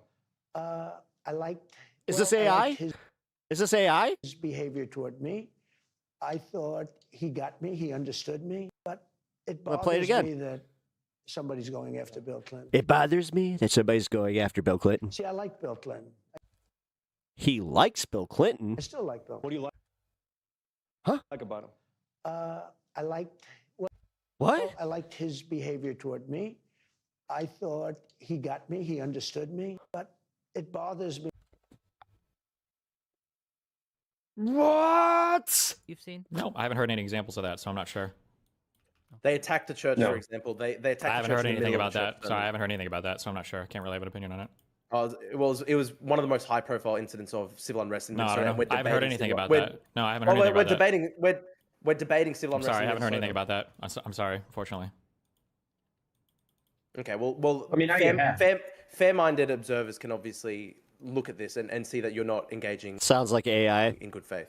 Just because I haven't heard about it? Oh, it's obvious that you have heard about it, but you're just trolling. Oh yeah, Trump coming to Clinton's defense while Trump's minions wanted to be on a private hearing. Am I true? Or wanted to have a private hearing with Bill and I Hillary. haven't heard about a thing. Yep. What, I'm supposed to keep up with every single story that's ever happened in all of U.S. politics. It was fun. What? MAGA equal. Yay. We're debating civil unrest in Excion. Minnesota, and this was the most high-profile incident of civil unrest over the past few days. It was extremely viral on Twitter, which you use all the time. Oh, interesting. Wait, so then was Renee, was the ICE agent that killed Renee, was his car stuck in an ice bank? Ooh. Exactly. It was Oh, just yeah. trolling. You see how unfortunate that is? How fucking. Yeah, Andrew Wilson can't even open a pickle. An olive jar. It was an olive jar. How called the fuck out you just were because you have no idea what the fuck you're It's talking not- about and your you're not- memory you're is selective not- and you won't engage with the facts. Isn't that frustrating right there? Yep. The honest take on the church thing is here's my questions. One, because I did watch the videos around this. Did anybody ever call the cops to get the people Yeah, removed or exactly. tell them to leave? I don't remember seeing it or No. hearing it. If they told them to leave They didn't. and they didn't leave, my understanding is churches are private property, so you can arrest for trespassing. I hope that if they do get arrested for trespassing, the governor pardons every single one of them, like Donald Trump pardoned every single one of the fucking insurrectionists on January 6th so that they can walk free and go and fucking do it again with no consequence. But if Jesus. they were asked to leave and they didn't, then they would have broken a crime and they should be charged for it. And then the governor should pardon them immediately after. So Man, and this isn't like. they could do it again. Just like Trump did all the J6. Yeah, Desi's cooking here. The governor should. Fuck. Do you have any thoughts on this, Hunter? Otherwise, Like I said, not a fan. another question. But I gotta admit that he is just fucking clowning these guys. Oh no, it's I think I don't feel much of a need to respond to most of the things Destiny says because I think it's just very obvious to everybody who's going to be watching that he is not a good faith conversation participant. And one of my followers, when this conversation was announced, was like, "Oh God, get Destiny out of there." And He really is a double-edged sword. for the record, this follower of mine agrees more with Decker's position and their position than I feel than like with we can mine. actually debate But, Decker. Yeah, absolutely. I think we could, again, as I've said multiple times, have an interesting conversation on the merits of immigration, both legal and illegal. But yeah, you can't. How given can you have that is when you guys? obviously not You gonna can't be- even have. Yeah, no, you don't I agree know, with any I of the know, I know what facts. you're gonna do. Yeah, I know. Uh-huh. Yeah. And that's the thing. People Well, on the how many left. violent- Wait, hold on. No, no. Jesus. Okay, so he can't even let him make his case because he's like, I know what you're about to do, and you're about to make a good case, and I can't have that for my audience. Wait. Just as a quick thing, this is why I'm just playing video games, and this is a deeply unserious conversation because he's going to say no to this. Would you agree that Donald Trump, when he gives the name of family members of, say, like a judge presiding on his case, that's a thing that could severely elevate the risk to those people?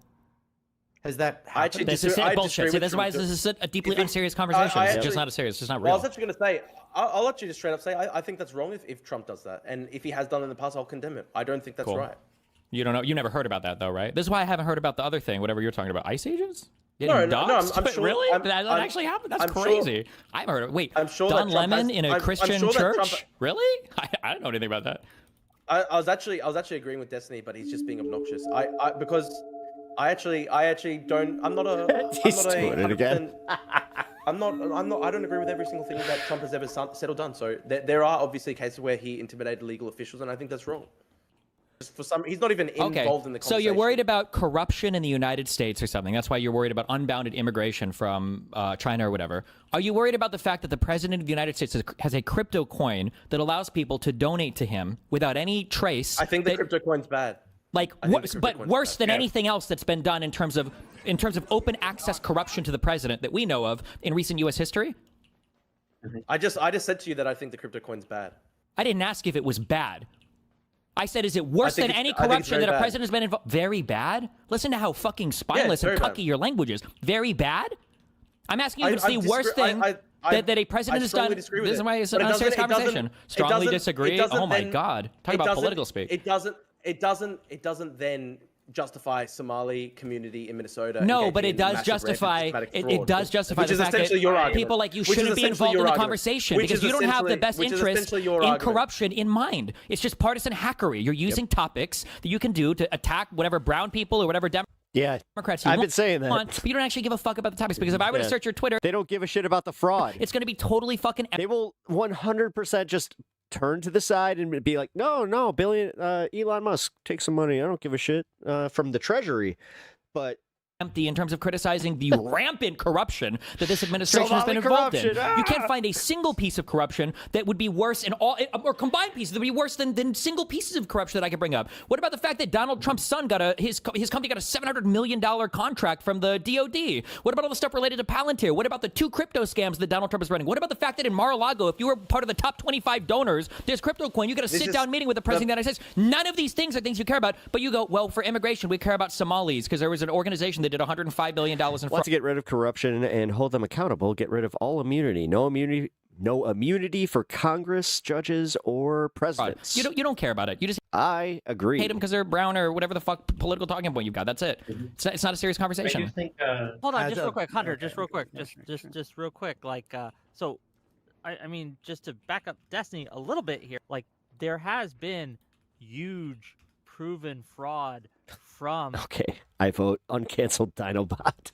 President Donald Trump. The fuck? And why? Like, I guess why should voters care about the Somali stuff? That's Dinobot catching strays. President Trump, if those things that he said was true, looting the treasury through crypto coin, pay to play, basically saying the top 25 donors get access, having his son get a $700 million contract. The bribery from Qatar. Oh my God! Trump just fucking threw his entire administration under the bus. I have to play this story. He fucking just went and he admitted it. He was like, "I posted it. I'm a plane. I'm not gonna say I'm sorry." Like in this, I want Hunter to answer. Right? Like, why should? Oh my God! Get out of here, dude. I mean, I see that as essentially there's just never a boring moment. If you can point to any instance where these things have been connected to policy changes that have been bad for the United States, right? Like somebody paid us to do some policy that's bad for the United States. The president's doing these things, like bad for the United States overall. I mean, I would have to look into every individual instance of this to see if the facts are being characterized correctly. But like the crypto coin, it's shameless, bro. Oh my God, you have no shame. Holy shit, you're like not even human. It's like a snake, like slithering through the fucking guard. You're crazy. If I had looked into any of these individual instances of fraud, I'm not sure anything. I bet that if I were to hold a gun to your head and give you a picture, a blank piece of paper, and I were to tell you to draw from memory the bottom of Hunter Biden's cock, I bet you'd be able to do it. But you don't know anything about some of the most rampant corruption that has ever existed in all of U.S. history, and you're living through it, and you don't know the details on any of it. You're clueless. But they can simultaneously just be like, but I have just become a forensic auditor of the Somali community in Minnesota. It just shows you don't care about the corruption. That's it. Like, it's a super simple thing. Like, how could you pretend to care about corruption and not know any of these stories? It's because you don't care about corruption. It's because it's a partisan hackery bullshit point. Oh my God, he got you. He got you. Oh, Ooh. Ooh. All right, before we go to the Trump thing, I also got this. Agents are realizing that Trump may have screwed them on signing bonuses and health insurance. According to posts under an ICE agent subreddit, new agents have yet to receive the $50,000 promised to new recruits. Some are saying There it is. that it's being taxed so I talked about this earlier, and I didn't have aggressively, it's my nothing like link what they set thought up, they would so get. Others that haven't was gotten that was totally a day one thing from my my side.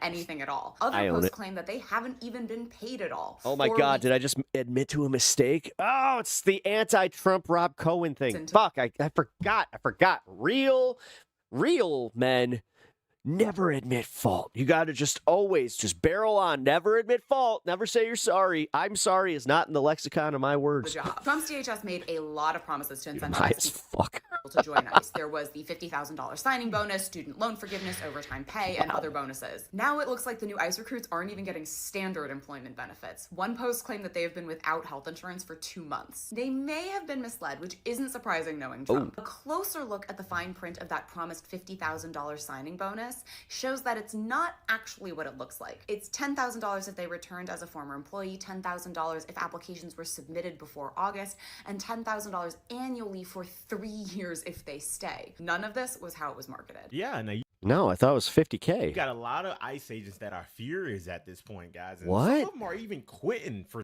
some of these reasons because of all, Yeah, here. While he does that, I'm gonna pull up the ICE agent quitting. all the stipulations amongst their pay, because there's so many fine print lines that unfortunately a lot of them just quite honestly didn't read. They just saw the massive bonus that they were supposed to get, and now. Yeah, real quick here. She's leaving the Los Angeles ICE facility. My job. I just quit my job. Yes! As an ICE agent. I'm not a Nazi! All right, that was better than I thought it would be. I got fed up. Now I decided to do my own research and figure out what are the requirements wow. for some of these bonuses that the ICE agents were receiving, and they got a requirement to where they had to commit to working between 3 to 5 years, signing a continuing service agreement, a CSA, and that is a big portion, right?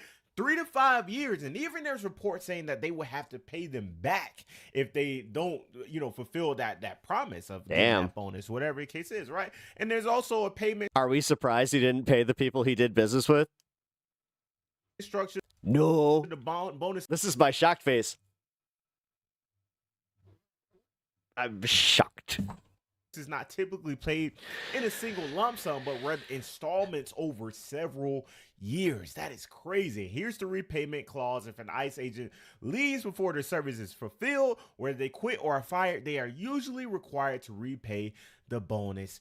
You're literally talking about like the president and narcissist in chief. Structure. Now, a lot of these are also tailored towards new workers because some. Dude, he's totally fucking over his ICE agents. Like she said in the video, I think this is why he's okay with the DHS funding being on ICE.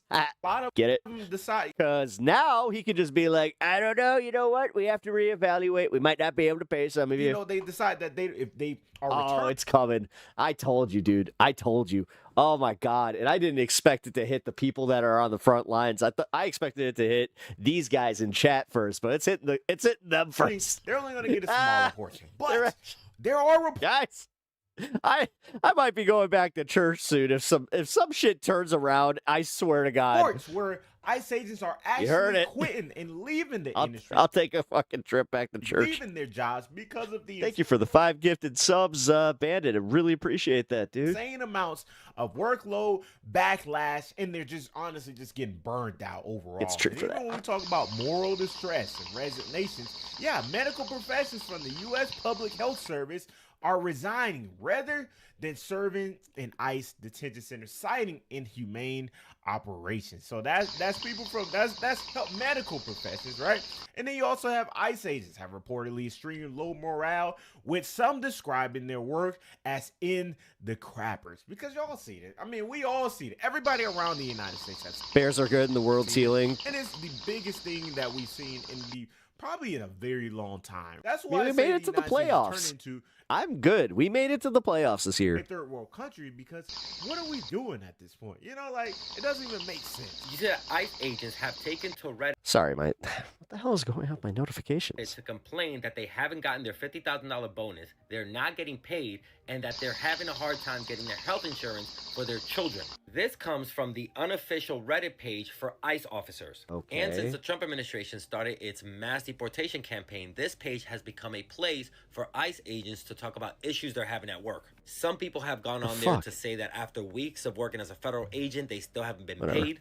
Others are having a hard time getting medical insurance. Like this person who wrote, been here for about 2 months, still waiting for my health insurance. And that MSS... So here's my favorite part. If you're MAGA in chat, answer me this. If this is fake, are you guys just going to ignore all these posts then?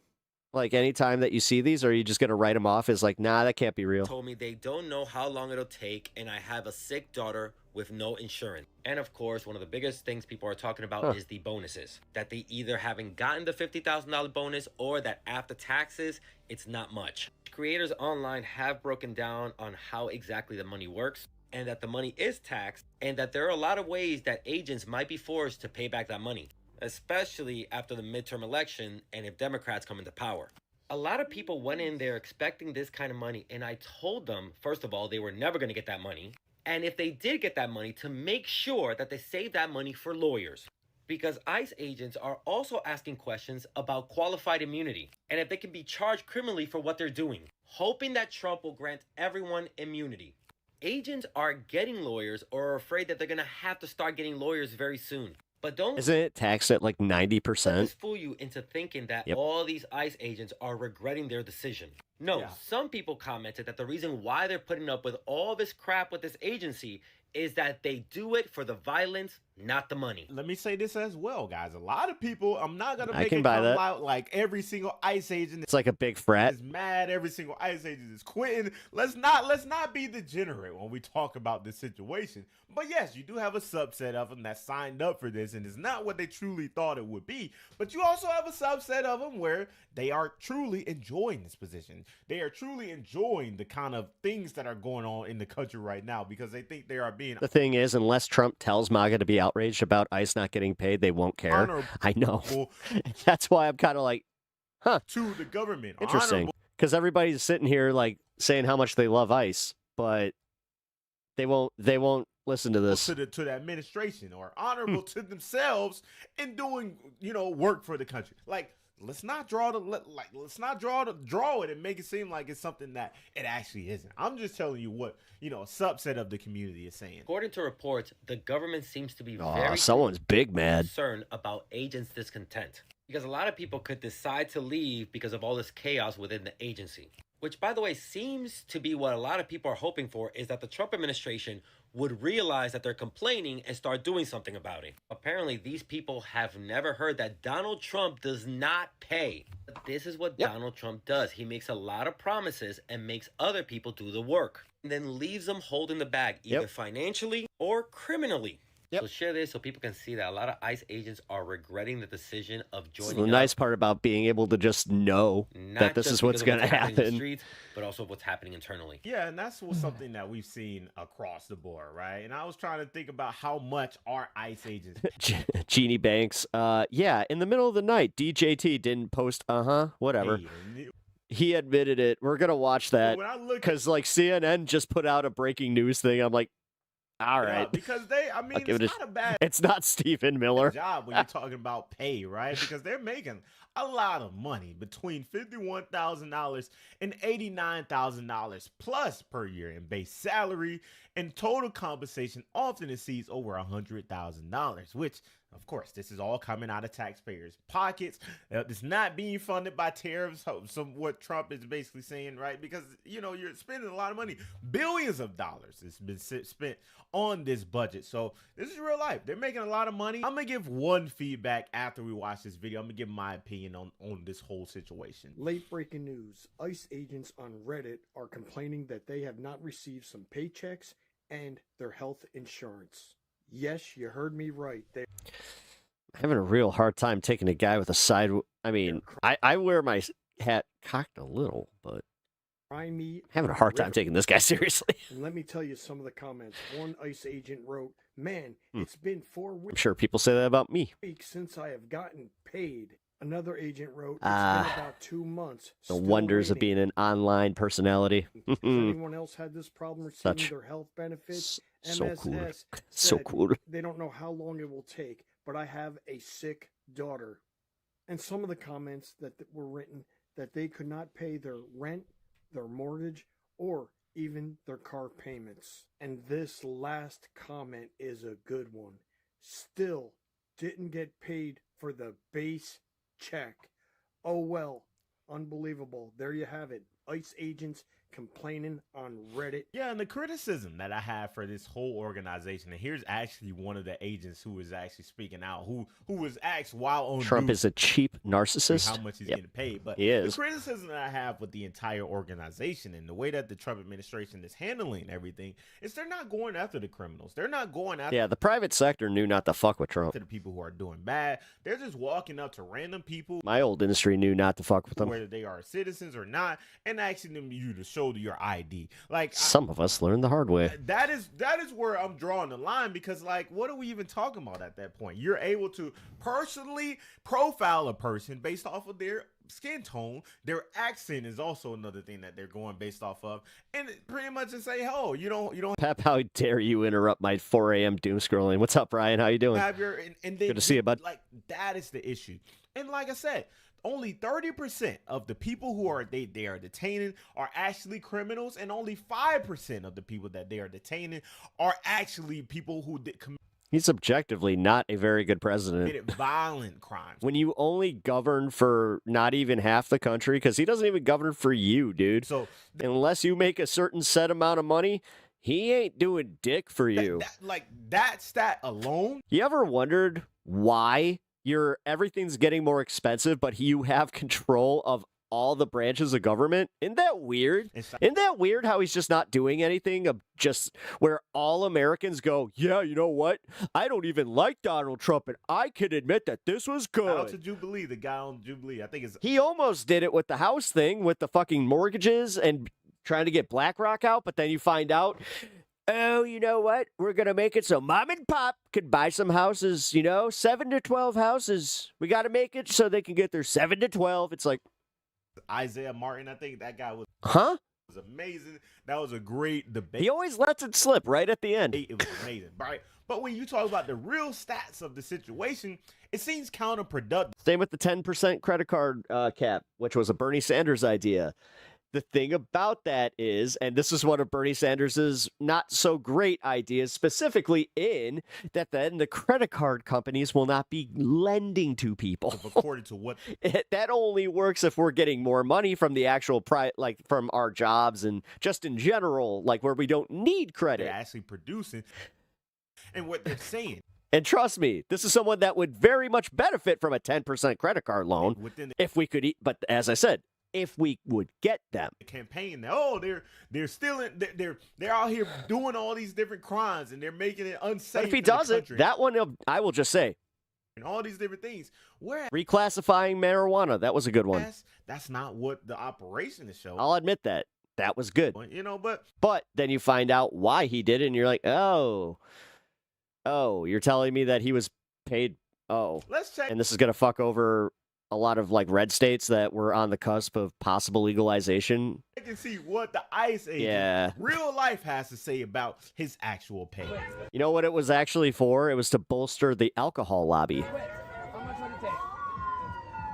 More than your GoFundMe could come up. Are you serious? You don't know who I am. I think you'd be surprised. They don't pay you more than his GoFundMe could come up with. So will you tell us that? What's the GS rating rate? Enough. So that's what it is. You probably make what, 50,000 maybe? How long have you been serving ICE? It's less than 50,000. This is where he finally came. He engaged her. He's just like, I ain't getting paid as much as you think I am to do this shit. 50,000, bro. I made more as a carpenter, a junior fucking carpenter, not even a fucking master carpenter, than you do as a repressor, as a violator of the Constitution. God damn it! Wow.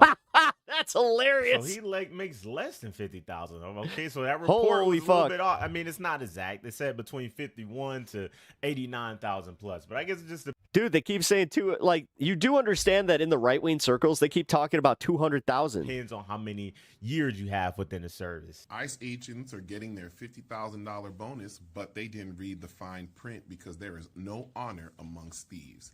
So in the contract for the ICE agents' $50,000 sign-on bonus, they have to sign on to be there for 5 years. Yeah. They get He rescheduled. Yeah, he did. He reclassified it. $10,000 for every year of service. Which is good. Which is great. They got $10,000 when they first signed up. They'll get the next $10,000. He did an accidental oopsie. But as I said, it's going to fuck over a bunch of red states like Tennessee. Here's where the problems come in. They have to and Florida fulfill their contract. If they leave early. What, you don't think that I pay attention to fucking High Times news? Come on, man. They have to pay back the bonus.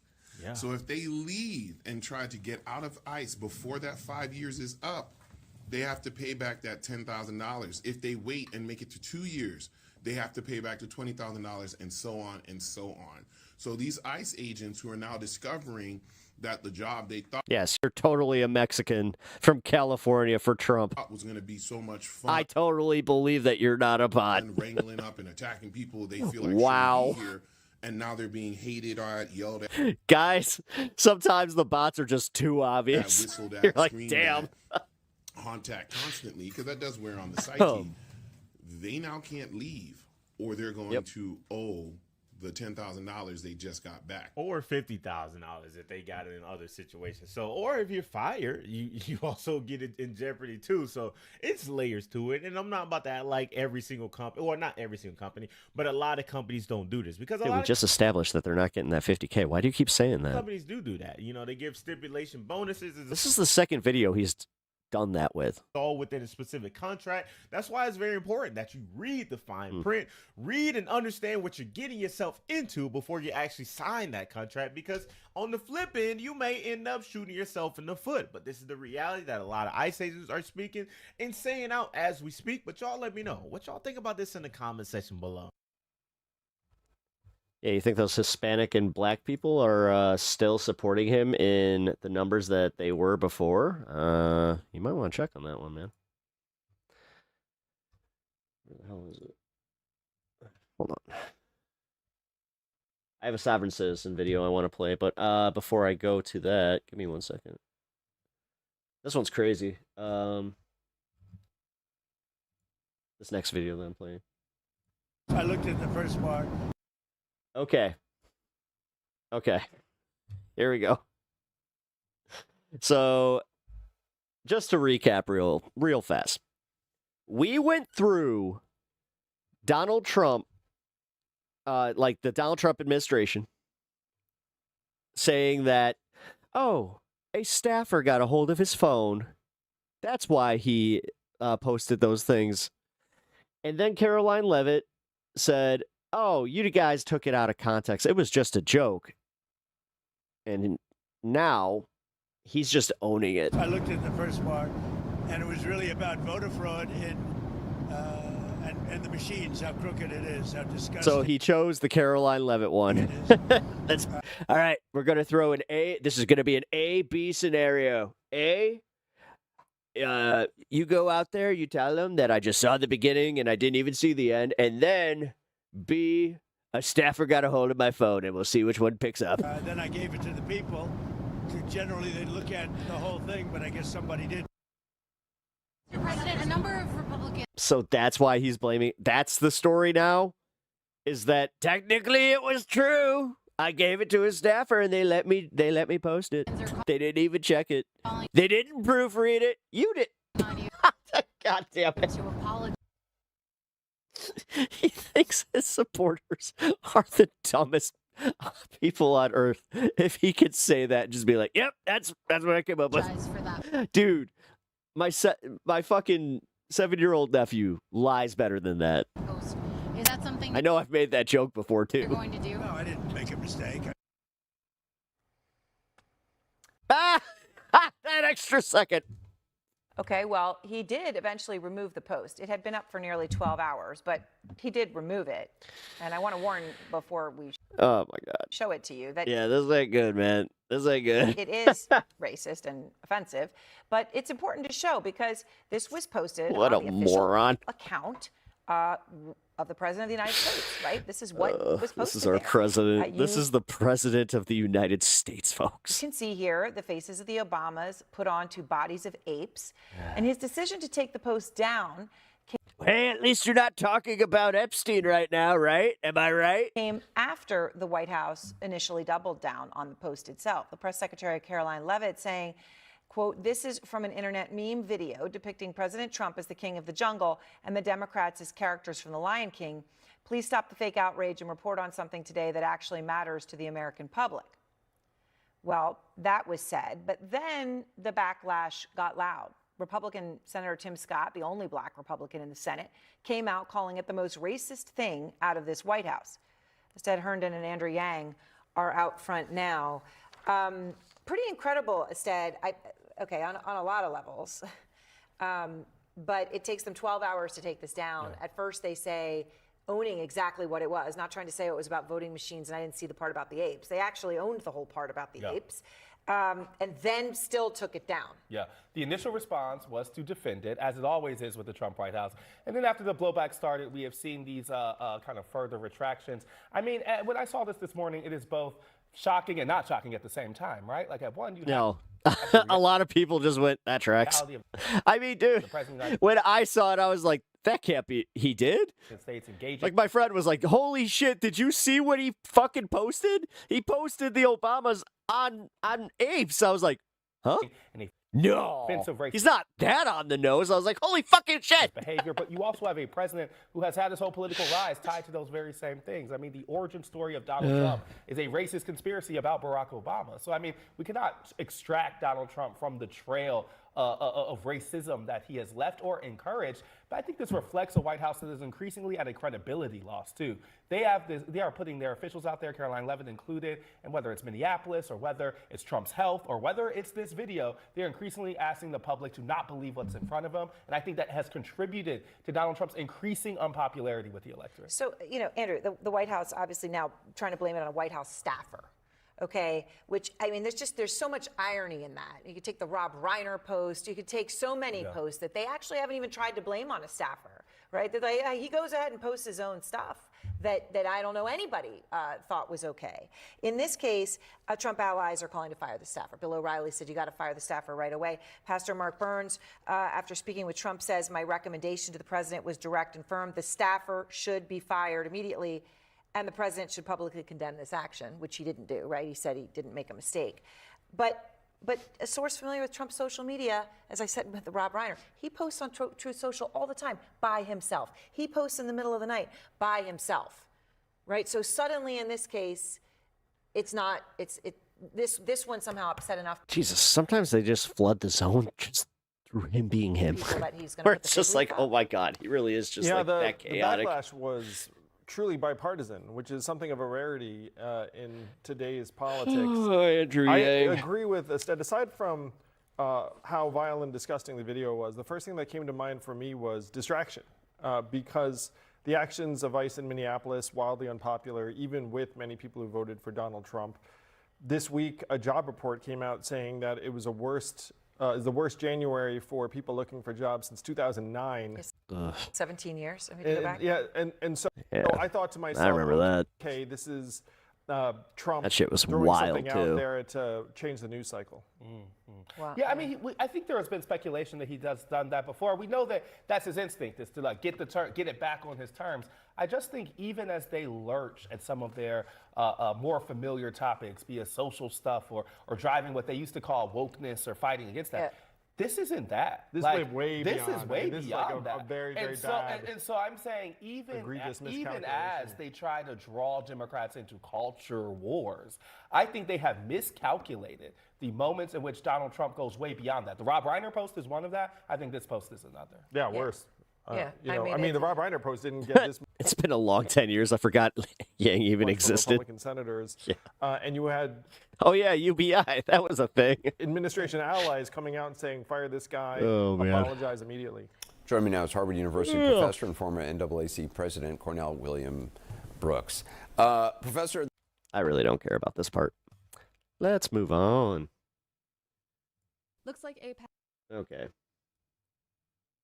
has officially jumped into my race and a little. Hey, as I said, they've been lowering the volume on a lot of videos, and I swear this is planned. A bit early. A newly formed super PAC called Elect Chicago Women has dropped into the race, and they have put 6 figures in broadcast ad reservations starting today. According to Ad Impact, they are at over $300,000 in broadcast and cable reservations. At this trajectory, they will spend millions by election day. Wait, what's it called? In broadcast and cable reservations today. According to Ad.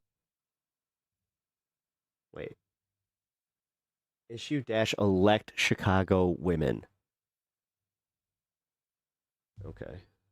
This is for the Illinois 9th. Has dropped into the race, and they Oh, have put Laura 6 Fine. figures No in shit. broadcast ad let's reservations see. starting Do I have today. anything from According her? to Ad Impact, they are at over $300,000 in broadcast and cable reservations. At this trajectory, they will spend millions by election day. I know the name of the super PAC doesn't sound that intimidating, so let's be really clear about what this is. APAC knows it is deeply unpopular, which is why when it funnels Republican money into Democratic primaries, it makes sure to wrap that money in a feel-good name and hope voters don't notice. Even more than that, their ads, which are often baseless smear campaigns, don't even mention Israel. Nope. And No thanks Laura to Fine. Citizens United, these groups don't have to disclose their donors, which is how APAC can operate like Interesting. this in plain sight. Laura Fine has no meaningful grassroots fundraising base. The only people rushing into this race with this kind of money are ones with Republican interests. Yeah. APAC has No, already I'll agree with that. said it wants to spend in this election, and this is their vehicle.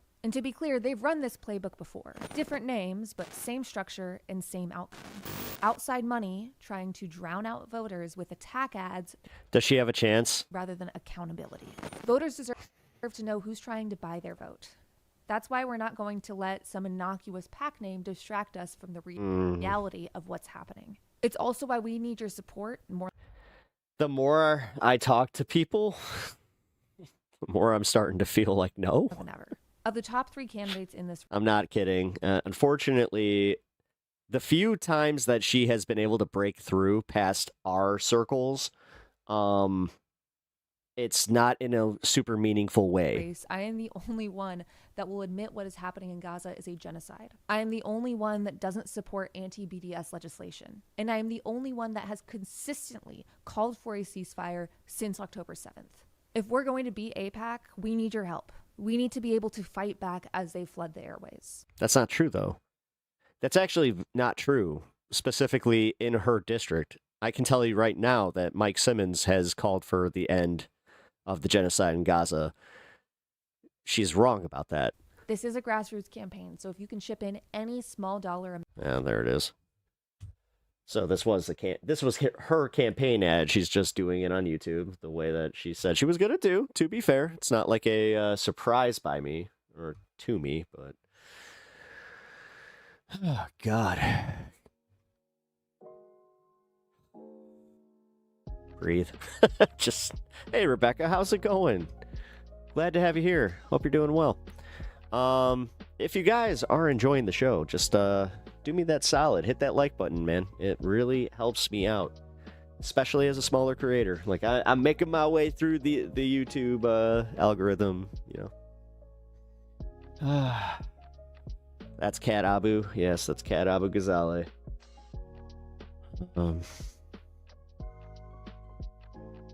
She does look that good, but not AI. What? Yeah, it's Cat Abu Ghazaleh. I was just actually bringing up how I don't think she has a super strong chance. Is that a Julius Peppers jersey? No, he was number 90. I do have a Julius Peppers jersey. No, it's mine. I played hockey. And I'll be honest, I kind of want to get back to it. No, that's my hockey jersey. Ah, dude, Zach, thank you for re-upping your sub. I really appreciate that, bro. Awesome. But yeah, she doesn't have a chance because she is a vacuous moron. No, I don't believe that. I think it's more so that our district isn't exactly in tune with her. She's not doing any like meaningful TV ads. She's not targeting like the traditional way of going about getting this district to get out and vote. And the ones who are the ones being seen. So I don't know, man. Like, this is why Dan Biss is running numbers over her in the primary, which it sucks. Because, you know, I don't mind Dan Biss. He's a good progressive candidate, but realistically, it's fucking Evanston, man. Like, he's the mayor of Evanston right now. And it's just, yeah. When I saw that he got the, here. Yeah, right here. Although he got Elizabeth Warren, which she's not the worst. But yeah, Jan Skakowski. She's our current candidate, and she's, I mean, milk toast them. So Biss has never recovered from that governor run. Yeah, he did. He won the mayorship. What are you talking about? Like, no, dude, that's not fair. I'm sorry. Like, that's just not fair. And he does have name recognition. So it would stop the rigged BS. Well, for her, I mean, if she got in, I want her to win. I intend on voting for her, even though a little salty. I'm a little bit of a salty pepper right now. But yeah. I think that she, unfortunately, like I said, doesn't really stand too much of a chance. Amount, it helps. We're going to win this thing, but we're going to win it with you. Wow, she lets that go for a minute. Dang. Because that's also kind of her biggest flaw, is thinking that this is having a major impact, dude. That has 13K views. Now, you understand the actual statistics on that one, how many of them are Illinois 9th? Like, yeah. All right, let's see. I'm going to play this in the background for now.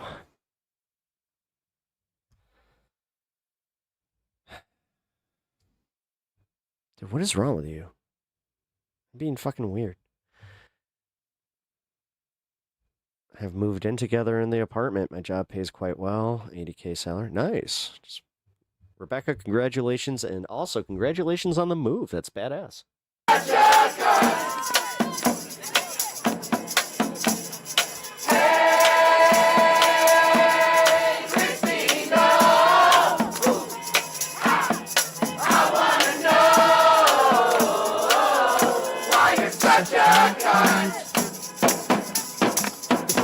That's such a fucking banger. Oh, man.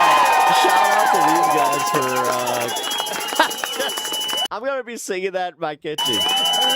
Christina! Fuck you, Christina! You're such a... That needs to be a song tomorrow. If somebody didn't hear that and immediately go home and just be like, that's it.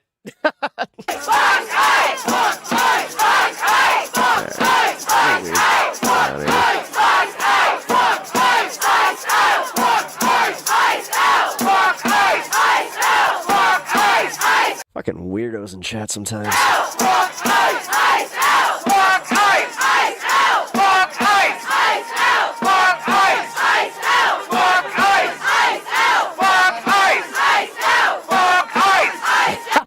audience just like, oh, God, I got my own counter pro.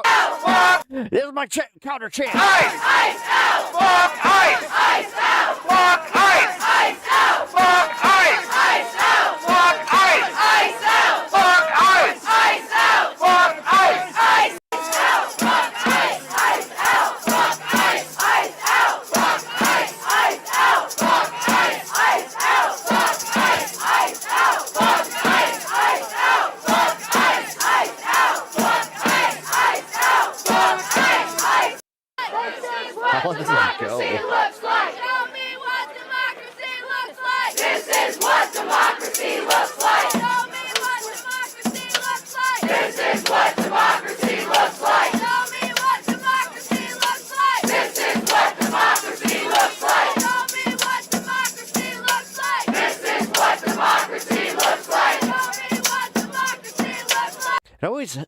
It really does help to have a percussionist. This is what democracy looks like. It has that extra layer of like, yeah.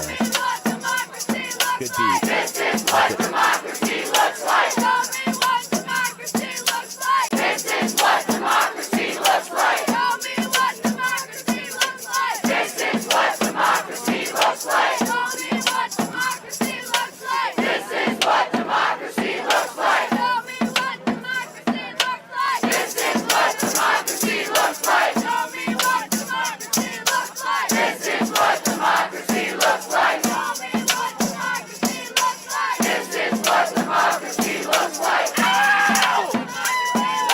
This is what Everyone needs a bar. democracy looks like. Yeah, that's a good point. This is what democracy looks like. Oh, if you think this is bad tempo, trust me, we've heard worse. You should have heard the brass band the other day. Oh, This is what democracy looks like. that was shockingly bad. This is what democracy looks like. That's why I have a soft spot for the drummer guy. This is what democracy looks like. Oh man, I got pissed. Democracy looks like. All right, this is a good point for me to go do that really quick. So. This is what democracy looks like. This is what democracy looks like. All right, I'm gonna turn this down just a little, just in case This is what democracy they looks do like. end up having some music going. But here, I'm This gonna. is what I have to democracy take looks like. It's so bad. This is what democracy looks like. This is what democracy looks like. This is what democracy looks like. This is what democracy looks like. This is what democracy looks like. This is what democracy looks like. This is what democracy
Oh, man. Of course they started playing fucking music. That's why I turned it down.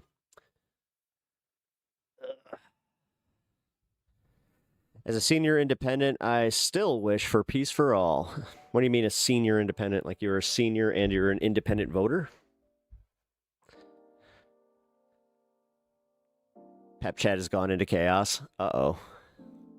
We'll hop on. What'd I miss? I literally go take a real quick piss.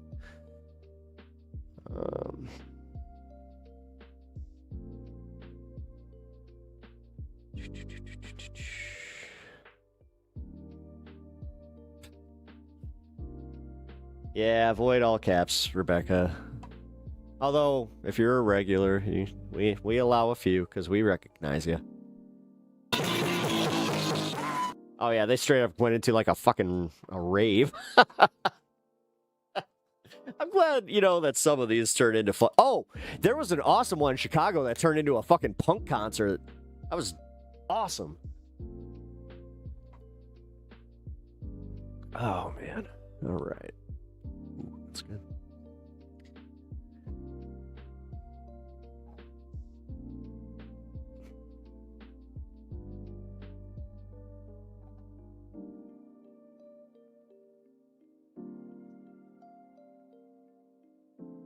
What the hell is Agenda Free on for?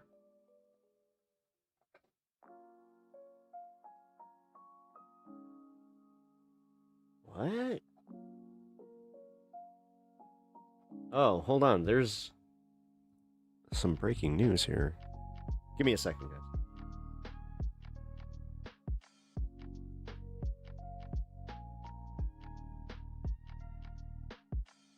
Oh, shit.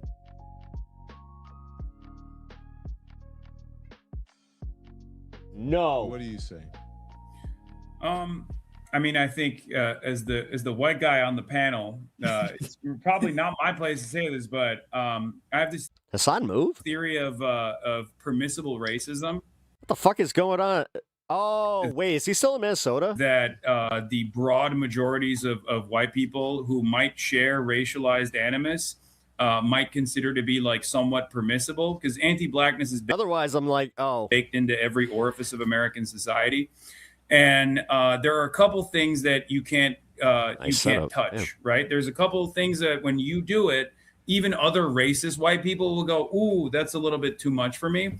And I feel like obviously the most the classic example of this is perhaps best demonstrated by Lee Atwater, famous Republican strategist Lee Atwater, that said you can't say the N-word anymore after the civil rights movement. So you like find different ways of analogizing the N-word by attacking black people from the point of welfare, claiming that black people are welfare queens, things like that Ronald Reagan did. This is like we all know that Donald Trump is racist. We all know that he is deeply invested in anti-blackness as a primary part of his politics. I mean, this is the same person that took out a full-page ad in the New York Times to demand the execution of the Central Park Five. This is a person whose family was prosecuted by the federal government for refusing to rent out their properties to black people. So we already knew this. Pep news. And yet... Oh, shit. That would actually not be... The Republicans are acting as though they're shocked now because he has finally touched on this like untouchable position where he is depicting Barack and Michelle Obama as apes is completely unacceptable. But I think it should maybe hopefully serve as a wake-up call for a lot of Americans who are still questioning whether or not he's racist. But I think at this point we all know, like, I mean, he is. I mean, he's been calling, he ran and campaigned on saying that Haitians were eating cats and dogs, which I thought would have been a turning point or a wake-up call for many Americans to go, wait a minute, you're talking about a bunch of black immigrants that have temporary protected status that you gave them, actually, living in Springfield, Ohio, boosting the economy of Springfield, Ohio, and you're just saying that they're eating, you're using incredibly racialized narratives about black people in that regard. You've said Somalis are a parasitic force that must be forcibly excised from the country, even though 95% of Somalis are American citizens. So there is no anti-immigrant advocacy there. There is no ICE action that is justified at all in that circumstance. These are all very clear demonstrations of anti-blackness that is, I think, foundational to the Republican Party's politics. And this is completely indefensible even by other racists. Well, Hassan, this is also the party of even black people and brown people who say that, there is no racism or systemic racism in America. Yeah, right? Exactly. Yeah, absolutely. I mean, it's just this is a big part of the Republican strategy is to deny the very real. Yeah, it's racist as shit. I don't care. Lion King thing I don't care. That's racist as shit. Oh my God, that's even worse. Racial wrongs that have been committed in this country on the basis of blackness, like directly on the basis of blackness. And the solution, of course, is also going to be on the basis of blackness as well. And yet, any kind of recognition of this historic wrong is considered to be the real racism. Yeah, I have a cat. Or who's being naughty right now? Stop. What they love to say is reverse racism. I don't know if it's. I mean, if this ends his career, because I think that even Republicans will play some of it or show some of it. He's looking right at me like I'm about to start. There are more than normal. They're denouncing it, but I don't know if the MAGA base even really cares about this because, I don't think if he even. I said what I told my team, what's next? The N-word, and would they even care about the N-word? No, they would not care. Yeah. No, I don't think they would. Let's be real. I think he most certainly is. Like in the absence of any sort of real material change that Donald Trump said he was going to bring, right? Because he ran on and won on a historic unpopularity around the economy, right? There were a lot of people who were. If you can't do the pedo word without the 3 in it, then you're out. Frustrated with. I don't care what side of the aisle you're on. The way things were going. Fucking A, man. They experienced a year and a half of negative real wage growth under Joe Biden, and they never forgot about that. And they wanted to, I guess, that paired up with the racialized animus, wanted to vote for Donald Trump once again. And now that he's not delivering on that agenda, the only thing he can do is weaponize behind the computers, no go. ICE as a Gestapo force on blue cities, punish Democratic leadership all around the country in any way, shape, or form he can, and really beef up the white nativist anti-migrant strategy, and also engage in it's Twitch law now. Varnished. Honestly, YouTube essentially updated its TOS to reflect Twitch. Vulgar. So you have to you got to play this game now, where it's like, no. It's the P3 to file. Like this. So there is an expectation from the base that he does this. Because we get what you're saying. You just have to make a certain adjustment. But it's I guess the God damn, the man. Advantage here, the silver lining. If that's all I'm asking for people to participate in chat, it's not that fucking hard. Lining here, if you can even find one, is that that base of support is diminishing. It's like around 20%, I would say, of the diehard ultra MAGA loyalists that want this, I like to call it vice signaling from the president, because they have nothing else to look forward to. So they want groups of people to look down upon that famous. Oh, does anybody know if Hassan moved, or is that just like a Airbnb? LBJ quote comes to mind, right? And that's precisely because holy shit, the it looks like a nice place. Only thing that these people are clinging on to. So I say, let go of that 20% base that is purely reactionary, and try to focus on organizing around the rest of the country with the 80%, specifically around issues that pertain to their material realities, and hopefully launch a stronger opposition against Donald Trump to the best of our ability, and continue engaging in community defense. He broke into a random place for kicks and just starts to that point about his supporters, Hassan. Often you're a better man than I, because I often see you on these panels fighting with these. Little did we know he's turning into Marv people, and I can't do it. But you're connected to the folks in the manosphere, and you have people like Andrew Schultz who are now saying, "Oh, this is awful," and he's trampling on the Constitution or shitting on it or whatever, or wiping his, I'm paraphrasing here, but there's a quote kind of like that. Didn't they know? And how is this playing in the manosphere? Honestly, I think that there were Chet got a little crazier when we had Destiny's clip going today, because I haven't had a chance to check it out.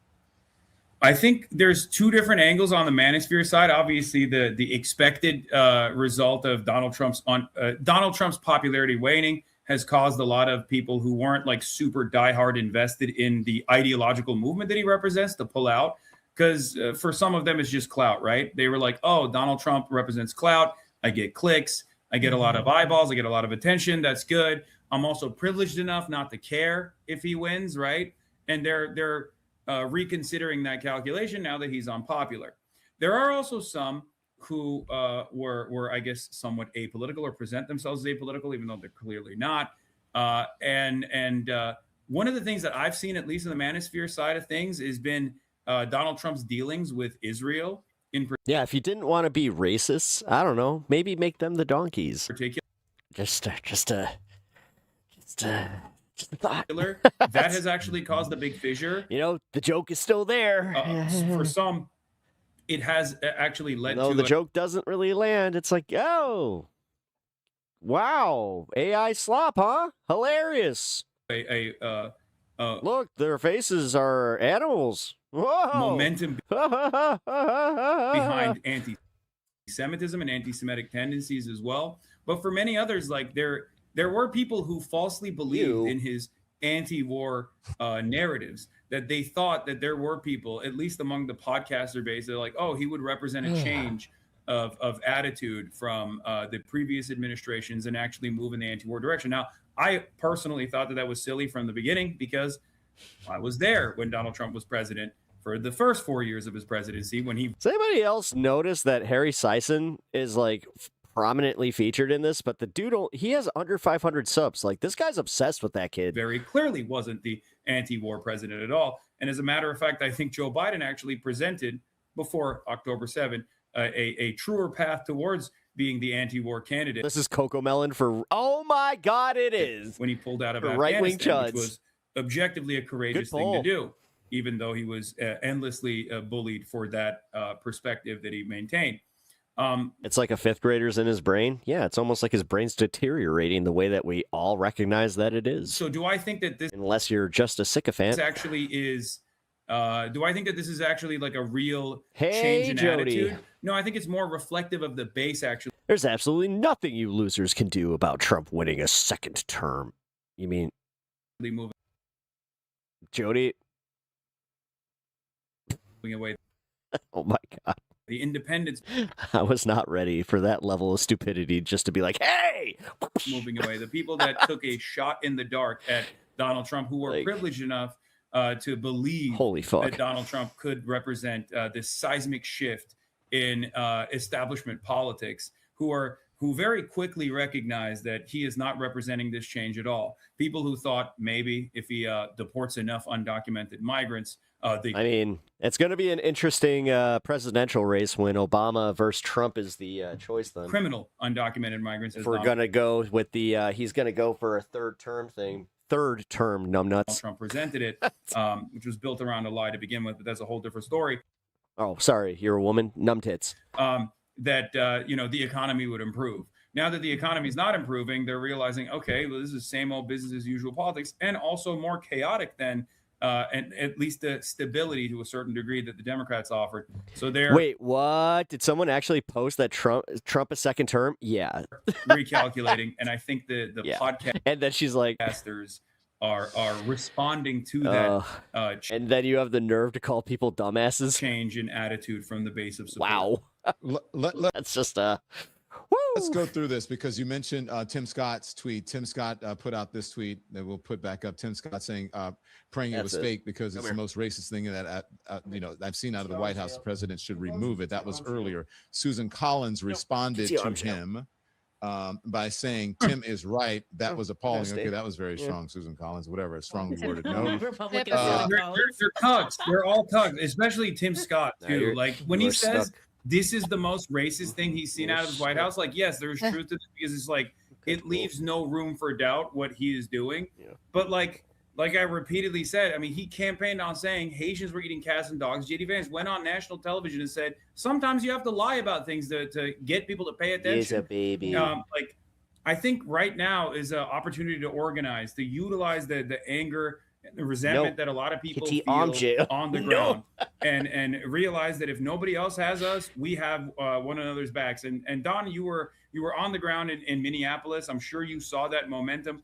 This is not just a base of support amongst the activists of the Democratic Party. That's one of the things that I have seen, at least in all of my protest coverage, that there is a unified front that is building right now, that is even expressing their discontent with the Democrats that will not do the right thing and actually hold Trump to account and gum up the works of his fascist tyranny to the best of their ability. So I think, like, outside of the Susan Collins and the Tim Scotts, okay, now we're good. You expressing good? their All right. discontent with Donald Trump on this It's like, moment, I'm and then good. going back to voting for his agenda every step of the way. I think that this is a real opportunity for, once again, to push back against this administration with our communities and organize at the basis of the community to make sure that we are still continuing to protect our neighbors if the administration tries to come back and do the same thing that they're continuing to do in Minneapolis right now. I know I've said a lot, and I'm sure people are tired of hearing from me, but no, we're not tired. We actually, like, I've been trying to get you on forever, and Jen Welch told me to give you shit about not coming on. you not almost having fell. you on. What the hell? I'm sorry. That's right, go on. But the thing I was going to say is this. Do you want to steal the baby? There's this calculation that takes place every election cycle in the midterms, one. only in the Democratic Party, by the way. This never happens in the Republicans, what I'm about to say, which is, how do we get these racists on board? Oh, we have to become a little bit more racist. Oh, we have to become transphobic. Oh, we have to do this. We have to do that. No, we want those voters to come and vote for the you were being Democratic such Party, a or putz. to vote for the most Yeah, you are. progressive politician that's available. We want them to do that. But we don't want them to do that by conceding on these ridiculous lines. We want them to do that because we're offering something to every American unconditionally. Medicare for all is obviously a great example of this, because at the end of the day, racists need health care too. Racists need a roof over their Oh, Rebecca, this one would not be hard to. heads too. Trust me, he loves everyone. If they have that roof over their heads, and if they have that health care, maybe if he doesn't like somebody, I'm immediately just going to be like, I don't trust you. it's going to be a little bit more difficult for them to act out on their racist desires. Or even if they don't, it doesn't matter, because they voted for the non-racist option or the less racist option in that election. My mother-in-law, who hates cats, loves them. So my argument always is, instead of trying to bargain with them, and instead of trying to concede on these, They do want to be as racist as possible. That's their base. culture war narratives, offer them something to vote for the first time ever, instead of taking a defensive position and allowing the Republicans to dominate the conversation. This was a major issue in the last election cycle as well, and I really hope that this is a opportunity for restitution from the Democrats, like Duke Leto II. I'm specifically talking about the Democrats and what, for all my Dune fans, you guys get it. they could do in the upcoming election, in the midterm election, and what they should be doing already, because there is a reason for why the Democratic Party's disapproval rating is also incredibly high right now. There's That's a him. tremendous amount of Yeah, he just wants to be a homie. He always wants to be where you're at. discontent towards the Democrats. Like, if you close a bathroom door, God forbid, well, and one must ask the he thinks that you're going to drown. question why. I think that's because I will never see you again. because people are frustrated with Does he their have boots? inability to No. address the things that Donald Trump is saying and doing, and mount He's got the Mudda mittens. a serious defense against everything that Trump is doing, which sometimes means playing hardball, which sometimes means continuing with the government shutdown, for example, when the momentum is in your way, when the momentum is You never want to poop alone. Get a cat. on your side. It sometimes means playing He's got- hardball hey. and not conceding to some of the demands Make sure the ghosts don't get me. that the Trump administration will say yes to, like with respect to ICE, instead of immediately launching an opposition towards the base of support that's saying abolish ICE, instead of turning around and saying, no, we're not going to do that. The moderate position here is to reform ICE, to say, you know what, we should abolish ICE, that we should Stop chewing on the cords. go back to the previous standard that we had when the Department of Homeland Security did not exist. It's a 23-year-old institution in this country.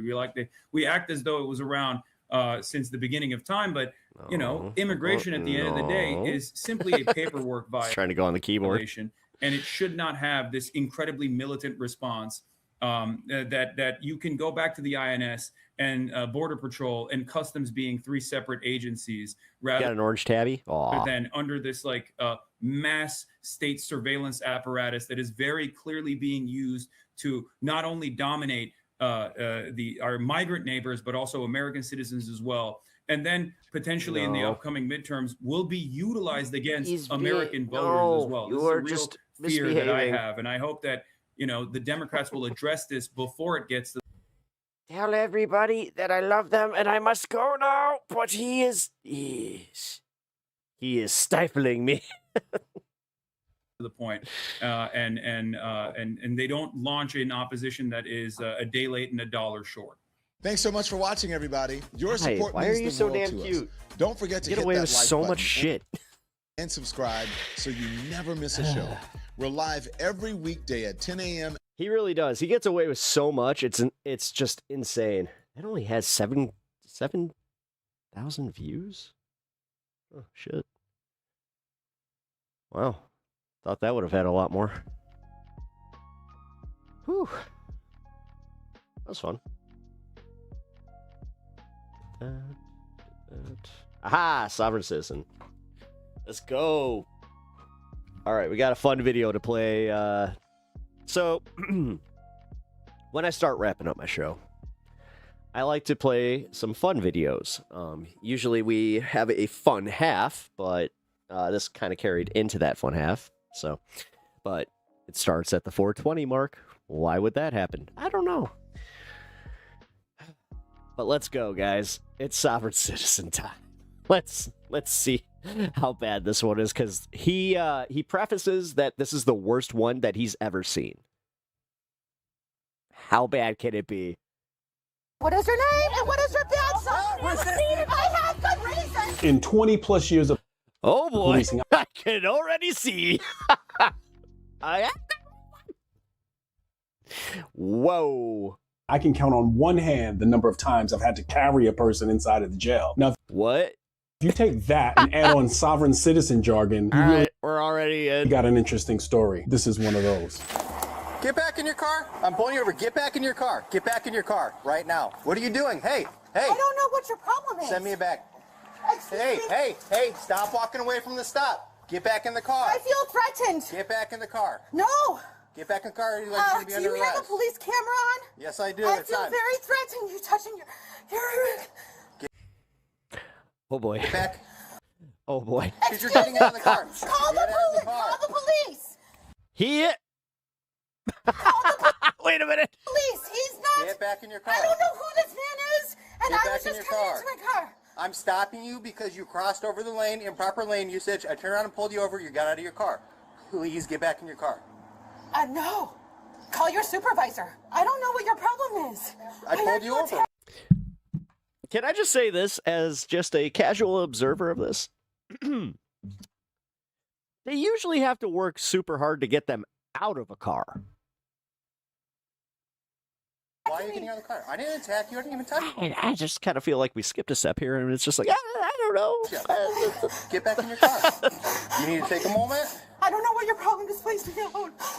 Okay, you need to get back in your car. The officer continually is ordering her back inside the vehicle. That's not necessarily, in my opinion, the best practice. A lot of times, do you want a person inside of the car, especially if they're acting like this? Because she looks like she's on the verge of having a nervous breakdown. And the vehicle hasn't been cleared. Maybe a better option is just having her sit on the sidewalk, because definitely there's something emotional going on with this lady. Please call your supervisor, because you're not. I wasn't doing anything. And you're attacking me. Get back. You grabbed your gun. Because I don't know what you're doing. I don't know you. You need to get back in your car. The reason, can I talk to you for 1 second? Can you hear me out? I pulled you over. Maybe you didn't notice, but I got out of the car. Man, that's a whole new level of gaslighting when I'm just like, but the cop didn't do that. Hey, please get back in your car because I conducted Like, wait a traffic minute. stop on you. Girls. And now you're not listening to direct. Oh. I need you to get back in the car. Excuse me, ma'am? Huh. Ma'am? Call your supervisor. They're on You the have way. no right to They're do on this. the way. We're going to stay here. I don't mind. I'm not going to put you in cuffs or do anything like that right For now. what? I haven't done anything. Because you're not listening to my orders. This is where words matter. Most of you know, or many of you know, that I was a negotiator on the department. Words matter. As soon as he says cuffs, you can see how she starts to freak out even more. Something's definitely going on with this lady, and word choice is incredibly important. Watch how she behaves now. Listen to Cop Neckerchief here. Now that she's heard the word cuffs. Officer Neckerchief. I need you to relax. If you need to sit down, that's fine. We don't need to escalate any further. I haven't done anything. Okay, Why are you trying to put me in handcuffs? What law have I broken? Because you're not listening to me. Oh my God! What state is this in? That's not a law. I know my laws. Okay, so you disobeyed a I just realized she looks so much like one of my friend's moms. It's insane. traffic I'm not violation. talking to you. I need a lawyer. I'm not talking to you. Get your supervisor. Yo, if this is Illinois. Lawyer. That's fine. I got people coming. I need a supervisor. So what I'm going to no. need is your identification right now. No, sir. Get your Okay, so are you refusing to identify yourself? Yes, sir. I need you to identify yourself. So you're going to need to provide me with your identification while we're waiting. Because I'm Get your conducting a traffic stop. supervisor. I haven't heard you call the supervisor. Okay, we got her sitting down. It looks like the officer has control of the situation. I can hear in the background, it sounds like officers are rolling code. Under the circumstances, good idea to call medical maybe because there's something definitely going on with this lady. I already got a few. Oh yeah. It's coming. Okay. Yeah, this lady is definitely going through something. Okay. I'm going to stand up so you can see me. You have no right to detain me right now. Yes, I do. No, you don't. I haven't broken any laws. Yes, you have. No, I haven't. Because she's calm right now. I pulled over for improper Okay. language and she crashed over the... I don't know, because that just showed that she definitely has a level of coherence that I didn't believe she had before, but she's like, I didn't do anything. No, I did not. She got out of the car. I'm not sure if she realized I was pulling her over. And so, now she's out of the car. She's feeding back into the car or identify herself. So, that's where we're at right now. I didn't need to go hands-on. All right. When does she start saying, I mean, we don't get the traveling. I just realized that. There's no way that, does she get, oh. Yeah. Dude, she might have had cancer. Stop. You just let me know about the plate. Like I said again, I mean, the unit's rolling code to this. I mean, rolling I had to do this yesterday when somebody was talking about a do-rag. code is serious. No. I've mentioned it before, the number of officers that get injured or killed in the line of duty and the citizens getting placed in danger. I don't know the policy of this department, and there I don't think that's a haircut. could be other factors, but do they need to roll code to this situation is the question that I would be asking. So now I got a bunch of my officers here. So I'm going to need you to provide me with your license. No, sir. Okay, then you're going to be under arrest. I'm What letting you know is now. the reason Thank you. for the Improper arrest? lane usage. No improper lane usage. Yes, you crossed over the middle of the line. No. I pulled I you was over. pulling and into this parking lot. Okay, so you have one other option. If you do not provide me with your license right now, I'm going to take you to jail. Okay? That is incorrect. Okay. I Turn know around, my put your hands laws. behind your back, please. What is the reason for my detainment? Because you're not giving your driver's license. You got That pulled is over not for a against traffic. law. You got pulled over for a traffic stop. Whatever the probable cause is, it is what it is. Log a female, You are 95 driving for a one. car. You're operating a motor vehicle on an Illinois roadway, and you have. Oh no! Oh no! Oh my God! Oh no! Oh my God! Oh, oh no, I think this is my friend's mom. Oh my God! Oh, fucking shit! Driver's license. If you fail to do that, you're going to be under arrest. Oh, no. And find out who you are. Oh, God. I made a joke that if this was in Illinois, then I might know her because she looks identical to my friend's mom. I'm pretty sure now, like, oh, no, I think that's my friend's mom. Sir, you're, Oh, fuck. fuck. You are under arrest. You are under arrest. No! Oh, fuck! If you want to go ahead and search her real quick, I'll send too when we get to my car. No. I'm not kidding, guys. I don't, oh, no, I don't know what to do. I want to text them, just be like, dude. Definitely feeling some mental health challenges with the lady, and I'm getting some sovereign stuff that's coming off of her as well. And can that combination make it even more challenging? Cut to commercial. Yes, absolutely 100%. But those are things that I'm looking for as this.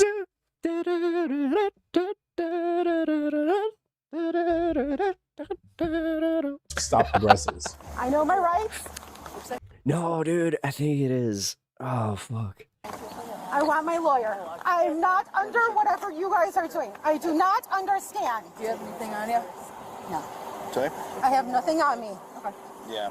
You have no right to go through my purse. I think it's good. Okay. No, you do not have right to go through my purse. You are incorrectly. I am not. Stop resisting right What is now. the reason for my detainment? Because you're not providing your driver's license. We're past that point, ma'am. I am not in the. No. I'm going to watch it. I'm going through this. I mean, I'll be honest. I'm a little more interested. Approve of this. What is the reason for your detainment? You're not being I am. What is the? reason for your detainment. You're not providing your driver's That license. is not a valid reason. Okay. There is no reason for you to do this. Go ahead. Go ahead. Go ahead. Go ahead. Right, so Yes, and you will. I just, What's your badge number? Oh, it's her. It's totally her. Totally her. Let's go. Let's go. You have no reason to go. Okay, I can at least speak to this now. I know for a fact that was from cancer. She is also troubled. She recently went through a divorce, and oh god, oh, this is wild, man. I hope you have a good. Your What the fuck? police bonds will be in Oh, trouble. why couldn't they say Florida? The police bond thing, definitely a sovereign term. Sovereign mental health, again, this makes it really, really challenging. But I think I counted 5 officers. What is your name and what is your badge number? He just texted me. He's like, "Did you find the video?" Good reason to ask for badge number. You will have everyone's information. I want all 4 Fuck, of you. Sit down in your man. car. 1, Oh, 2, God. 3, 4. All of your bonds will be in trouble. Just watch. Just to be fair, all right, guys. I'm gonna give you a little context here. She has always been a handful. Like, she's always been like this. This doesn't surprise me in the slightest that she's a sovereign citizen. Are we close friends? No. I don't know. Okay, so we're not like close friends, but we've known each other for a long time. You will be We just happen to like hang in the same like friend circles. Just so you know, he'll be But yeah, video like, recorded in here, okay? it's one of those situations where like he was friends with another friend, and we've never like gone out of our way to really hang out together because. Please record everything. But god damn it! No, I pulled over. God damn! I'm not sure if she realized I pulled over, so I was coming this way, and she But I realized I'm like crossed over the center line right there. So I turned around behind her, put on my lights, called it out, and she gets out and she starts. I think she does. That makes sense. She's she is menopausal. Menopausal, like, not no, please, metapausal. get back in the car. I can't talk. Doing a traffic stop, and she's like, "Well, no. What did I do?" And I'm like, "This is pep talk. You know, improper laser. She crossed over the center line, so please get back in your car." No. I'm like, "Okay, well, you got to listen to me. This isn't a request." She wouldn't listen to me. I'm like, "You have to give me a ride." Oh my fucking god! I know exactly where this is then. I was like, "Might as well call you guys." So. Actually, if you guys have ever watched my protest video where those guys pulled up to me in the truck, that's the same town. Interestingly, when the officer first went out, I paid attention to how he requested another unit. And he just basically said, send me another unit, something like to that effect. And if you just say that, everyone who hears that is going to start rolling to you, especially if they're clear, because they're going to think that you're possibly about to get He just asked how I found it. engaged in some kind of physical altercation. And I get it that the lady was not compliant. It's just really surprising to me the number of officers that responded to this lady in this circumstance. And again, I don't know everything that's going on in this situation, but it still has some question marks for me. She's not acting sovereign, kind of, but like she has a driver's license. Yeah. Yeah, that's not, I was not. Or is it a expecting fake driver's license? I don't know. It looked. It doesn't. I mean, I don't know what a Georgia license looks like. It does look legit. Yeah, it does. What is the I'm sending him the link. reason for my detainment? This fuck, dude. was the reason. That is not against the law. I am not under that law, whatever it is. What code is that law? Oh, I just sent him the link. I'm not kidding, guys. Like, sign and you this is fucking. I can't promise that when you are stopped by an officer that you will identify. What is the code? That's implied consent. What is the code number? Yeah. But you have to provide identity. Out of respect for his mom, I'm not gonna say his name, but god damn it, I can't believe this shit. When you get pulled over, you were involved in a traffic stop today, and that's what happens. You have to say who you are. There's no reason for me to be detained, especially in handcuffs. You illegally searched me without a warrant. You legally took my possessions without my warrant. My red wallet, she had it in her hand, and she took it, and she went through it. Oh, I can't believe this is happening. This is something. She had already seen my driver's She gave me old antiques. license. Then she additionally went into my red wallet to see what else she can find. Search incident to arrest. This is fucking crazy. CEDA, you're subject to a search. Oh my God. To your arrest. No, trust me, dude. Her husband was like a Ned Flanders type of pushover kind of guy. Can I have my credit cards back? Yeah, you'll get them. They're coming with you to the jail. Why I'll be honest, when I found out about their divorce, I was like, oh, thank God for your dad, have you man. confiscated my credit cards? Why did you take them out of my purse? Oh, this is fucking. Do you know This is insane. your bond number by heart? It just sent me all exclamation points. Bond number? Bond number. I don't know what that is. That's a definite I should sovereign tell him I'm streaming. term. They will almost always reference the bond. Hope he doesn't get mad at this. Okay, step out for me, please. We'll see. I will not comply with this. I will not agree to comply.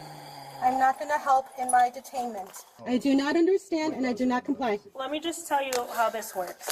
Right now, you are under arrest, and we have to book you. The longer that you refuse to let us book you, the longer you're going to sit here. It's not going to go away. We're not going to go away. You're just going to sit here. All right, I just sent a text that I honestly hope he's okay with this. This isn't. I don't think he is gonna be mad at this. He's trust me, he knows his mom. Correct, and I would like to talk This has been one hell of a Friday. Yeah, no shit. to my lawyer. What the fuck? Okay, well, you can't do that Dude, until I gotta. we book you. Oh my Once we god! book you, you can talk I just to whoever realized you I want have to make a few phone calls after this. This would have been a simple warning, but you've turned it into a ticket in arrest. So that's the reason why you're under arrest. You were very aggressive and you touched your. Yeah, he said just don't say my name. You were Okay. very aggressive. Because you got out of the car. You weren't I even don't know who you nice. You weren't even nice. That's Why would unfortunate. you have to be so aggressive? And I was very scared because I thought you were going to reach your gun and pull it out because it was very threatening. This is my sergeant, Sergeant Ragusa. Hi, how are you? Hi, Sergeant. What's your name? What's yours? Sergeant Ragusa. What's your badge number, please? 4357. What's going on? I do not understand and I do not comply. Okay. Well, I can answer any questions for you. But before I do that, we'd like to get you in here so I can I'm not answer going all your questions. I'm not going to assist in my detainment. Is there a medical condition that we should be aware of? I am on my menstrual cycle. Is there something that you can't get out of the car that you need to like maybe see a doctor or something? Or I will not answer any questions. I'm not You going are to already assist. detained. You're already under arrest and you've been detained. Right now you're in handcuffs and we don't want to leave you in this car. We can't process you in the Sally port. They're being extraordinarily patient with this woman, and I believe it's because they do feel like she may have some mental health challenges, which doesn't absolve her from having to abide by law. Honestly, they are dealing with her really well. When I looked at the timestamp on the body camera, I think that we're at least almost about pushing 15 minutes of this conversation inside the car. At this point, I'm going to remain silent. I can't believe this. Remain silent. I plead the fifth. The only time that I had this happen with my own mom, where I was watching the fucking news and realized that's my mom. We're going to take you out of the car, okay? So go ahead and take your foot. Here, we're going to go ahead and move your feet Okay, out. do not, I hate to say it, it's worse for him though. hurt me. Do not hurt me. Because if you hurt me, God. I have not done anything to you. Okay. Just want you to walk. Oh yeah, my mom she pet a buffalo and went mega viral. Do not hurt me. Okay. You need to sit in this car or this Rest in peace, Mom. I love you. chair. I do not understand and I do not comply. Oh my God, it's 10,000% her. Oh my God. Oh my God. Hold on a second.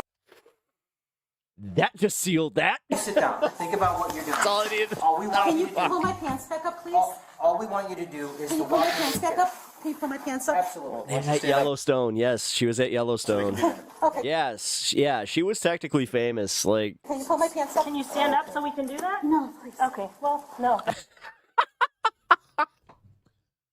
Then I can't. Do you need a paramedic or an ambulance to check you out? oh shit, I just had that moment wash over me. What if I actually do see her again? Uh-oh. Well, maybe we can bring her in. I'm not gonna be able to ignore this. All right. I'll grab this side and I'll pull up for you. Here, I'll Or you set got her it? up. Well, you know, hold on a second. And I see why the sergeant's saying, hold on a second, because the optics are horrible dragging someone inside of jail. And the irony is that the female was saying, don't hurt me. There's a really big chance that the officers get injured trying to carry her inside of the jail. It's not something that police officers train for very frequently, and a person can get hurt doing that. 1, 2, 3. Can you please cover my body? Okay. Calm down, this my skin is. Okay, put her on. Sit her on the city position. Ready? 1,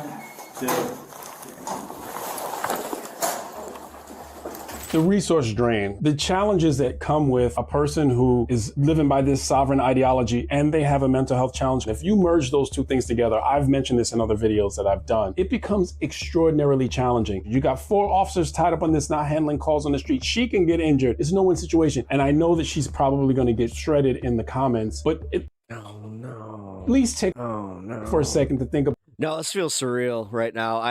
This literally, about the compassionate side of this thing. This lady may have a mental health issue where she really feels like this stuff is 100% legit. This is my friend's mom. And in her oh my God. in her reality, it's real. And maybe that's why she's acting like that. Nonetheless, there's still a degree of responsibility. Like I said, man, she gave me a whole bunch of old antiques when she was moving out. Like, adults this have, is especially fucking just crazy. if you're driving on a roadway. If you know someone who's going through something like this, maybe share this video with them, talk to them, figure out how they can potentially not end up in the back of a police car. Like the video, subscribe to the channel, and click. No, I can't believe that just happened.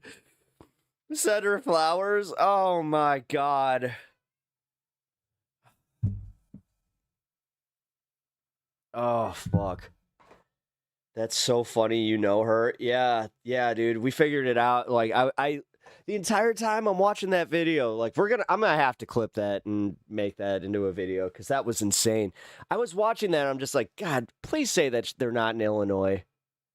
Like, please say that you're not in Illinois. And when they're just like Illinois state law, I was like, oh no. I can't believe it was her. Okay. Yeah, that was my friend's mom. I still can't believe that. That's just holy shit. Oh yeah, I was hoping for Florida. I was like, oh, please be Florida, please be Florida, please be Florida. What? Steve Pedigo, thanks for the sub, man. I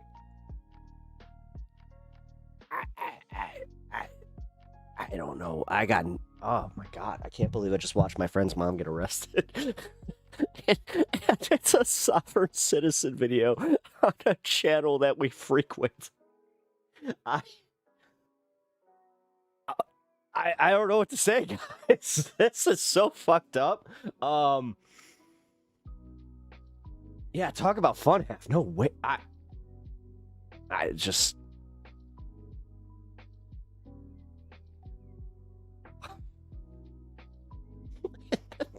And then she made them carry her to the jail.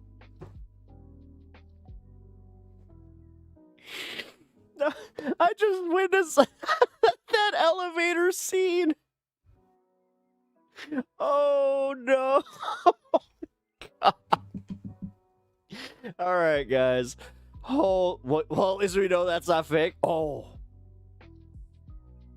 Yeah, there's no AI in that video. Oh my God. What's up, Lito?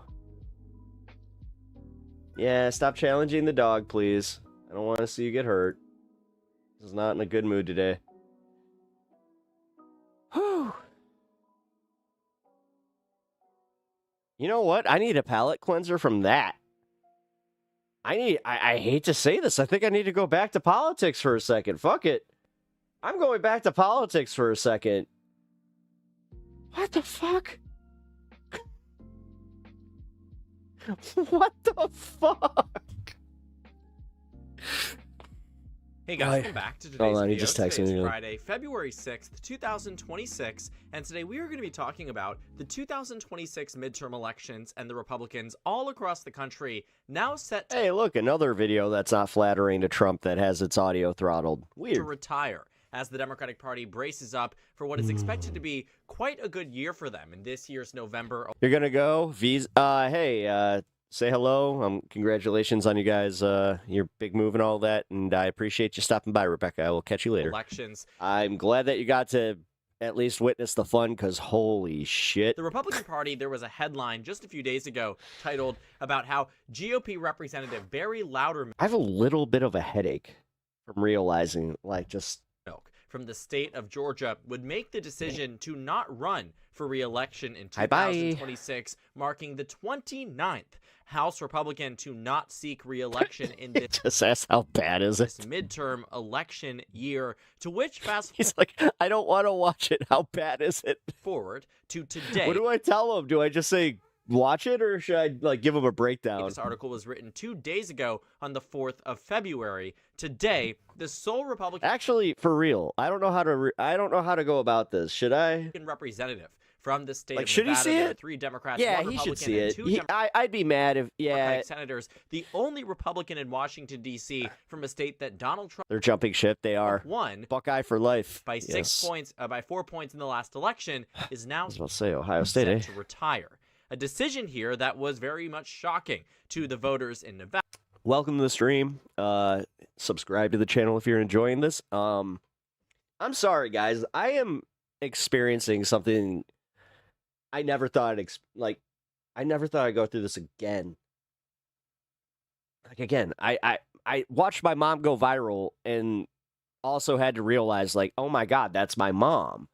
This is crazy. Yeah, the fact that Nevada, that's in his home district, the Republican caucus. It was never expected that Republican Yes, he needs to see it, but don't hold punches. But the creator shows compassion for her conduct. Mark Yeah, he does. Amodei, All right. if I'm saying Thank that you for correctly, correct me if I'm wrong. The point Edge, perfect. is, Thank though, you. that he's not running for re-election, now marking number 30 Oh my God, Bandit, you weren't here for it? across the Bandit, you need to rewind about a half hour. Go back to when I watched the Sovereign Citizen video. Please, please, please. Like, oh God.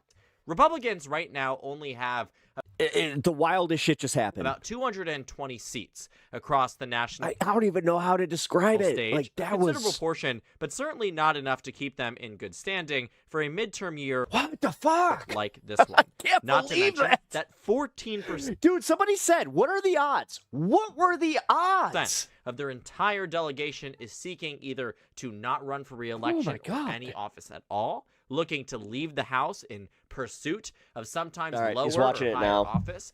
These things that happen in the lead up to wave years on the incumbent party side often are indicative of what and how substantial that wave year will actually be across the board. Yeah, it's about 20 minutes, Bandit.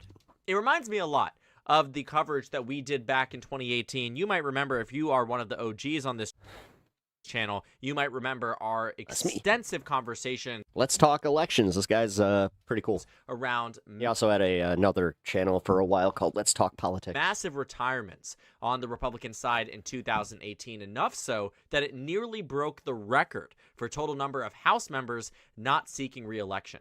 And in terms of the number of Yeah, no shit. And all the internet, I know. Republicans not seeking re-election, I'm 39 I don't know how to wrap my head around this. Republicans by the time we had reached. Yeah, for anybody that just joined us, we watched a Sovereign Citizen video, and I couldn't for the life of me, like, I was like, oh, I recognize this person. It turned out to be my friend's mom. Roughly 8 years ago today. Now that was At one through point, I'm just like, please don't be Illinois. And then they're like, in the state of Illinois. I was like, April. And the fact that we've had 2 Republican retirements back to back in the span of 2 days, it's very possible that there could be significantly more later down the pipeline. If 30 today have made the decision to not seek re-election, chances are we could get to 39 by whenever this article was published, April. Damn, this really could happen. April 11th, 2018. Holy shit. Now, Paul Ryan was the major announcement way back when in 2018. This was also something that kind of, broke the political internet, broke how much we talked about. Well, yeah, we knew we were losing Wisconsin at that what point. was happening on different sides of the aisle, but specifically to Republicans. Good thing he wasn't Illinois, Paul Ryan. That guy, he was married to Jerry Ryan, 7 of 9 from Star Trek fame. This was catastrophic. Not only was it He was kind of a POS. the retirement of the former vice presidential nominee under Mitt Romney, this was the Speaker of the House. This would be as if, Nancy Pelosi was set to retire in a year where she had just been elected Speaker of the House. You didn't know about the buffalo petting? Right, you know, I'll play the video before I this go. is something where, let's say we were going into 2010, even then Pelosi held on because Here, I'll find one, she knew she would win re-election, and two, the results didn't look as grim for the future of her party as they did for Paul Ryan at the time. Now, obviously, Republicans ended up coming back into power roughly 4 years later, and I don't think that it means that any one political party is necessarily doomed forever and ever. But in the immediate cycle, Paul Ryan could see what those 38 other Republicans also could see, which was that there was an expiry date when it came down to their seats. The ability to win consistently, or not even necessarily just for them, but their party to do so, became too much that they simply didn't want to stay in the House of Representatives. Now, we knew for a while that there were going to be a considerable portion of Republicans who were going to end up stepping back and allowing a new generation of Republican leadership to run in their seats and in many cases actually lose those elections.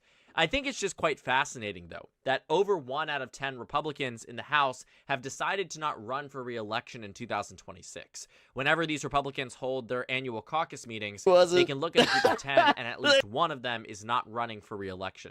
The morale in that office and the morale in that caucus must be pretty grim and pretty bad right now, given where they are, especially as these retirements really start to ramp up. Now, this article was written back in December, at a time where you had, 5, 6 less retirements across the stage here, and ones that were expected. But now we're starting to see the unexpected. People like the Nevada congressman who is set to retire, or the Georgia congressman set to retire, oftentimes in districts that would be quite winnable, but maybe for the first time in a lifetime for them, ultimately competitive. And that's what I think is really so fascinating about the 2026 midterm elections. You see, there are things here that might seem quite expected to be hypothetically competitive. Any Republican that stands to be in a district that Republicans or Trump won by roughly 5 points or less would be well within reach for the Democrats. Shift the map Jeremy by Prado, 5 thank you points for to the the sub. left, give Democrats a 2-point national popular vote victory. Democrats end up with 230 seats, the Republicans at 205. Only 5 seats off when Democrats won in 2018 by roughly 9 points. But the thing that is quite interesting is that actually, when you look at that map, the only reason it is built that way is because Democrats have 215 seats. In 2016, forgive me, but Democrats were in a much more abysmal place, and arguably, although politics was in a very different day and age, Democrats would rather be running with the seats they have today than flashing back in time to roughly 10 years ago. So in 2016, if we are to apply the same metric, shift the map by 5 points to the left, take a look at how little actually little changes. Democrats end up with 5 more seats at 199. Now that, in and of itself, I think is so clearly exactly why this year's midterm environment is so shaky and wobbly that it is inspiring sometimes safer Republicans to end up leaving office. You see, with the 5-point shift, this Republican seat here comes in less than being a safe seat. It was drawn to be a Republican stronghold, a Republican gerrymander, as the Democrats cracked the 3 remaining districts, evidently not necessarily enough to keep the Republicans out of range of feeling like that seat would be more competitive. But again, taking a look at this margin here, Republicans won in 2016 on the House level by 1.5%. And I encourage you to take a look at just how much it actually took for Democrats to get to 235. When you see the numbers here, Republicans were up 1.5. Democrats won in 2018 by 8.4%. Let's be 8.6%. Let's round this to 10 points in a 10-point shift across the map here, which would give Democrats just 210 seats. Interesting. 210, but in 2018 they won 235. Why, might you ask? Because Democrats were able to win in the districts that a simple shift map wasn't enough and wasn't able to show you. And that's what I think many of these Republicans are quite worried about. Sure, shift the map by 5 points to the left. So this is the update that they got. Seats. Okay. But what stands to block Democrats from outperforming in some of these districts as much as they have in many of these special elections? You see, if Republicans were to lose some of these districts that were decided by 14, 15 points, when you're seeing that on average, Democrats are outperforming by 12 or 13 points in these special elections, in the congressional ones by about 14 or 15 points, A shift of that magnitude would really jeopardize Republicans all across the map. A 15-point shift, which would give Democrats a 13-point popular vote victory, would be enough to give Democrats and usher them in to a House majority as substantive as the 2008 election. When Obama was elected for the first time, Democrats had 257.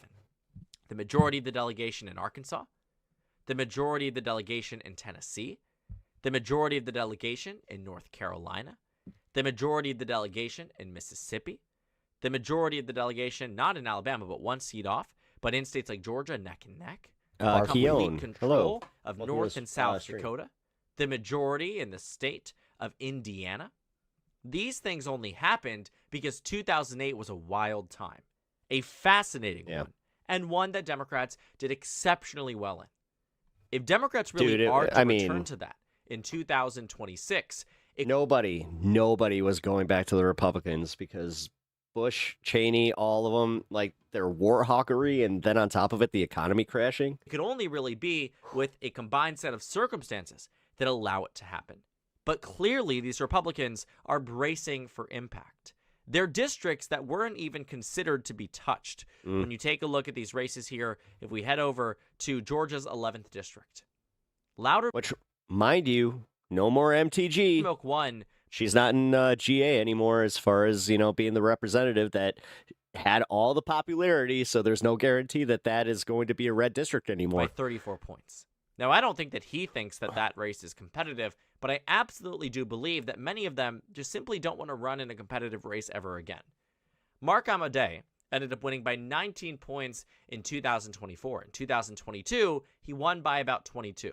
But when you take a look at the 2nd district and how it voted on the presidential level, Donald Trump, despite being the best performing Republican in the state since 2004, only won the district by 14 points. The Senate race was decided by roughly 8 points. 8 points. Shift the national map here. This district could be competitive. It reminds me similar to of neighboring Arizona with Representative David Schweikert. David Schweikert represents Arizona's 1st district and has represented it for as long as it has voted to the right of the state itself. What, Washington Island? Are you talking the state? Until 2024. Good luck with that one.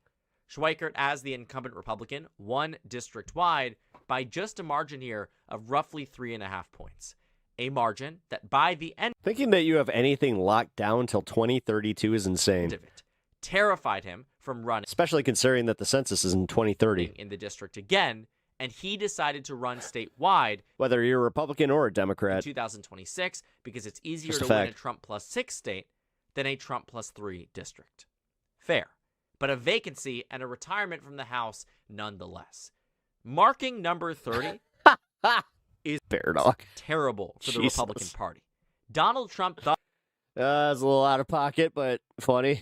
That he was going to be able to lock down these members of Congress and restrict. Watching politics? Yeah, dude, I'm literally watching election numbers to break down how the hell them.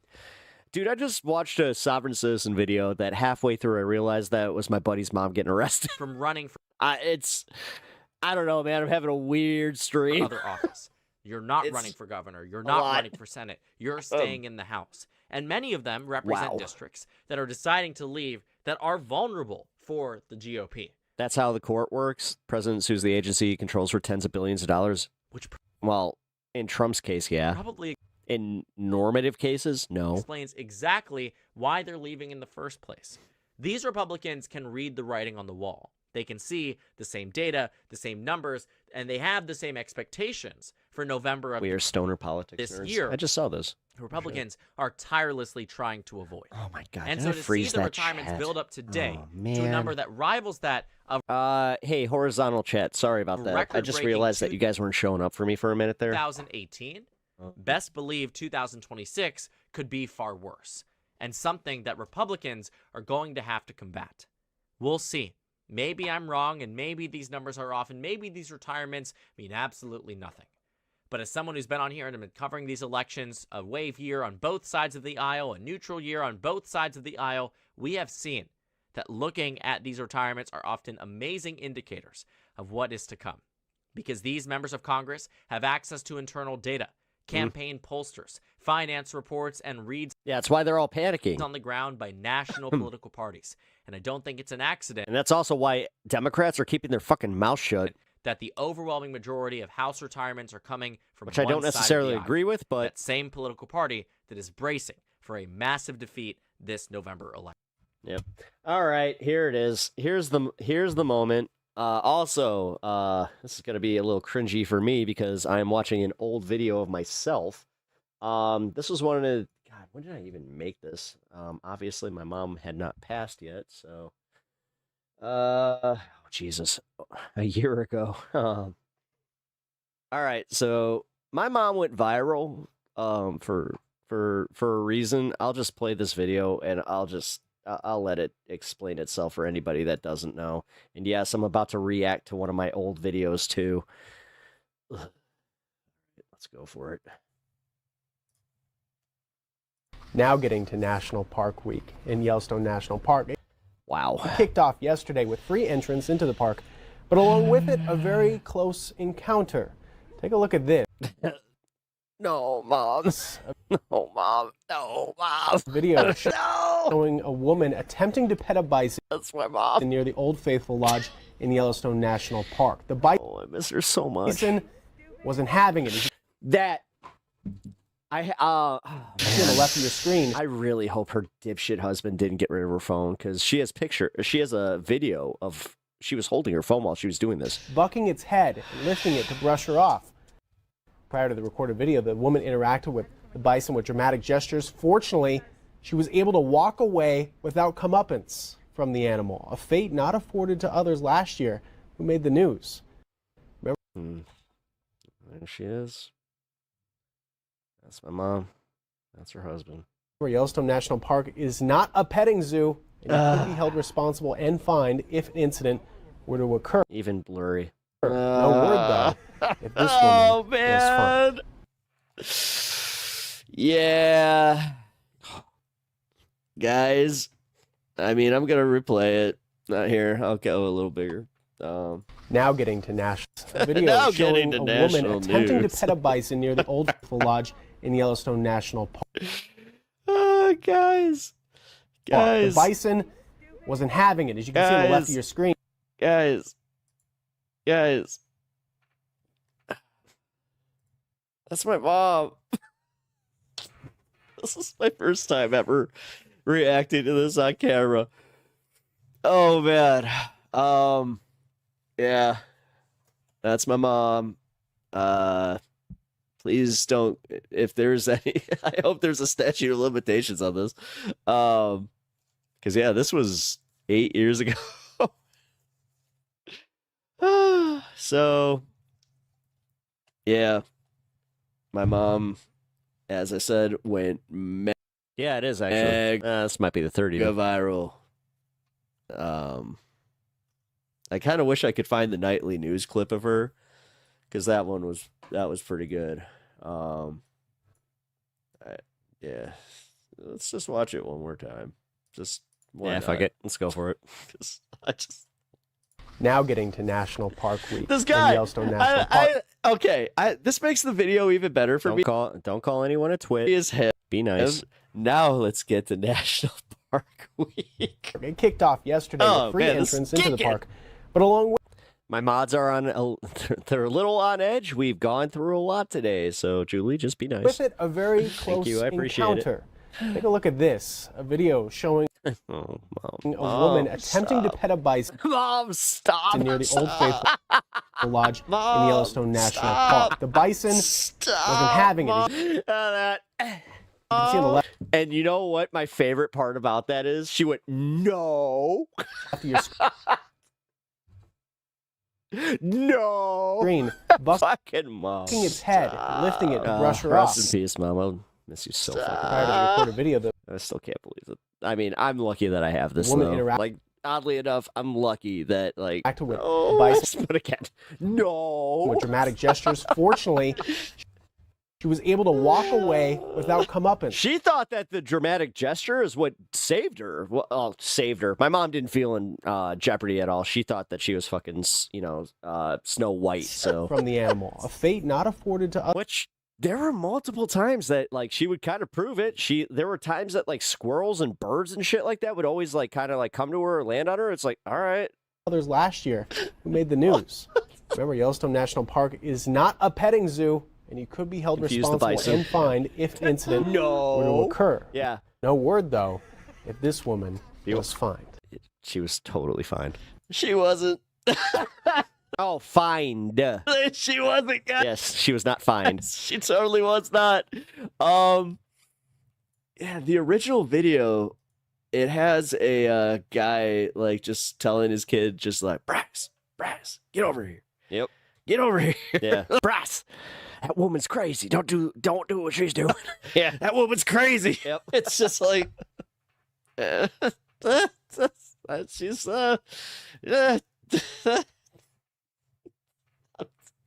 This is pure. So I have now had 2 of these moments. My mom did not get arrested. No, she was not arrested. No, what I just watched was my friend's mom get arrested. And like I realized it about halfway through the video where I was just like, oh, please don't say they're in Illinois right now. Mom, no, Mom. what is she doing? Yeah. Still. Okay. Near the thing is, I forgot. Yeah, that. About the bucking. Park. The I bison forgot about that. wasn't having it. I forgot As you can see about on the left that. of And the she's screen, like, no, bucking its head, no. lifting it to brush her off. Prior to the recorded video, the woman interacted with the bison with dramatic gestures. No, Rebecca, I know. Fortunately, she was able to walk away I was just giving context for other people in chat. without comeuppance from the animal. As I said, my mother is fine.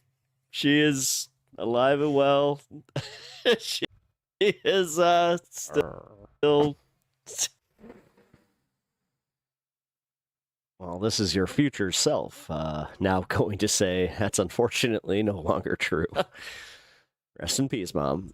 I love you. I miss you. And woo. Yeah. So, God, my whole setup looked kind of different. Literally, that is 100. And yeah, that was my old art cart right here. So yeah, obviously changed some stuff, but that's my old. Well, I still got it. It's just in a different spot right now. It's where I keep all my extra paints and shit. Refrigerator got a little more decorated. Put some stuff on the walls. Yeah, 30,000% true that is my mother and her husband, my stepdad, I guess. So, all right, yeah. I can't watch that much of myself. Sorry. Here, you know what? Do me a favor though. Can you guys go to this video, give it a nice watcheroo? You can just give it a watch too if you want to feel a little less douchey about that. Give that a watch, give it a like. That's one of the videos from my my old stuff that I would like to go, not viral or anything like that, but just I would like it to be a little more popular just because, she deserves it. My mom liked attention. So my favorite part of that is when I called her. I saw her on the nightly news with Lester Holt, who she loved. She loved Lester Holt. She was a big Lester Holt and Brian Gumble guy. Or gal. Sorry. But yeah, they did a story that I was interested in because they were going to swap the bald eagle for an American bison. And I was like, oh, that's cool. And they're like, and here in other news is what you do not do when you meet a bison. And it was the video of my mom, and I was just like, get the fuck out of here. Glad the bison didn't do anything. Yeah, no shit. No shit. No shit. Yeah, no, I am actually... I was happy that nothing happened then. I was obviously... Am I interviewing myself? Oh, no, I was watching like an old video of my mom that went viral, but I can see how that's a little confusing. Yeah, but if you guys can go and check out that video, I really, really appreciate that. Elliot James. Up in that camera, huh? Dude, do yourself a favor. Stay in your basement or your garage or wherever you are and do us all a favor.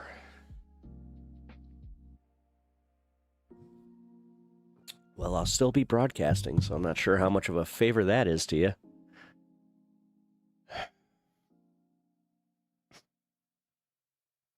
Okay, my buddy said that we can. He's totally cool that I showed it. He thanked me for not saying his name, which, yeah, I would edit that. I would have edited it out, but kind of glad that it didn't even make it there. If you all want to see an On Edge mod. Sylvie, you okay? Hey, stop making my mods all nervous here, folks. Come on now. Let's not do that.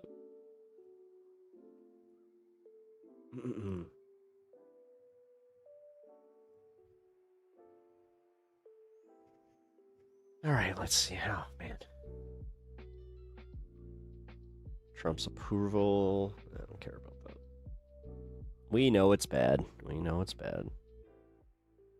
Sean Ryan. Oh, Here yeah, at Pondering you know what? Politics, we continue. Fuck it. One more political video. And then I think we'll chill for a minute. And then I will go. But till then. To track the political trajectory of pro-Trump or Trump-adjacent podcasters and influencers. Sorry, I gotta do another political video to fucking... Who supported him, endorsed him, interviewed him, helped propel him back. Kind of palate cleanse again, because, man, I just got really sad. Back to office. People like Andrew Schultz of the Flagrant Podcast, Joe Rogan, Tim Dillon. Somebody that we've been talking about increasingly more frequently is Sean Ryan, a veteran, a conservative, pro-Trump, pro-MAGA podcaster, although I'm sure he would quibble with that label these days, who has an enormously popular channel, like 5 or 6 million subscribers. It's a huge channel. He has gone apeshit, and understandably so, on Trump and the Trump administration over a matter of weeks over the Epstein files. And it's not that I don't understand technology. It's the fact that now people understand speculative markets. Trump's betrayal of a sacred campaign promise to release... Dude, my Pokemon cards technically have more actual value than whatever crypto is. Release the Epstein files. And once again, he posted a video.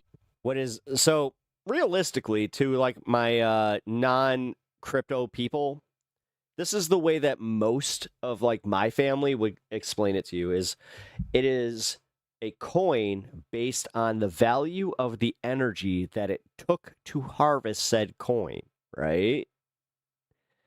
Even though I know that's not technically what it is, but that's kind of how they tried to make it out to be.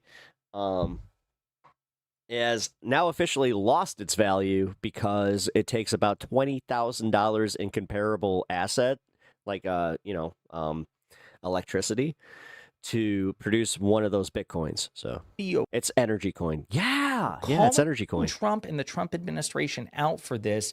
And as we speak, I think later on today, he's planning on having another sit down with Democratic Congressman Ro Khanna about this issue. And I don't think it's going to be good for Trump. And I should say, what separates Sean Ryan from a lot of others is many of his viewers are actively pissed that he'll criticize Trump. That's an actually fair statement. It is speculation. Yeah, I know. They also expected the Epstein files to be... And unfortunately, it seems like the rich class that was kind of bolstering it for a while there is kind of backing out now, and they're trying to leave someone with the bag. At least they demanded the Epstein files to be released, but from my observation... The problem is the average person that's holding on to Bitcoin right now is kind of doing the... do I hold all or do I actually bail now? Because... yeah, if this tanks, like, completely, then I'd rather have something than nothing. Much of his audience are true MAGA cultists, and so Which, even to that, they have nothing to really gauge on. So, like, there's no equivalency. So, no, yeah, man, have fun. I know I'll be all right. supported releasing the Epstein files. As soon as Trump says nope, then they're like, whatever Trump says. And Sean, yeah, Rebecca, you're kind of nailing it. Yeah, does not pull his punches, calling out Trump on social media or his podcast. Never got into Bitcoin. And Good. he will happily interview people who pisses his own audience off and criticize Trump, which pisses his audience off. So it's a real breath of fresh air from a pro-Trump podcaster. But before we unpack all of that, if you I don't know about that. I watched the entire Nick Shirley interview trying to get a clip. End up liking this video and you want to support the channel, please be. He makes fun of him and clowns him at one point, and it's a clip that's gone viral on Twitter. But be sure to hit the like, subscribe, and alert bells before you go. It's pathetic. Pro-Trump podcaster rips administration, fumes at lack of action on Epstein files. Pro-MAGA podcaster Sean... Ken said that I should ban everybody. Should I listen to this random dude, Ken, that just popped in? Ryan put the GOP and the Trump administration on blast this week while condemning the lack of concrete action taken to find justice for victims of Jeffrey Epstein. And so we're going to actually play that clip in just a second. But before I do, Ryan, who has previously said he voted for Trump, so again, didn't just interview him, sanitize him, endorse him. He did admit to actually voting for him, then pivoted to address the Trump administration, and he announced that he was going to be interviewing Ro Khanna. So now with that in mind, I want to play this clip, and then we're going to play the section of, because he's responding to Trump, something Trump specifically said recently. So we're going to play what Sean Ryan has to say. Then I'll play what Trump said, which triggered this response by Sean Ryan, and then we'll get into some other things. I'll tell you one thing that it has proved. Watching the administration dodge it and try to hurry it up and move along. I just saw today they don't think the American people should be talking about this anymore. Well, I got news for you. The American people are the ones that voted you in. We're the ones that voted you in, and we told you what we wanted before your ass got in there. And you're not doing it. None of these people that we elected. It's pathetic. I'll tell you one thing that it has proved. So when he says that you don't want the American people to talk about it, and he says, we put your ass in there, and we cared about it before we did, and we put your ass in there because we cared about it, pretty damn blunt to speak to Trump and the elected Republicans that way. And here's what he's referring to.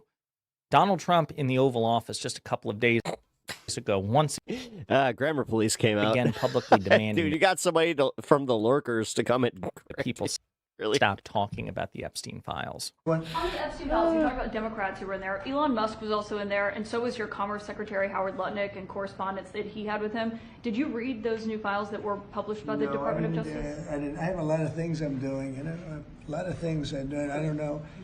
You mentioned two names. I'm sure they're fine. Otherwise, it would have been major headlines. A lot of women who are survivors of Epstein's are unhappy with those redactions that came out. Some of them, entire witness interviews are totally blacked out. Do you think that they should be more transparent? The fact that they thought they released too much. I heard that, and you tell me something else. No, I think it's really time for the country to get onto something else. Really, now that nothing came out about me, other than it was a conspiracy against. Yet nothing came out about me other than that everything was fake and I'm perfect and amazing. Actually, none of that is true. He said it. References to Trump are quite embarrassing in the Epstein files. But it's Trump demanding that the country get on to other things. You gotta get on. I might go for another 20 or so minutes here. Give me 1 second, though.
And other things, more important things to talk about. That's what has Sean Ryan so pissed. It's not just the broken promise. It's the condescending, yeah, I made this commitment to you. I did it to solicit your vote. I got your fucking vote. Now I'm in power and there's nothing you can do about it. And when I tell you to shut up and move on, it's precisely what you're going to do. And again, unfortunately, much of Sean Ryan's audience, they're eagerly slurping that shit up. But Ryan himself, pretty damn principled to continue to talk about. As a matter of fact, I don't know if you ever get out of your fucking, delusions for a little bit, your fucking Biden delusion syndrome, you would realize that it was never that bad under him. Curious. Realistically, because he posted the way that you guys tried to posit that he was like the worst thing ever and that we were living in a dystopian fucking apocalyptic fucking America. That's kind of part of the problem. Did this thing but meanwhile, you're ignoring the fact that we're now living that on social media. I'm curious about what his audience says, because before when he posted his conversation with like Ro Khanna and Hunter Biden, he got a lot of shit from people even in the Twitter comments. Let's see. So again, people upset that Barracuda, what do you think of the rug pull that Trump pulled on his own people? He's talking. Do you care about that? Do you care about the fact that a bunch of MAGA actually lost money because of him? Even though they don't? Because you care about fraud, right? Right? Khanna. Waiting. How dare you talk about Ro Khanna here?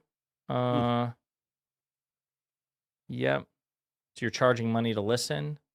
Gave billions to the Taliban? Dude, Trump literally met with the Taliban commander at Camp David. You might want to, I don't know, look at... Upset that it... Never mind. You're never going to look at facts. You're already too far gone. Fuck it. I'm done. The conversation he's having with Khanna is going to be... There's no point in it. See, right there. That's a real-time interaction with a MAGA person that it's like, okay, we can just give up there. On his page. There's no changing their minds. Piss off. Patreon. I'm sure it'll be released eventually on YouTube. It's usually the case. You can either do so on your own accord, or you can have a little Trumper tantrum, and we will ban you. So only if you have a Trumper tantrum, though, which you guys tend to do. Let's see some of the other comments. FDJT. Hey, Rob Densmore. Base. That he said recently. Needed that. When Ro Khanna said try plugging it in. JD Vance, you said to, quote, not... Stop being a mushroom gobbler. You said not to, quote, suppress every masculine urge and, quote, cast aside everything that makes you a man. For me, that means standing up to powerful men who abuse young girls. It means respecting moms, wives, daughters, and sisters. Stand up to the Epstein class. Sean... Trump daddy syndrome is something that you specifically are suffering from if you cannot look at anything that he's doing and then, say, hey, he's fucking up. Ryan says what he... But tell me more. He said. So again, calling out Donald Trump and J.D. Vance. In response to Deputy Attorney General Todd Blanche, who said that it's not a crime to pardon with Jeffrey Epstein, Sean Ryan was pretty upset. This is what... No, but I can shout out another person. Is there a tiny in here? Tiny Tookus? Tiny Tookus! Is there a Tiny Tookus in here? Todd Blanche had to say on Fox News about partying with Epstein. Well, as some of the people we saw on camera at the rallies, is there any chance that any of these individuals who partied with Epstein and engaged in, relations with minors will be prosecuted? Well, I mean, every time that I see a MAGA chatter, I wonder how much did they spend on knee pads to suck his dick, and how long do they have to wait in line daily? Like the Emperor from Warhammer, he needed about 2,000 people's worth of recycled blood to maintain his life cycle. So I'm thinking that it's about the same number. They got 2,000 MAGAs that just kind of cycle in and out of the White House, and they just kind of, do their...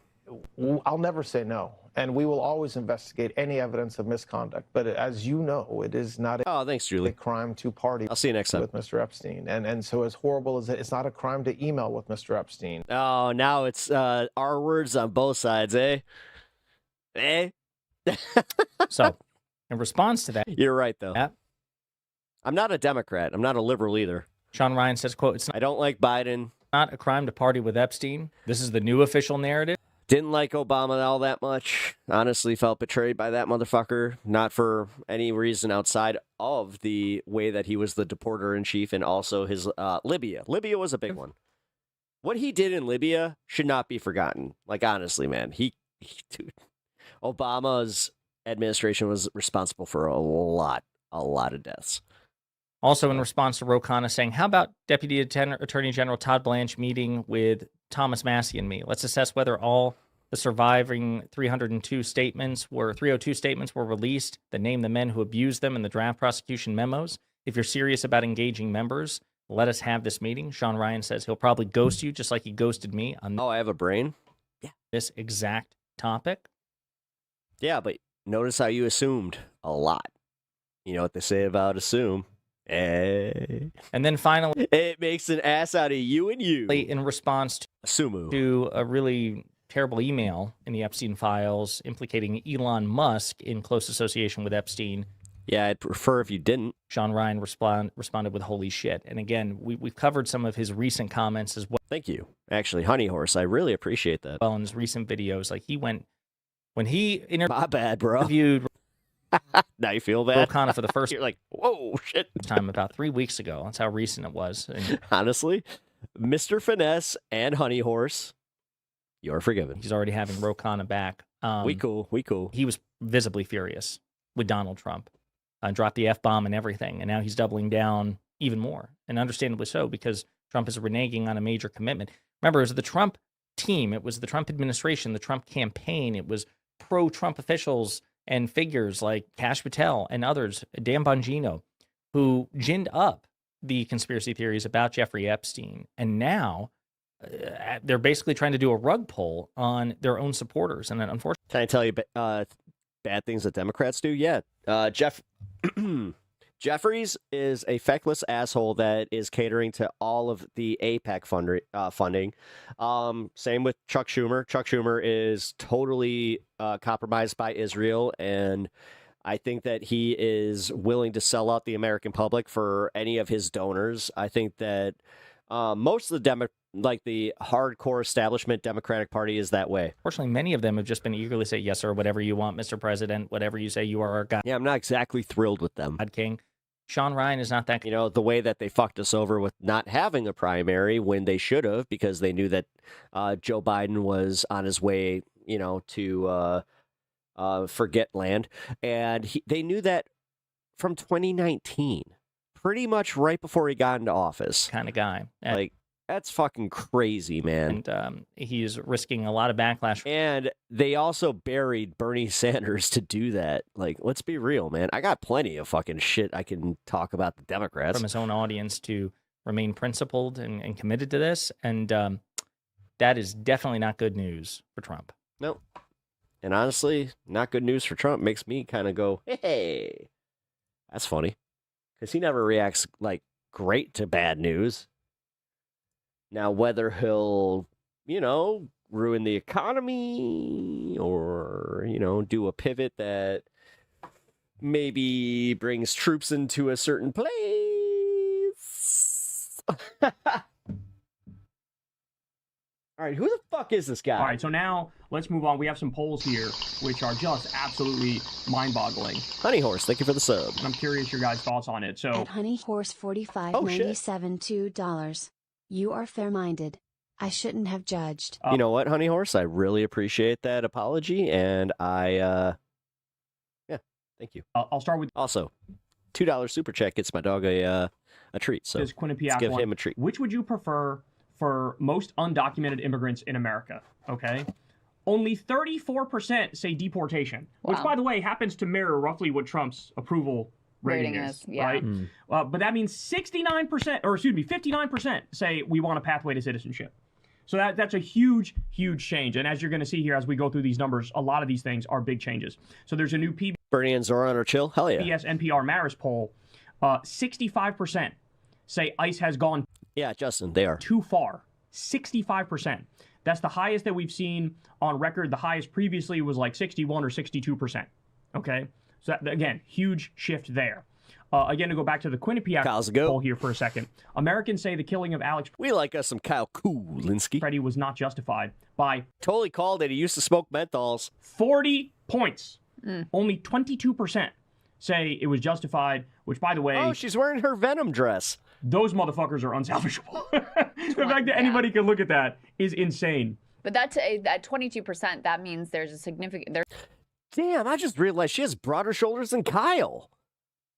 Some number of Republicans who were like, yeah, no. Correct. Do you think she body slams him into bed? And by the way, that was inappropriate. 63% in this poll disapprove of ICE, which is up from 57% in the last poll. Wow. 60% want ICE out of Minneapolis, and 58% want Noam to be removed from office, which is awesome. And then finally, support for anti-ICE protests. And there's a point that you've made to me before, Crystal. One of the things that you dislike about... Dude, literally, she has as broad of shoulders as him, and he has shoulder pads on. The American people is that they're seemingly reflexively anti-protest. Yes. And I think that's true, by the way. In my personal experience, I do find most people are like, ugh, protest. They find them, like, annoying. And Exactly. But guess what? Only 35% oppose the anti-ICE protests. And now that is inappropriate. 65% support, or 60%, excuse me, support the protest. So like across the board, then we've seen the poll on immigration in general. Yeah. Where now immigration is more popular than it's maybe ever been in U.S. history. Right. Because people see, look, in order to do deportations, this is what it's going to look like. Yeah. It's going to look like this. It's going to look like jackbooted thugs going to the community, ripping families apart. And so people got a little taste of that, and they said, fuck this. But, yeah, they literally said, maybe having good Mexican food is actually something to fight for. Look, my take on I'm curious what you guys think is, I am a little bit annoyed, though, that, like, what, the fucking people holding up mass deportation signs at the RNC didn't give you a warning? Like, you had to see the horrors before, oh, hey, this actually isn't that good. Like, Trump he used to poll best on immigration of literally all other issues. Mm-hmm. And people thought, like, oh, yeah, he's going to keep the big bad immigrants out of here. But it's like, everybody's... Oh, I kind of feel bad, dude. My buddy just got a hold of me and said that his mom didn't know that she was on YouTube like that. Sort of caved to the idea that immigrants were the problem. Oh, shit. Problem in the first place, and they've never fucking... Oh, man. Been the problem. No. And that's why this is frustrating to me. You know, even at the... I also think the what up, LT? Idea that Trump had this very clear mandate on immigration has really been oversold. Oh, no, she didn't know. She didn't know she was online. Because if you... Oh, fuck. You go back and look at the polls, even at now I actually, oh, fucking A, now I really feel bad. the height of, like, you know, interest in mass deportation, if you ask people, are immigrants a net benefit to society, it still was Yeah, had I known that, I wouldn't have kept playing it. always a very clear majority. And the pathway to citizenship has Always been It's over now. Popular. yeah. Yeah, so I mean the Stephen Miller position of, like, we're gonna send them all back and we're gonna lock the doors and let no one come and we're gonna have mass thugs, like, that has always been very unpopular. But I mean, I share your irritation, obviously, of, like, you know, they were not shy right. about explaining what they were gonna do. I mean, they talked about using the Alien Enemies Act. That was not a surprise. Yeah, you had some conservatives who were throwing out numbers like 20 million people need to be removed from the country. Yeah, you know? they were, and we had the experience of his first term where you had the child separation policy and all sorts of things, and the Muslim ban and all sorts of things that were already horrifying. So I don't understand how people deluded themselves into thinking, like, they're only going to go after the criminal. You had immigrants with undocumented family members who were like, well, it won't be us. They're just going to go after the criminals. And I don't know. I mean, you understand that, like, even having an ID or a driver's license in any of these states, like, as an illegal alien, which I hate that fucking term. They're just literally fucking immigrants. Technically, it is provisional. It does not mean that they get to vote in any way, shape, or form. And you do understand that you have to register to vote to even be able to vote. And in order to do that, you need a social security number. I mean, I don't know. You got an answer for that one? You go ask the Cuban. Or are you just believing people that tell you that this is a problem without looking any further into it because you want to feel that it's a problem? It's about that. I They don't all know how you- thought yeah, they that's thought they right. were in the clear, and Trump's like, round those fuckers up too, Yeah, bro. Get 'em no, out of that's The right. Venezuelan, same thing. Any place where it's like a left-wing government and they come here, usually the people who come here are more right-wing. Yeah, they and thought they're we're safe, and they're we're usually Republican. protected, and they Nope. usually are. They're usually protected. Yeah, it's why like they always disingenuously use like the Venezuelans and the Cubans that escaped communism. And it's like You were not on the Stephen Miller They're always fucking some businessman that had some shady dealings too. team. No, I know you're not. You're exactly. not a heritage American. Right. So sorry, we're gonna get you out of here. And yeah, I don't know what allowed them to see the mass deportation. How, Wilbur? Now signs at the RNC. Do you have proof of this? Can you actually like find some ballots that they have proven that had illegals, like illegal immigrants voting? Because it's weird. You know how we saw these Epstein files? You would think that they'd be releasing these things with names and then being like, yeah, because they have absolutely no bones about putting a picture and like with a criminal, especially an illegal immigrant criminal. They have no bones about fucking that. So why are we not seeing this like all over the place? Huh? They see and think. They line up in Arizona to vote? Okay. So they likely are legal because Mexicans can become citizens, and then once they become citizens, they can vote. So you racist asshole, are you seeing a bunch of fucking brown people and assuming that they're voting illegally because you're just a racist asshole? This will be a Honestly. reasoned and nuanced and God, you really are the dumbest motherfuckers on the planet. thoughtful approach. And that's why they, dude, Trump, when he was trying to become president, my favorite story is how he was not sure if he was going to run as a Democrat or a Republican. And then somebody convinced him that if he ran as a Democrat, he would lose because the base would see through his bullshit, but the Republicans would not. Oh, who was that somebody? It's almost like he had a name. Jeffrey Epstein? I gotta ask both of you, Mac. I'll start with you. What? Now that is speculative, but everything else seems to line up. Your He's thoughts somehow on- the godfather of crypto and Fortnite.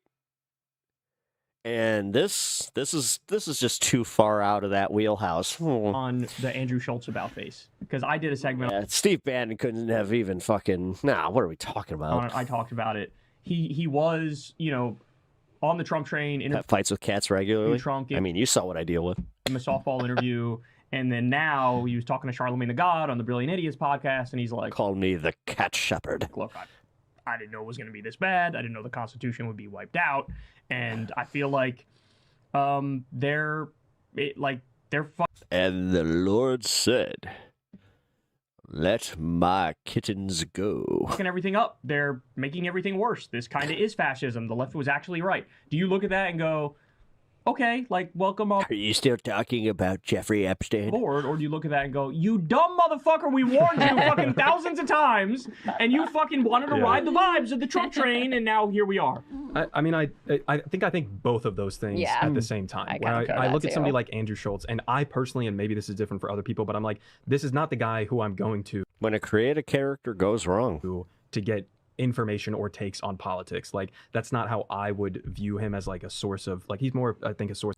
Dude, I mock God every time I look in the mirror. I don't know. Maybe you should fucking calm down. Of like entertainment and talks about a whole bunch of other issues as well. Now, he definitely did during the election help to launder Trump and to normalize Trump and the obvious brazen fascism that he was telegraphing that he was going to implement. So to some extent, it's like, it's kind of exactly what you would expect from a guy like Schultz, to sort of just put your finger in the wind and see which way it's blowing. And now I'm going to sort of back off and, oops, sorry, I didn't know that, the full-blown telegraphing of fascism meant actual jackbooted thugs in the streets, like ripping up constitutional rights and whatever. So it's like, don't have much sympathy for him. But, But Charlemagne said to him, Crystal, he said he was going to terminate the Constitution before you had him on the podcast and gave him a hand job. Yeah, I mean, Charlemagne just brought up the Terminator. He didn't. Oh, he didn't say the hand He job didn't part. lay Yeah, it that's all what I said. right out, but that was the implication. Was Yeah. like, oh, you mean like when he said he's going to terminate the Constitution? Because part of what Schultz was saying is like he's just ripping up the Constitution. And Do I believe that Jesus Christ, the man, existed? that should be the Yes. Jesus Christos. one thing where He mowed my lawn last week. Very nice man. we all are like, this is what binds us together. And I mean, the way I feel with these guys is that they expect That's about as much as I believe in a Jesus or a Jesus. all of us to give them grace, right? And to forgive and forget and be like, we're glad that you came here now and welcome to the team, you know, and to your point, Mac, like I am glad that he's here now and that he isn't still out there caping for Trump. But is he here But now? there isn't a willingness to do that step on his part of any sort of acknowledgement Careful. of the role that he did play. Oh. And in fact, what I've seen from him and from others is downplaying that role. And, oh, we're just some dumb comedians. podcast guys. Yeah, Like, we we're don't know just what what we're you talking think about. we got Trump elected. Yeah. And it's like, I'm not saying you're the only reason, but I actually think their role was really important. I think it was significant because while we were out there saying this is really dire, this guy is a fascist. Like, remember what he did before. Here's what he's saying now. Here's what he's promising. They were basically mocking that. Yeah. You know, they were like, oh, that's so Still kicking. What up?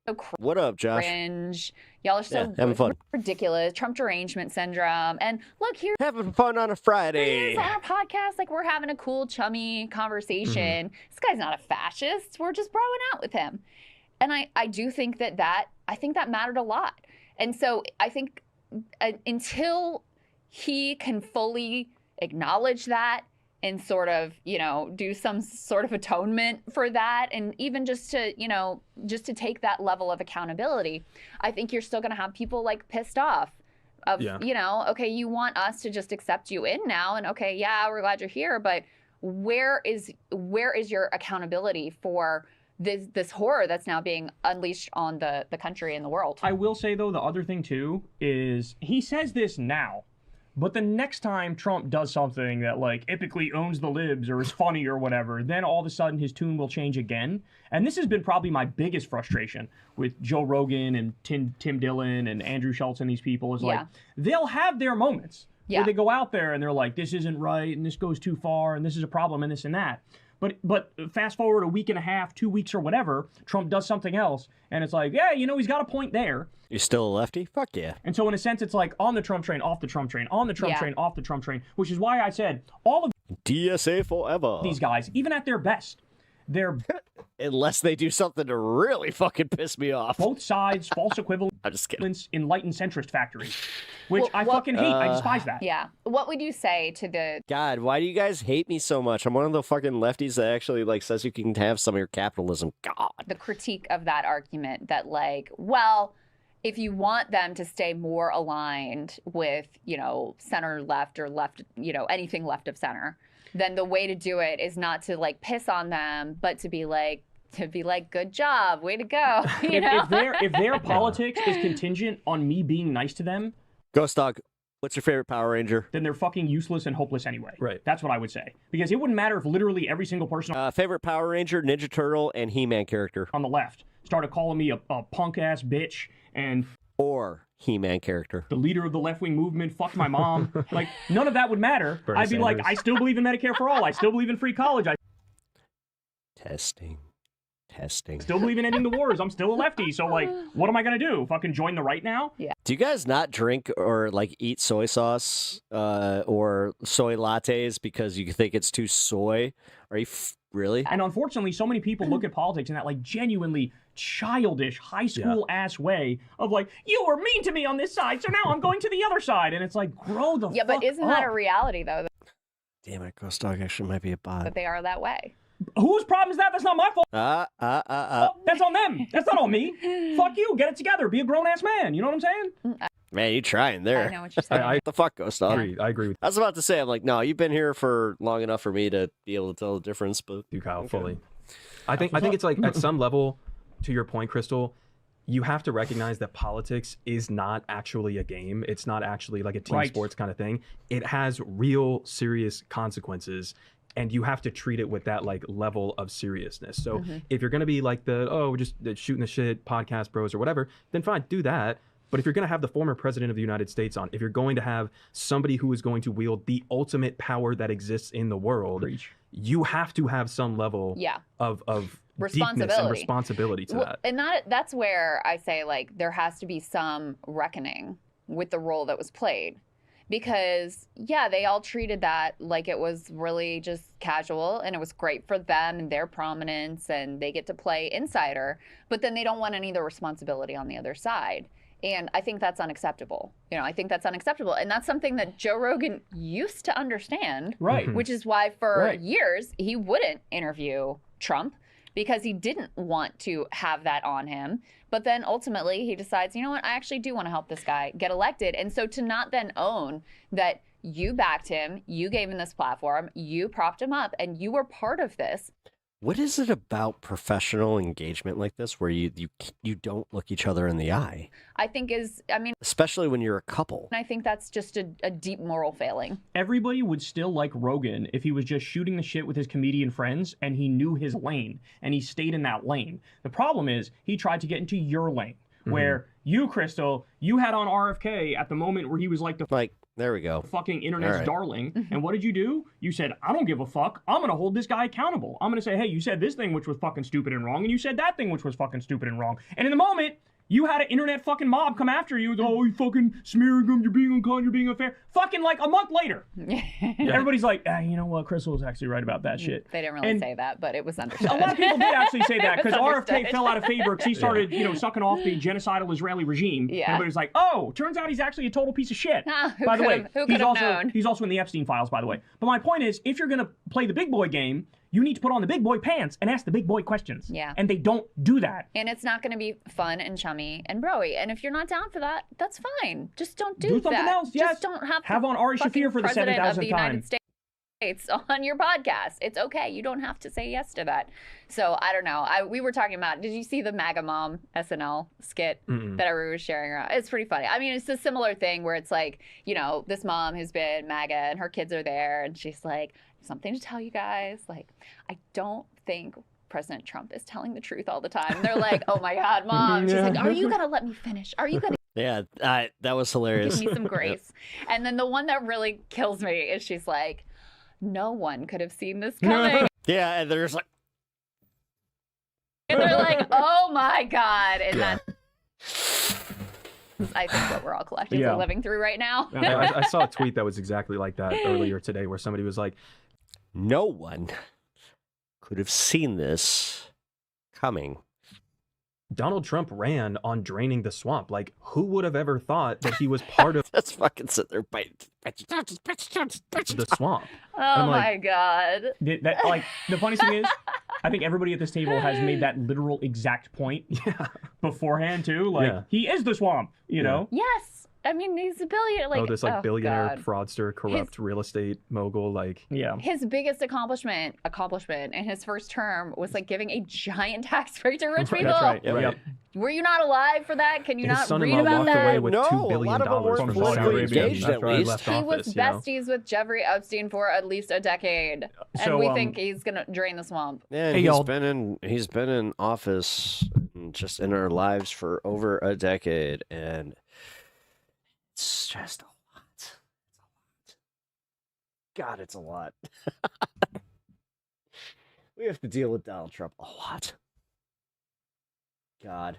That was the nicest part about not having him as president, was the fact that you just didn't have to deal with it. They are now expanding their data collection to U.S. citizens, to everyone on this soil.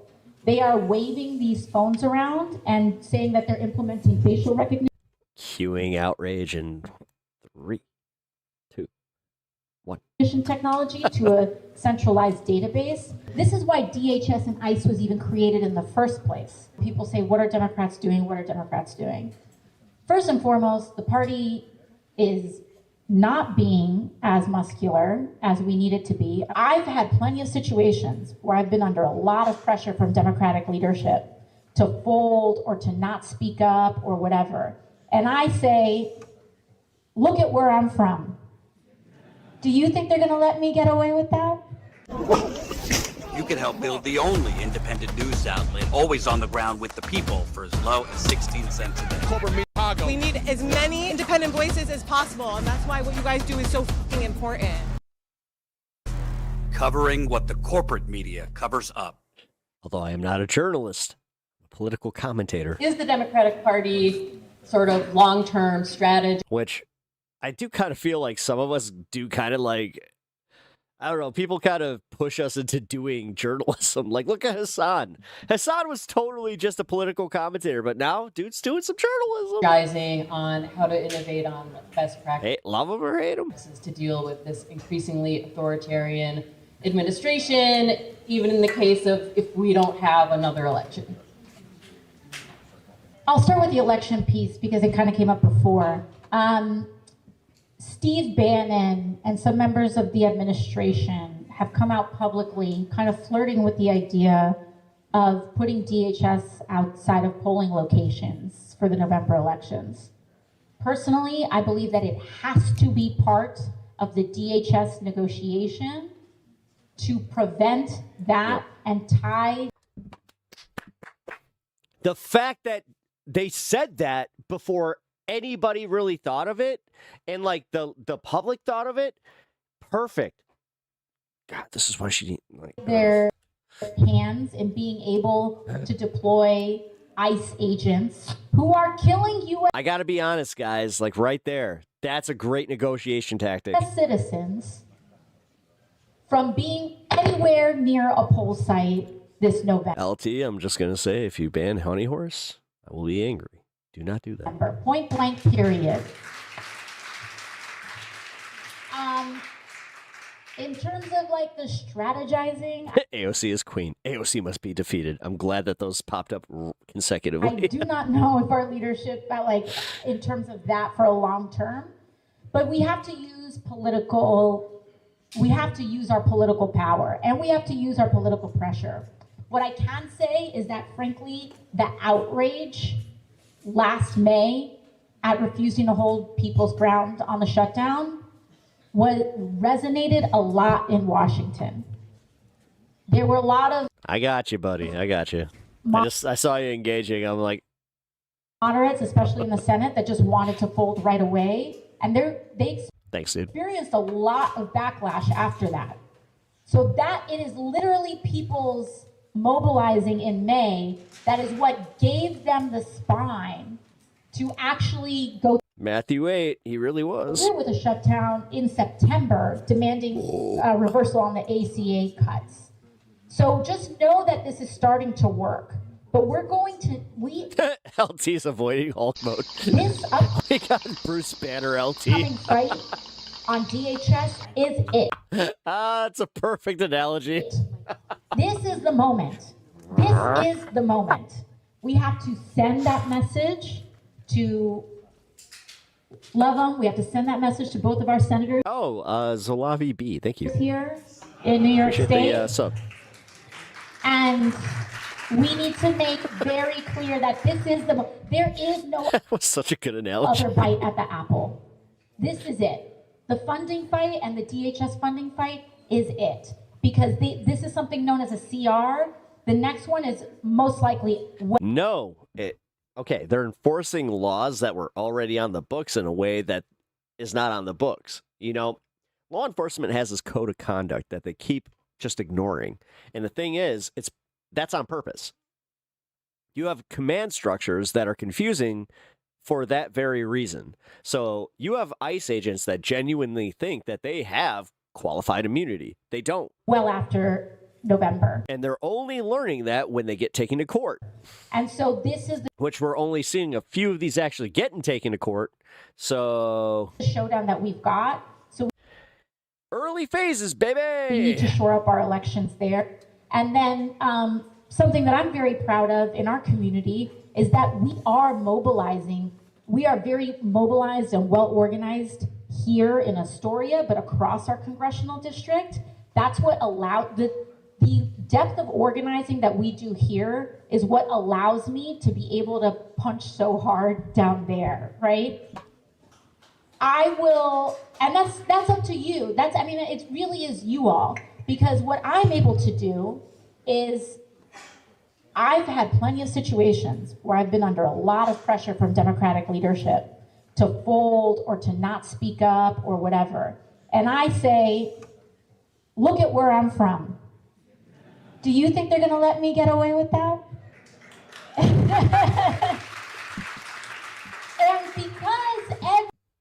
I would honestly be more comfortable. She said, "Have I ever changed?" Everybody knows what Queens is like and what the Bronx is like. You all? You mean y'all? They're like, y'all. Okay. Y'all. Y'all. And y'all. Yo. So it is the depth of Brett Ratner is a alleged pedophile in the Epstein files. organizing that creates a lot of that So is Chris Tucker. strength. And we Or at least they are in the Epstein files. should be doing that as an entire city delegation. We should be doing that as a state. We should be doing that across Buzzkill. the country. But I can say that the ground has shifted so much nationally on the politics of ICE that I have seen so many people that had more moderate, kind of seen as quote unquote moderate, now standing up. Republicans having to put out defensive statements about this. This moment is very real. And so I want to thank you all for the organizing that you're doing here. And it also allows us to, on the political side, you know, there are special, I can't talk about like electoral politics in an official setting like this, but just know that it has an effect, and it also allows us to try to travel the country and help in that respect as well. Edward Snowden, the NSA CIA whistleblower, was asked by a reporter, "What is your biggest disclosure that nobody ever heard?" He said that would be that innocent Americans' private records, judges, politicians, leaders of industry, private individuals, their private records are given unredacted, unminimized, raw signals intelligence, en masse to Israel. They're given to Israel's National Signals Intelligence Unit. And he took it out of the realm of speculation by disclosing the 5-page agreement, because many people had suspected that he took it out of the realm of speculation. And lastly, he added that this surveillance doesn't distinguish between adults and children, which makes it really sickening. Do you think there could be enough awareness of parents and private individuals and members of Congress that can stop?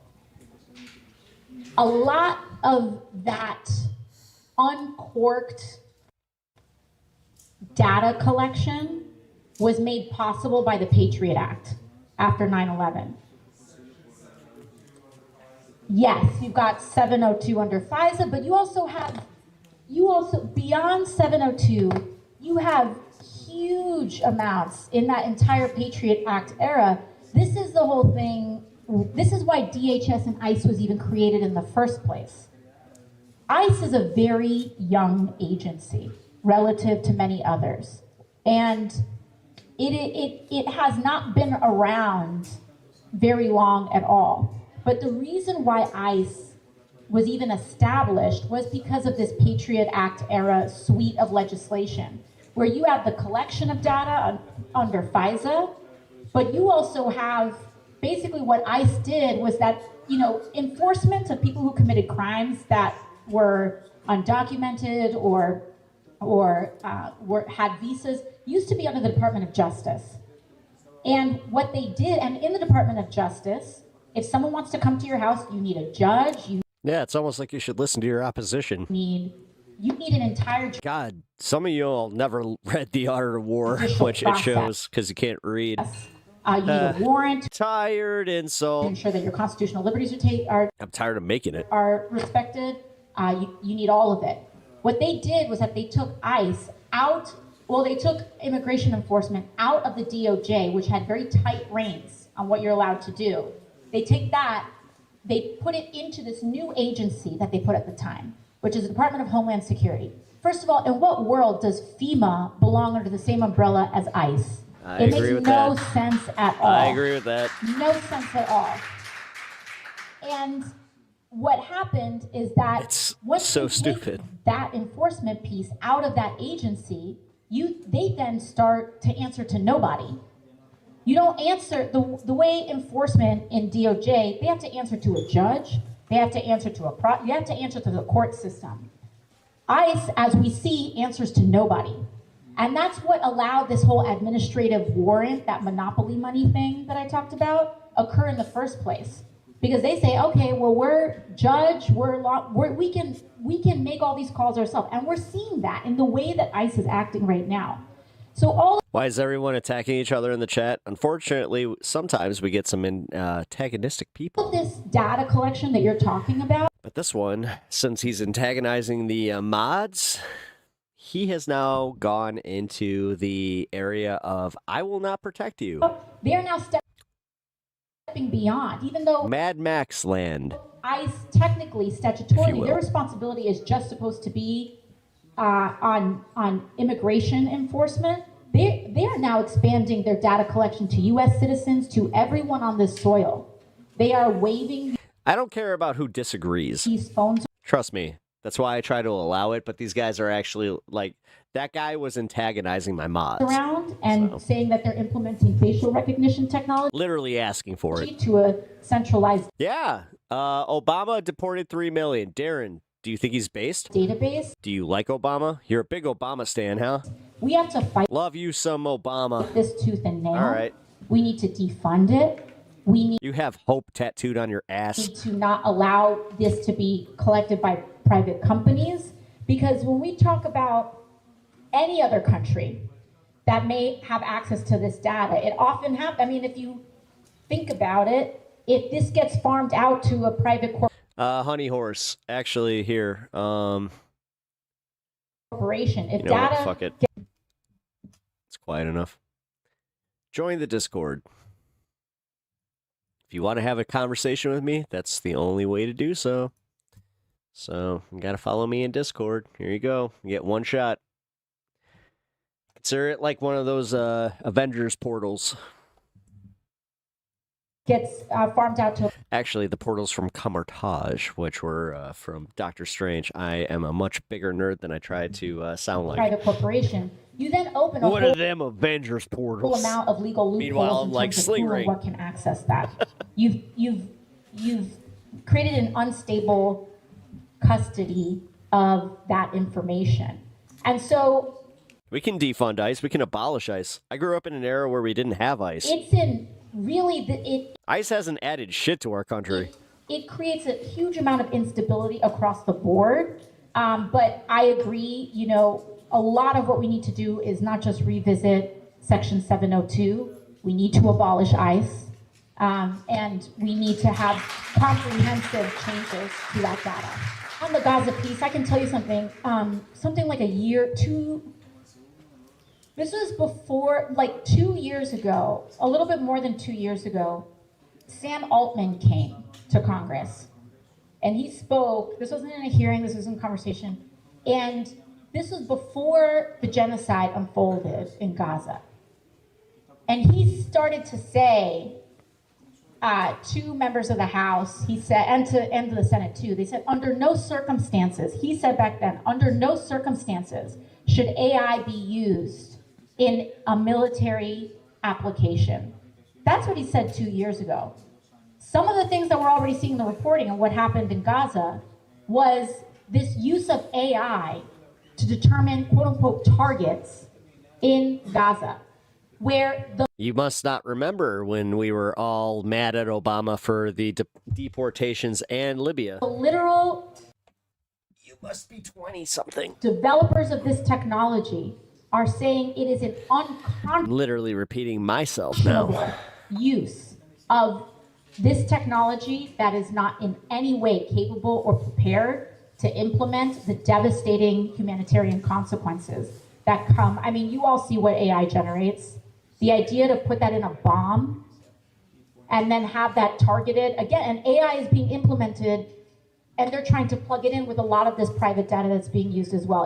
It's really scary, obviously. And that's one of the reasons why we have to rein it in. Is there anything you can do, Congress can do, to block Trump from renaming the Kennedy Center and demolishing any part of it? First of all they did was screw some nameplates on the edge of the building. That's coming right. Wait. I've kicked out. Wait, Pendulous Dragon, I've kicked out for asking me if I take medications. That's doxing. That's the second day I've been doxed. Right out. That's not doxing. Doxing is literally showing your IP and your fucking address, and then posting that. That's doxing. That's coming right out. Which we don't do doxing. I'm not for doxing. And so my response to it was like, enjoy your name on there for the year or two or whatever it is, but that's getting ripped right out day one. And that's not going to remain because it actually requires an act of Congress. Wait, did I miss something here? To actually rename the center. So what the bad news is that they did this big public splash. Y'all got this. The good news is that all they did really was update the website and like update like the what graphic. You can definitely be pro rainbow and anti ice. What are you talking about? On the website and the name on the outside. But that's coming right out because it's not statutorily supported. They are putting, I think they're trying to like do, I mean, it is awful, the quote unquote renovations that they think that they're going to do. It's like marble, like armrests or something like this. Like that doesn't even make any sense. But, yeah. But we are going to have to address. Again, I thought that Republicans cared about waste. That's a waste.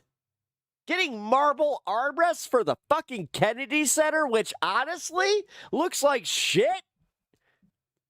What is happening here? Fucking A, man. I want to also talk a little bit about when people say, what are Democrats doing? What are Democrats doing? First and foremost, the party is not being as muscular as No, it is ridiculous that he was like, it's the Trump Kennedy Center. We need it to be. No. I want to acknowledge that. God, he's so desperate to have his name and his legacy. That's why I think he's dying. I truly do. I think that Trump is like on his way out because he would not care this much if he wasn't. But he keeps saying weird shit like, yeah, you know what? I think I'm going to heaven. I don't know. I think I'm going to heaven. I also it's like, want to discuss like the actual structure of what we are and aren't able to do, right? Because when we lose her 2 brain cells would fucking beat the shit out of your entire fucking cognitive function there, buddy. Nobody goes to the Kennedy Center? Yeah, no. We lose a midterm election or when Republicans, I mean, this most recent election for the House, in many ways, was stolen by the Republican majority. The Republican is like a 3-seat. Were you actually doxxed? It had like a 3-seat majority. I'm just asking, LT, because it seems like we have a different definition of doxing. Majority in the House. Those 3 seats were gerrymandered out of. Like, did they actually like post your like shit? North Carolina. Which that's fucked up. Last cycle. And so we would have either an even split House or a narrow Democratic majority were it not for that. And that's why I'm so glad that both we fought back in California in order to even the field, and Virginia is just issuing maps tonight to turn Virginia into a 10 Democratic, 1 Republican map. And so the reason this is important, though, is because it's not just about what party has more votes in Congress. The party with more votes gets all the committee chairs. They get all the gavels. They control all the investigations. They determine what bills can even come to the floor for a vote in the first place or not. And so there are legitimate areas where things that we can do, investigations, etc., are not possible. But there are things that we can do. A lot of it has to come down to obstruction. We can not give them the votes that they need. Their margin is so slim right now that they actually very often do need Democratic votes. And so what requires is holding our whole caucus 100% together in order to prevent these things. You were actually doxxed in Ariana's chat. They impersonated my mom and my real. Oh shit! Yeah, then you were. But to your point, I'll do it. You know, LT, I'm sorry that happened to you, man. It is Fuck. Shocking, especially when it comes to the East Wing. You got to get a VPN, my guy. Of the White House, what It only helps for like like a little bit, but it does help. they've done. And really, the only thing we can do is control the disbursement of funds. And we can do that, hopefully. We've got like You'll be all right, though. 8 or 9 months left till the midterm elections. We're going to have redrawn maps in some areas. A lot of this is what we have to do. Until then, the other things that we do is using our negotiations right now. Like these government spending bills are one of the few areas where we've got some of that. So that's a lot of it when it comes specifically to the facilities, unfortunately, a lot of that power is concentrated in the executive. He does control a lot of that. But the best we can do is rip it out as soon as we're able to. So thank you. Hey, that was pretty good. Leave it to AOC to have a pretty consistently good engagement with her constituency. Even though we know a lot of people hate her just because she is very good at what she does. Great speaker. Good politics.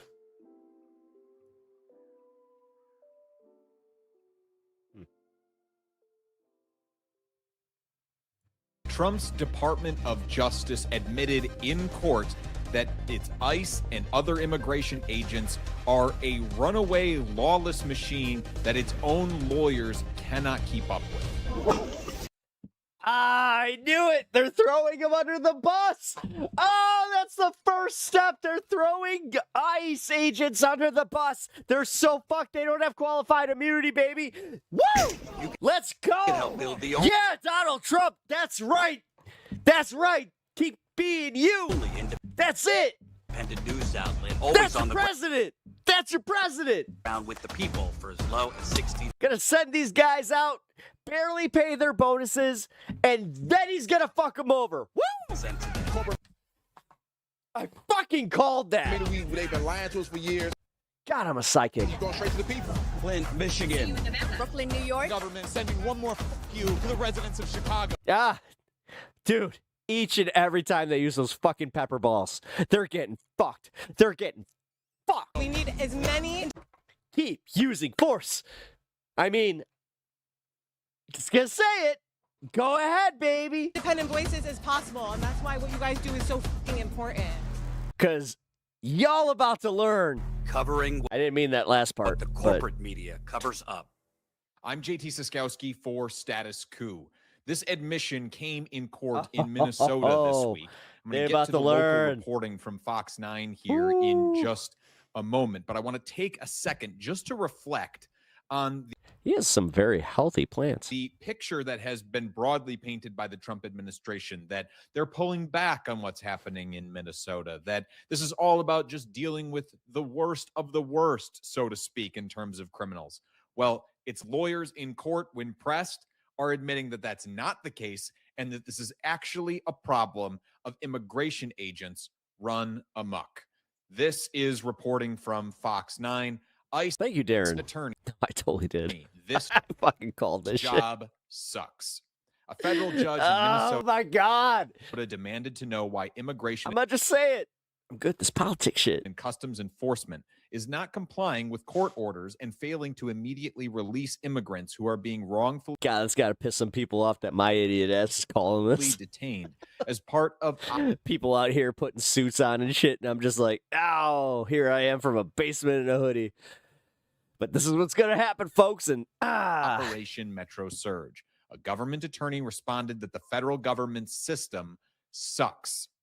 Julie Lee, an attorney working on behalf of the U.S. Attorney's Office, admitted in court Tuesday that the government is overwhelmed by the number of legal challenges coming out of Operation Metro Surge.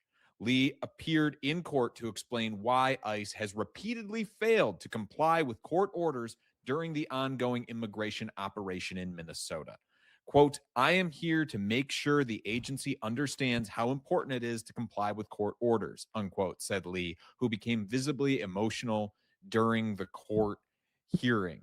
So this is not a problem of, of any sort of unrest on the ground in Minnesota. This is not the problem of the people themselves who are being detained. This is a problem of the agents, on the one hand, detaining so many people that need to be let out, that judges are ordering release, that it is exhausting the attorneys for the government.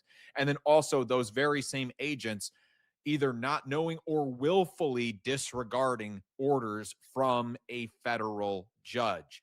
That this is a system, a paramilitary force beholden ultimately to the president and recruited based on their partisan leanings, as has been reported in other outlets. These agents are now acting above the law and driving these attorneys to the point where they are exhausted. As this attorney says again here in this article, quote, "I wish you would just hold me in contempt of court so I can get 24 hours of sleep."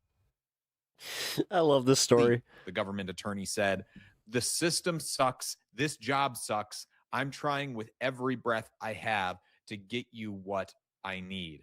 Now, I talked to someone who is a lawyer in Minnesota and regularly deals with the federal court. And this person told me that while this kind of talk isn't unprecedented in the legal world, it's usually reserved for people like public defenders, somebody who might have just been very, very recently assigned to a case or has a tremendous caseload as part of a public defender's office that is underfunded and, cannot service all the clients, and might say to a judge, "Hey, I just need a little bit more time. I just got assigned to this case. Can you give me some more time?" It's never something that you hear from lawyers for the federal government. Someone's into crystal healing. Stepping up and saying, "Please hold me in contempt of court so I can sleep a little bit," as they're getting emotional in front of a judge. This is not something you would expect to see from a federal government that has billions or even trillions of dollars at its disposal to be able to throw at the court system, at its immigration system, at all of the functions of government. That this should be a well-oiled operation. Why not? Well, the attorney addressed that. The federal attorney volunteered to help the U.S. Attorney's Office last month as habeas petitions started to flood into federal court. She previously worked as an attorney for ICE in immigration court, and ICE has its own court policies, and procedures, and was not prepared to argue cases in federal court, according to Lay. Quote, "We have no guidance or direction on what we need to do." So what you need to pay attention to there is that she is a volunteer. She stepped into this role here with the U.S. Attorney's Office in Minnesota. He goes bye-bye for the rest of the stream, LT. Because no there hard is bands. This flood of habeas He hasn't done anything to deserve it. Something that you can file if you're being held by the Remember, we have a different thing here. Federal government on an immigration hold. It's something that you can file as a means to try and get release. And because there are so many people who are being detained without proper justification, I just found out I'm gonna be live tomorrow because they are. Oh, fuck. Okay, so I just got this text. So, we're expecting Eddie Lang and the Incel Gang to be at Whipple tomorrow. Just be ready. We're gonna need all hands on deck. There are many people that judges are ordering to be released, and so that is exhausting these offices. And if you don't know Whipple, that's the ICE facility in Minnesota. That reason for that exhaustion is really twofold. On the one hand, being overloaded with work, and we'll talk about how overloaded in just a moment. And then two, actual reductions in the number of people actually working there at the DOJ in Minnesota. So this is reporting from KSTP, the ABC affiliate in Minneapolis, where they say 8 more federal prosecutors in Minnesota are, quote, in the process of leaving, unquote, the U.S. Attorney's Office. Multiple officials have confirmed to ABC News. Their exit comes after 6 prosecutors, including Assistant U.S. Attorney Joe Thompson, recently departed due to mounting pressure from the Department of Justice to investigate Renee Good's widow. Is the host related to Styx, Hex, and Hammer? So you No. see with the administration pursuing partisan goals in its justice, in the way it's comporting its justice system, it's driving attorneys out. Now a total of 14 either having left or looking to leave, that not the DOJ as a whole across the country, but just in this one particular office. It is a blow to that office to lose so many attorneys. And it's becoming a crisis where now they're taking volunteers from wherever they can get them to try and service these huge number of immigration cases and the other cases that the president wants brought in the state of Minnesota that we'll get to in just a second. Anna Voss is one of the 8 prosecutors included in the second wave of resignations, according to multiple reports. Voss, the civil division chief, was the point person. Every time I hear Voss, I think of Rich Voss.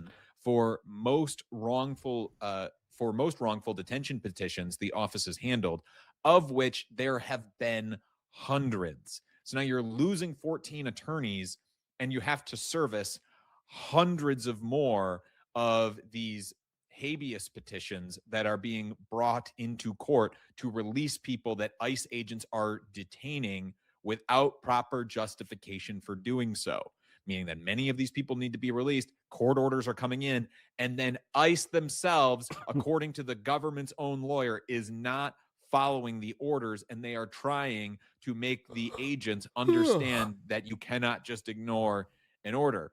And so far, either the agents, it's not getting through, or they are willfully ignoring it. Neither one. G99A James, I'm new here. Can someone educate me on what's going on? We're just talking some politics, hanging out at the end of my stream here. Particularly hopeful for the future of democracy. G99A James, what's your deal? How you doing? Where do you fall politically? You cool? Democracy in the United States, when people can just be detained and even a court order cannot get you released. But of course, the toll that this is having on the attorney's office is something that the Trump administration is trying to address, but they're not trying to address it by getting the most well-qualified applicants to fill in the office. Yashua Bar Yusuf in Minnesota and in offices across the that was Jesus' actual name in Arabic country, where they are being asked to do truly reprehensible things. No, they're begging for just partisan hacks. This is a post by Chad. Am I cool? I think I'm cool. Mizell, you cool? Who until recently was at the Department of Justice. He no longer is, but man, now I feel like you might be a cop. He's still plugged into that world. You cool? I don't know. You cool? And posted on Twitter. You smoke? Or at if you smoke, well, cool. X, formerly Twitter. If you are a lawyer, if you don't, take your cop ass somewhere else. Are interested in being an assistant U.S. attorney and support President Trump and anti-crime agenda, DM me. We need good. I like how you add the melanated complexion. Where's that? Prosecutor.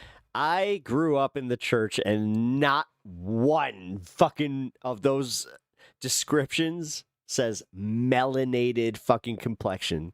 And DOJ is hiring. That's fucked up. You're trying to fucking rewrite the Bible across the damn dude. Country.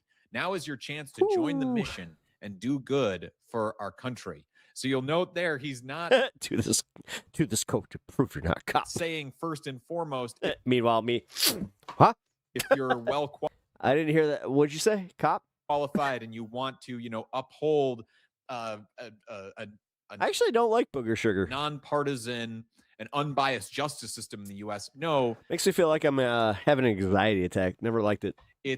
I like downers. If you support President Trump and I'm not kidding. Want to be an assistant U.S. attorney, then reach out to him. Nice little candy flip, though. The first qualification is a loyalty to the president. It's a loyalty to the president first and foremost. And why is that? Well, because the president's goal, first and foremost, with the Department of Justice has been just going after his political enemies and bringing all of these politically motivated cases, many of which are now contributing to the same loss in personnel from these lawyer offices who cannot keep ICE under control. Those same offices are being drained because the president is demanding that his political enemies be prosecuted first and foremost, regardless of if Ghost Dog, you drinking or some shit tonight? This is the like most unhinged I've seen you. there's any crime actually committed. And that is on display here in reporting from NBC News. The Justice Department investigating a growing number of Trump political foes. President Trump has repeatedly promised to end the weaponization of the Justice Department, saying the previous administration abused its power to investigate political opponents. That does sound familiar, right? Remember when Trump was always crowing about how the Biden Justice Department or the Obama Justice Department or its other agencies were targeting him and his political campaigns, and he was always such the victim? Well, if you want to try and bring some normalization back to that office, regardless of whether or not those accusations are true, could be upholding the actual, rule of law in this country and trying to You're in a left-wing stream, Smile. to restore It's okay. the Department of I get you're trying to troll some people, but Justice and other I agree. agencies to a truly nonpartisan Welcome to stream. nonpartisan standing in American life, but no, is just using it to go after his political opponents.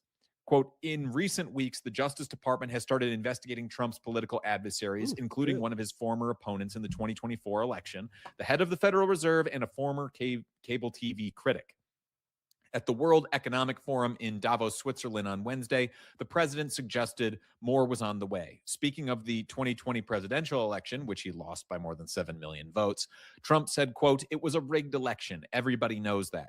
People will soon be prosecuted for what they did. So in addition to all of these other prosecutions that the president has already leveled, and we're going to talk about the ones in Minnesota here in just a second, but in addition to those partisan ones that he's already bringing, he's going to relitigate the 2020 election, which he clearly lost, as a way to just make himself feel better, further contributing to this rank partisan usage of the Department of Justice. It's weaponization against his own political opponents, or really just to make himself feel better so that he can tell himself that he actually did win the 2020 election.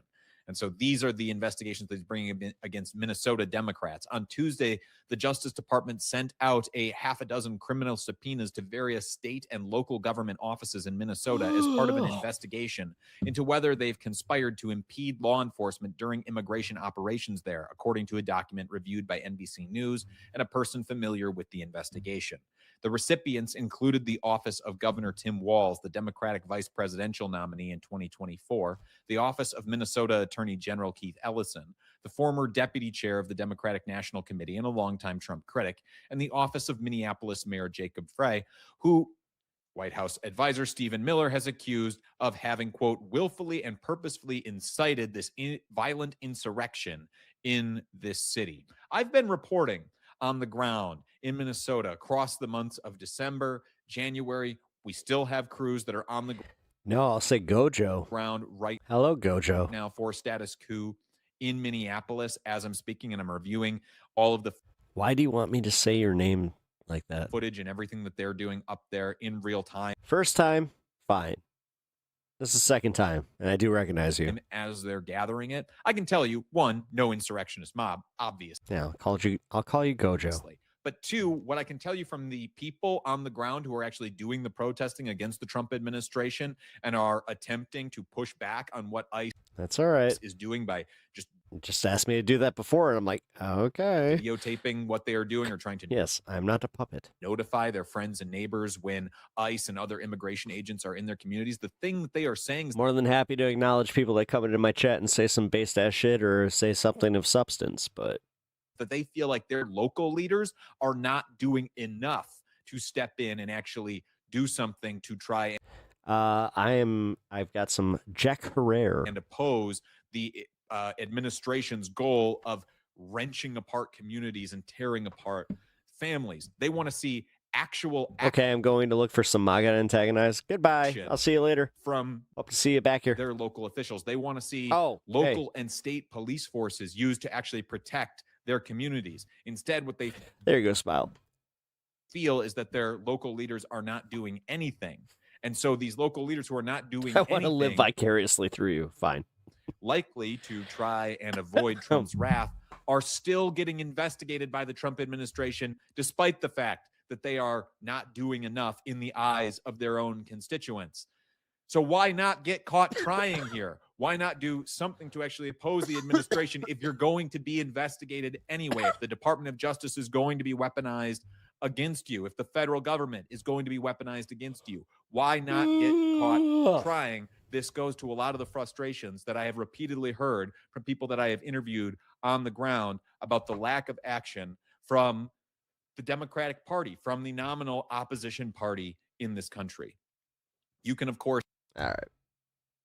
What else we got? I'm bored with that. That was a good lecture, but I'm bored with it.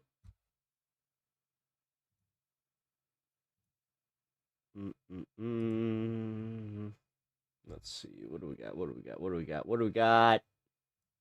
Hillary Clinton wants to have her upcoming Jeffrey Epstein deposition on camera in public. She's set to testify towards the end of the month on February 26th. The following day, a deposition will be held for former President Bill Clinton. More in a moment, but Jank, what do you think about this? People tried to say that we're on the same chill meter. Highly doubt it. Potential strategy for the Clintons. I like it. Clintons are playing poker with Trump, and they saw that he had a weak hand, so they're doubling down.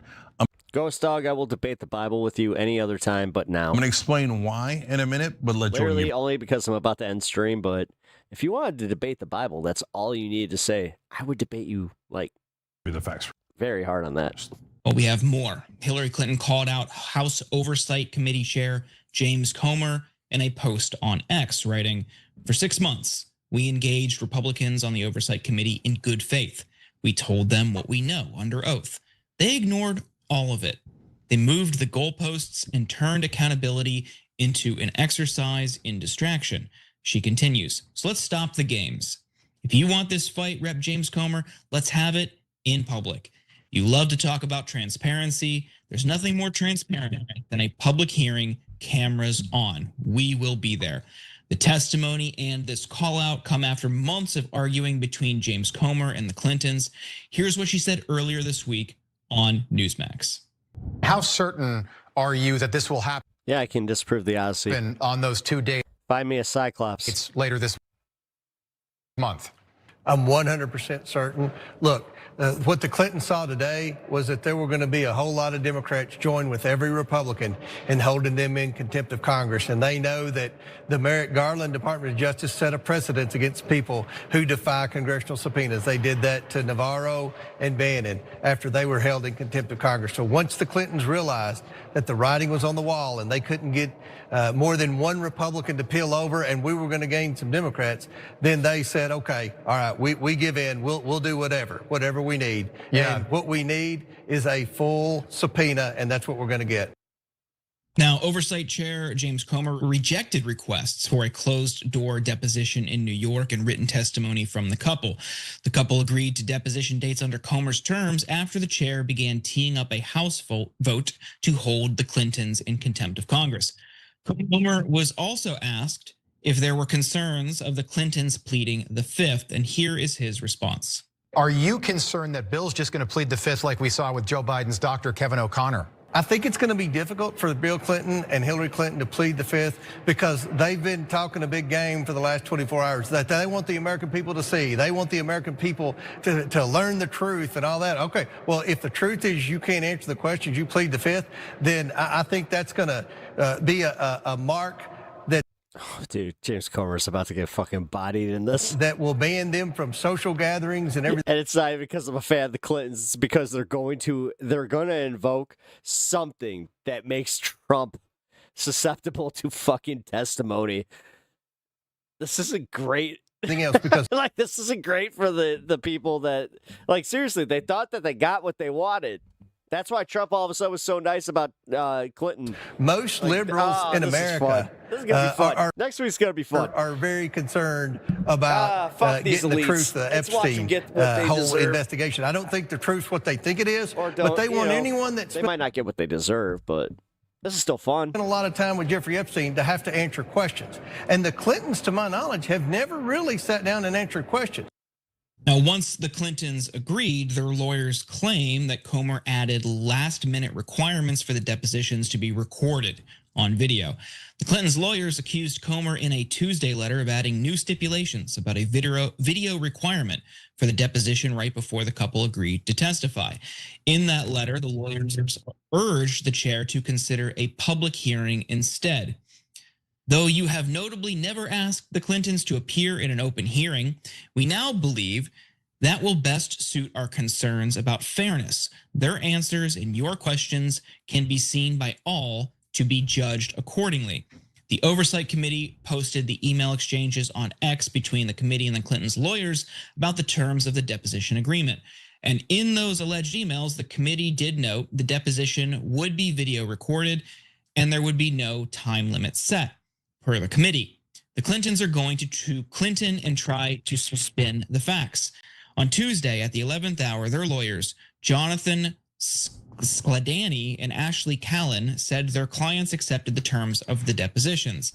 These terms are no different than any other deposition we have held on this case, even with Republicans like former AG Bill Barr and Secretary Alex Acosta. Then they pretend that we were moving the goalpost when they received, along with the subpoenas, the House deposition guidance that explicitly mentions video recordings. We are not going to debate the meaning of the word is. We are going to get answers for the American people. They're like, yeah, we've already been there. Full truth. Comer accused the couple of only agreeing because the fear of being punished.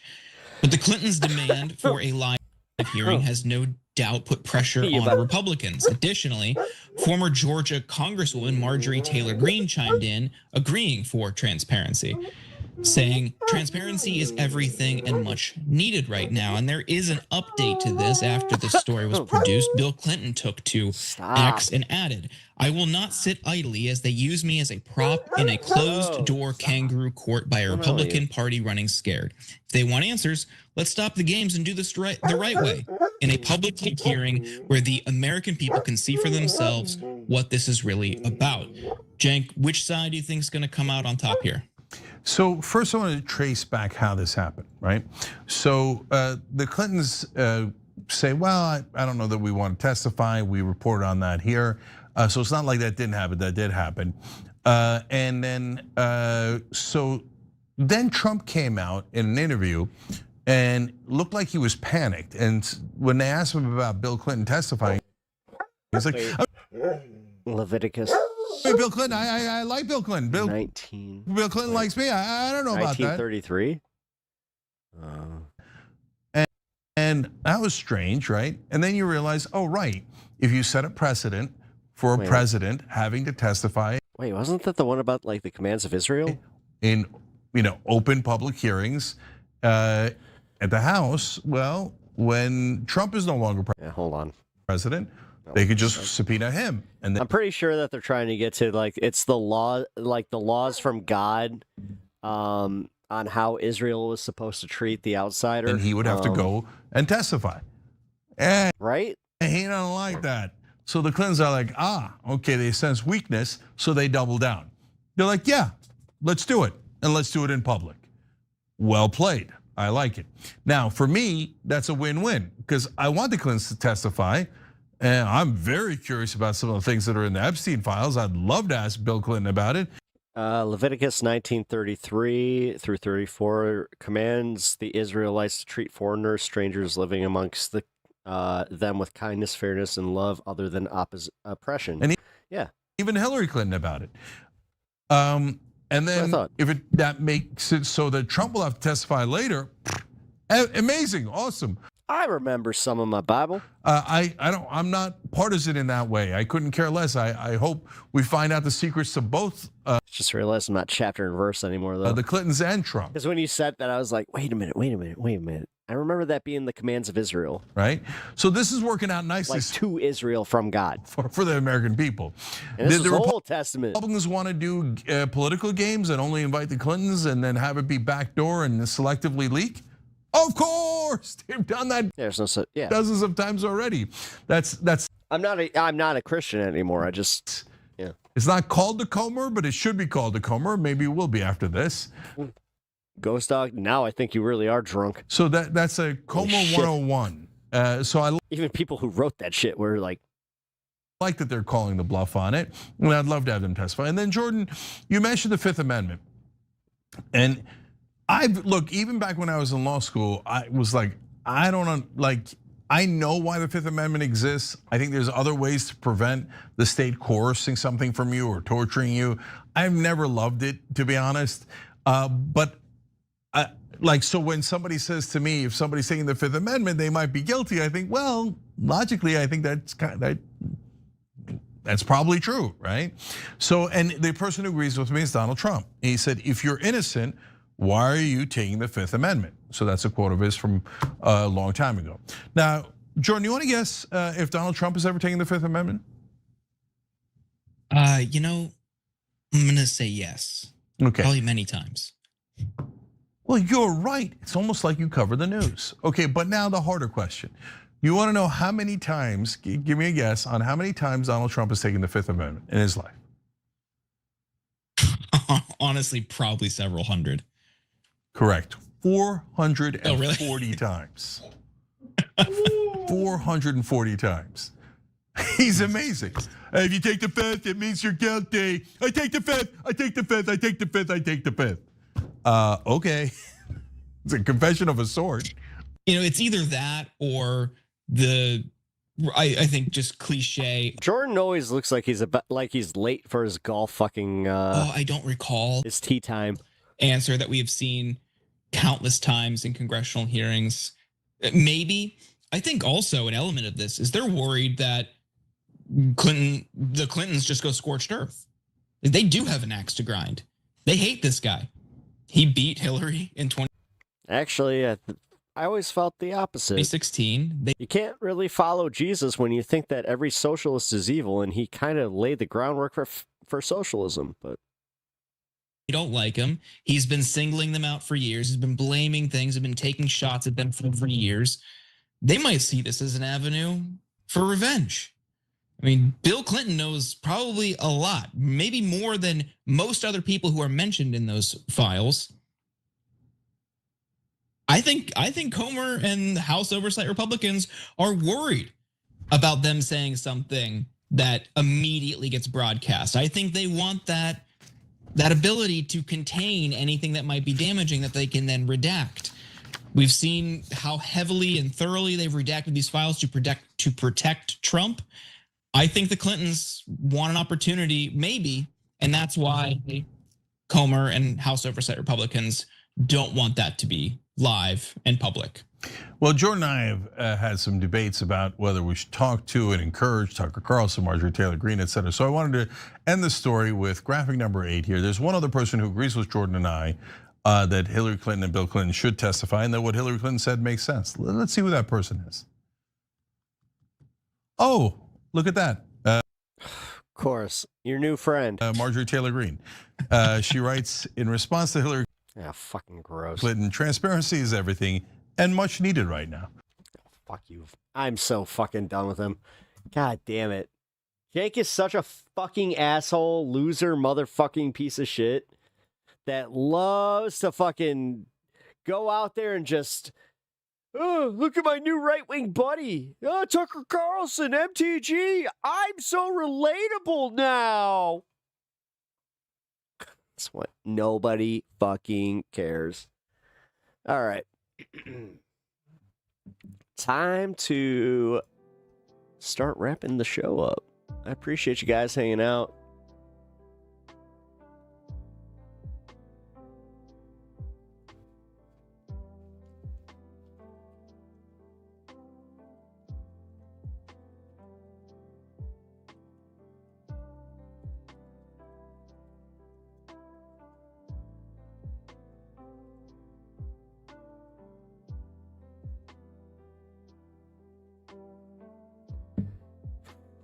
Okay, today has been a day. Got an update on my friend's mom.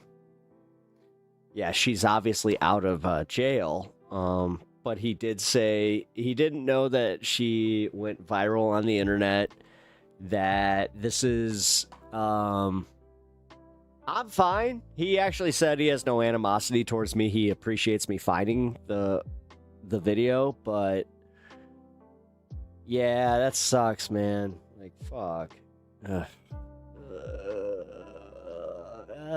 This is gonna make for some interesting conversation. Oh my god, I'm seeing him on Sunday. I'm literally seeing him on Sunday. Oh my god, this is so fucked. All right, wow, you guys, Ghost Dog, what's going on with you? Fucking chill out. We get it. You love you some God, but you know what? Other people don't necessarily share your beliefs, so fucking deal with it. But oh god. Today was a lot. It was fun. I genuinely had such a great time, but also am just like, whoo! It's been a lot. Okay. And with that, what I'm going to do is I'm going to end the show. And I'm not sure if I'm 100% going to see you guys tomorrow. Hopefully I will. More than likely I will. If it's going to... if I do, it's going to be a shorter stream, but we'll see. Anyway. You saying that won't stop a Christian from... Dude, you can... Nobody's... No. Don't do that. Let them spread their gospel. The thing is, nobody's listening. Like, they think they're changing the world. They think they're bringing people to Christ, and they don't understand that they come off as condescending. They're victimized any time that somebody says, I don't want to hear it. They're just like, well, the devil is with you. So they're already coming from a condescending point of view. Trust me, I can already tell you where they're coming from. I know very, very fucking well. So you lost your faith? Fuck yeah, Angel. Angel 410, I totally did. I will discuss it with you more if you want to show up for my next stream, which might be tomorrow. It might be on Monday. We'll see. But gotta sub either way. But with that being said, folks, that's it. I'm calling it. I gotta go. I love y'all. I will see you guys, as I said, possibly tomorrow. Likely tomorrow. But most definitely on Monday. Love y'all. Good night. Who the heck is Pep Talks? I'm not gay, but I fantasize about Marco Rubio. Pep Talks. Pep Talks. Pep Talks. Let's eradicate the Kung Flu. I'm literally coming. Pep Talks. Pep Talks. Who the heck is Pep Talk? They want our women. They want our children. Pep Talk. Sometimes no means yes. Grab them by the pep talk. Grab them by the Marco Rubio. Obama is a racist. Pep Talk. I'm literally coming. I'm literally coming. Pep Talks. We found weapons of mass destruction. My fellow Americans, it has been confirmed today from Pep Talks that we are indeed all high on politics.